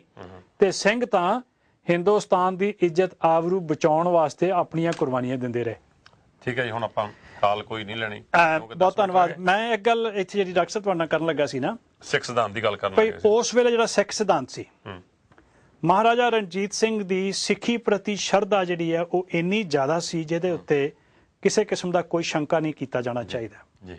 ਉਹਨੇ ਹਰ ਇਤਿਹਾਸਕ ਗੁਰਦੁਆਰਿਆਂ ਦੇ ਨਾਲ ਬਹੁਤ ਵੱਡੀਆਂ ਵੱਡੀਆਂ ਜਗੀਰਾਂ ਲਗਵਾਈਆਂ, ਸੁੰਦਰ ਖੂਬਸੂਰਤ ਇਮਾਰਤਾਂ ਬਣਾਈਆਂ। ਜੋ ਕੁਝ ਪੁਜਾਰੀਆਂ ਨੇ ਕਿਹਾ ਰਣਜੀਤ ਸਿੰਘ ਨੇ ਉਹ ਹੀ ਕੀਤਾ। ਪਰ ਇਹਦੇ ਨਾਲ ਜਿਹੜੀ ਧਾਰਮਿਕ ਚੇਤਨਤਾ ਸੀ ਉਹਦੀ ਘਾਟ ਪੈ ਗਈ ਸੀ ਕਿਤੇ ਨਾ ਕਿਤੇ, ਕਿਉਂਕਿ ਰਣਜੀਤ ਸਿੰਘ ਦਾ ਰਾਜ ਉਸ ਸਮੇਂ ਦੀ ਸਿਖਰ ਸੀ ਜਿਸ ਸਮੇਂ ਦੇ ਵਿੱਚ ਸਿੰਘਾਂ ਦੇ ਸਿਰਾਂ ਦੇ ਮੁੱਲ ਪੈਂਦੇ ਸੀ। ਸਿੰਘਾਂ ਨੂੰ ਘਰ ਘਾਟ ਛੱਡ ਕੇ, ਆਪਣੇ ਪਰਿਵਾਰ ਛੱਡ ਕੇ ਜੰਗਲਾਂ ਵਿੱਚ ਰਹਿਣਾ ਪੈਂਦਾ ਸੀ, ਤੇ ਗੁਰਦੁਆਰਿਆਂ ਦੀ ਸੇਵਾ ਸੰਭਾਲ ਨਿਰਮਲੇ ਤੇ ਉਦਾਸੀ ਸਾਧਾਂ ਨੇ ਕੀਤੀ ਸੀ, ਜਿਹੜੇ ਸਿੱਖ ਸਰੂਪ ਦੇ ਵਿੱਚ ਨਹੀਂ ਹੁੰਦੇ ਸਨ। ਉਹਨਾਂ ਦੇ ਆਪਣੇ ਆਪਣੇ ਵਿਸ਼ਵਾਸ ਸਨ, ਉਹਨਾਂ ਨੇ ਉਹਨਾਂ ਵਿਸ਼ਵਾਸਾਂ ਨੂੰ ਇੱਥੇ ਲੈ ਆਂਦਾ ਸੀ ਵਿੱਚ ਧਰਮ ਦੇ ਵਿੱਚ। ਸਿੱਖ ਧਰਮ ਨੂੰ ਹਿੰਦੂ ਧਰਮ ਦੀ ਤਰ੍ਹਾਂ ਕਰਮਕਾਂਡੀ ਰੰਗਤ ਦੇਣੀ ਸ਼ੁਰੂ ਕਰ ਦਿੱਤੀ ਸੀ। ਰਣਜੀਤ ਸਿੰਘ ਨੇ ਜਿੱਥੇ ਗੁਰਦੁਆਰਿਆਂ ਦੇ ਨਾਲ ਬਹੁਤ ਸਾਰੀਆਂ ਜਗੀਰਾਂ ਲਗਵਾਈਆਂ, ਉੱਥੇ ਸਿੱਖ ਸਿਧਾਂਤ ਪ੍ਰਤੀ ਬਹੁਤੀ ਚੇਤਨਤਾ ਨਹੀਂ ਵਿਖਾਈ। ਜਿਵੇਂ ਉਹ ਪ੍ਰਬੰਧ ਚੱਲਦਾ ਸੀ ਉਵੇਂ ਹੀ ਚੱਲਦਾ ਰਿਹਾ। ਰਣਜੀਤ ਸਿੰਘ ਦੇ ਤੋਂ ਪਹਿਲਾਂ ਹਰਮੰਦਰ ਸਾਹਿਬ ਦੇ ਉੱਤੇ ਪਹਿਲਾਂ ਧੀਰ ਮਲੀਏ ਉਹਦੇ ਮਿਹਰਬਾਨ ਉਹਦਾ ਮੁੰਡਾ ਹਰਜੀ, ਉਹਨਾਂ ਦਾ ਕਬਜ਼ਾ ਰਿਹਾ।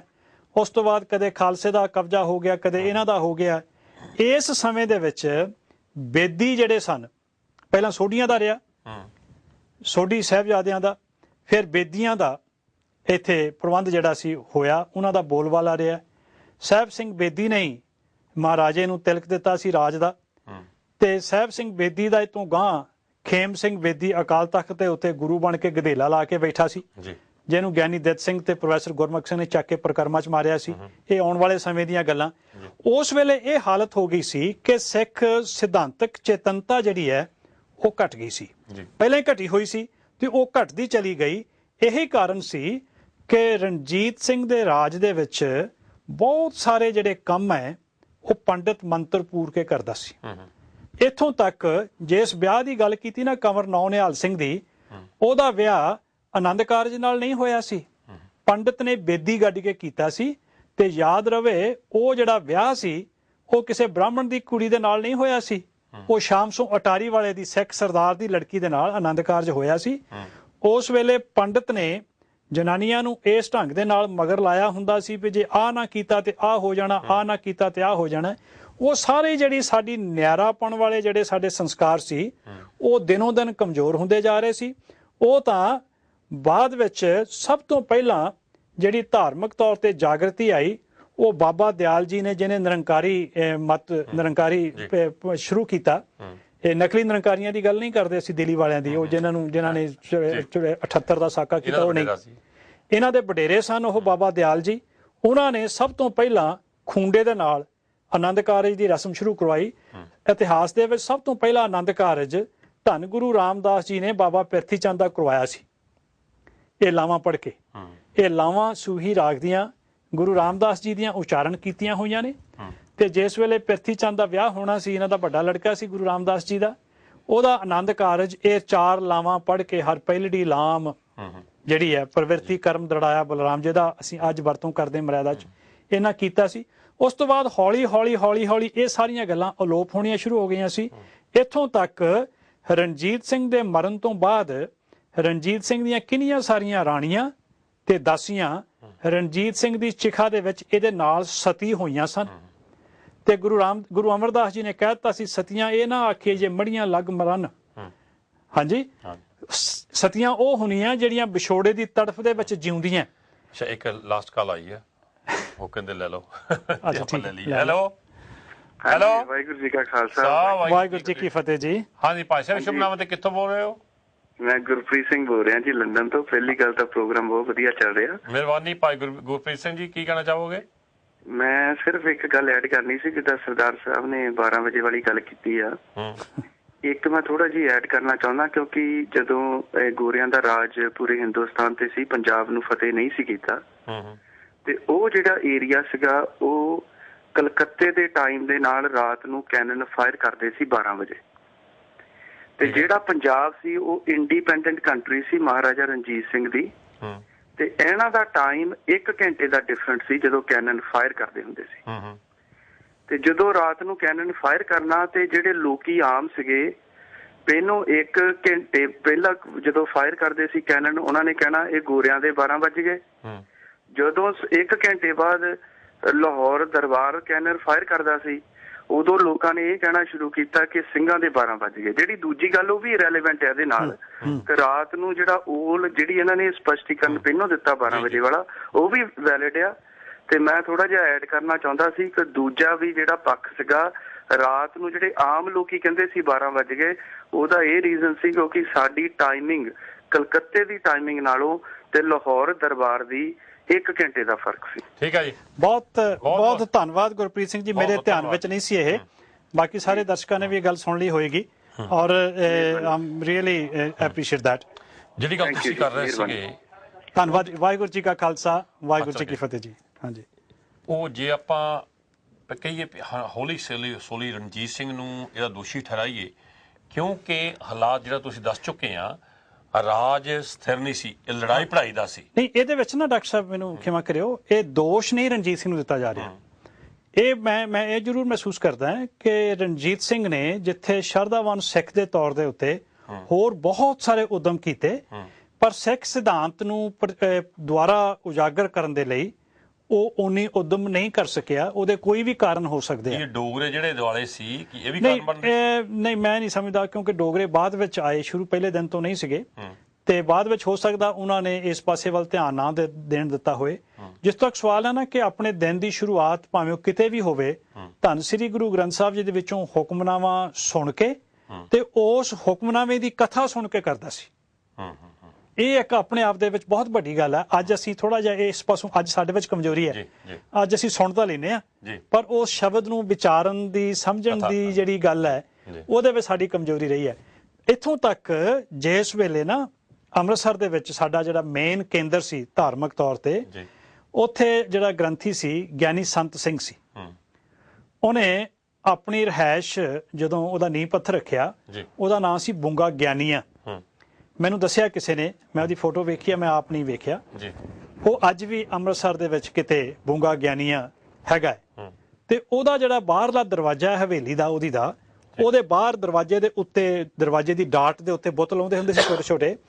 ਅੱਜ ਵੀ ਉੱਥੇ ਗਣੇਸ਼ ਦਾ ਤੇ ਸੂਰਜ ਦੇਵਤੇ ਦਾ ਬੁੱਤ ਲਾਇਆ ਹੋਇਆ ਕਹਿੰਦੇ, ਮੈਂ ਫੋਟੋ ਵੇਖੀ ਹੈ।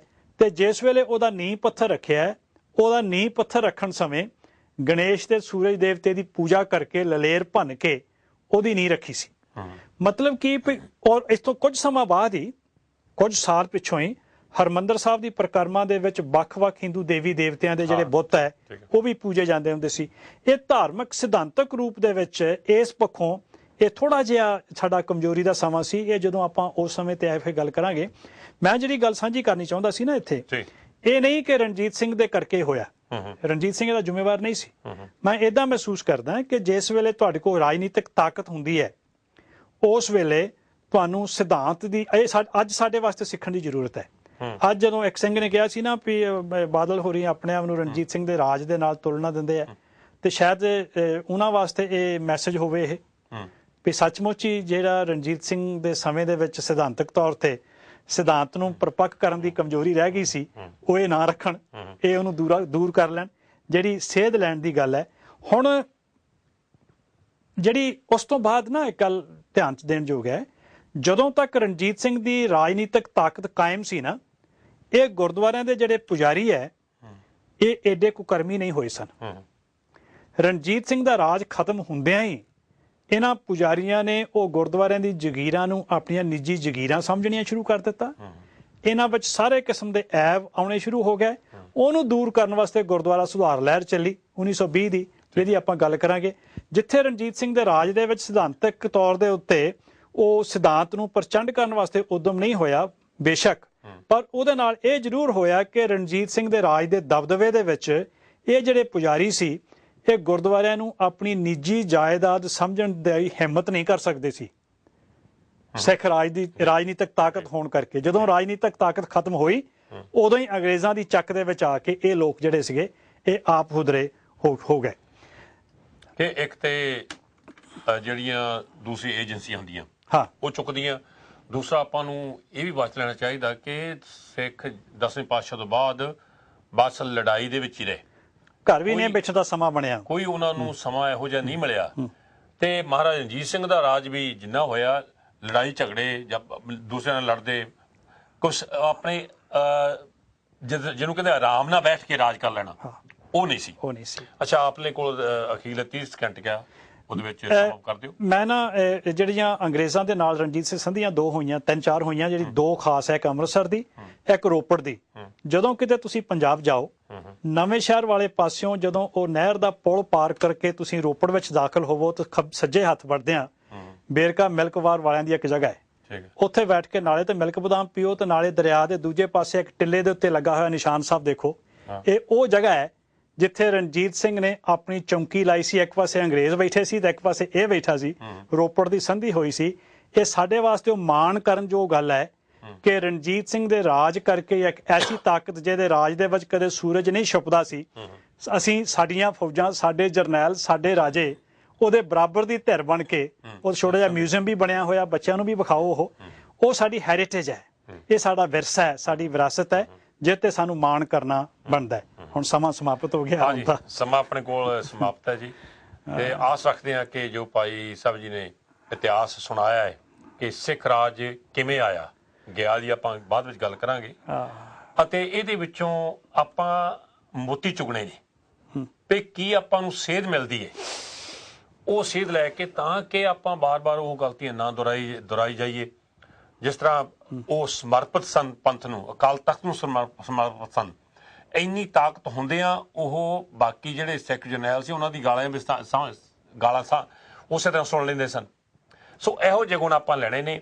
ਸੋ ਇਹਦੇ ਨਾਲ ਅੱਜ ਦਾ ਜੋ ਪ੍ਰੋਗਰਾਮ ਹੈ, ਕਿਉਂਕਿ ਸਮਾਂ ਇਜਾਜ਼ਤ ਨਹੀਂ ਦਿੰਦਾ, ਆਪਾਂ ਮਿੰਟ ਉੱਤੇ ਲੈ ਗਏ। ਭਾਈ ਸਾਹਿਬ ਜੀ, ਤੁਹਾਡਾ ਬਹੁਤ ਬਹੁਤ ਧੰਨਵਾਦ। ਤੇ ਇੱਥੋਂ ਜੋ ਇਤਿਹਾਸ ਚੱਲੇਗਾ ਉਹ ਤੁਹਾਡੇ ਨਾਲ ਫਿਰ ਅਸੀਂ ਸਾਂਝੀ ਕਰਾਂਗੇ। ਸੋ ਭੁੱਲ ਚੁੱਕ ਦੀ ਖਿਮਾ ਸਮੁੱਚੇ ਤੌਰ ਤੇ ਵਾਹਿਗੁਰੂ ਜੀ ਕਾ ਖਾਲਸਾ, ਵਾਹਿਗੁਰੂ ਜੀ ਕੀ ਫਤਿਹ।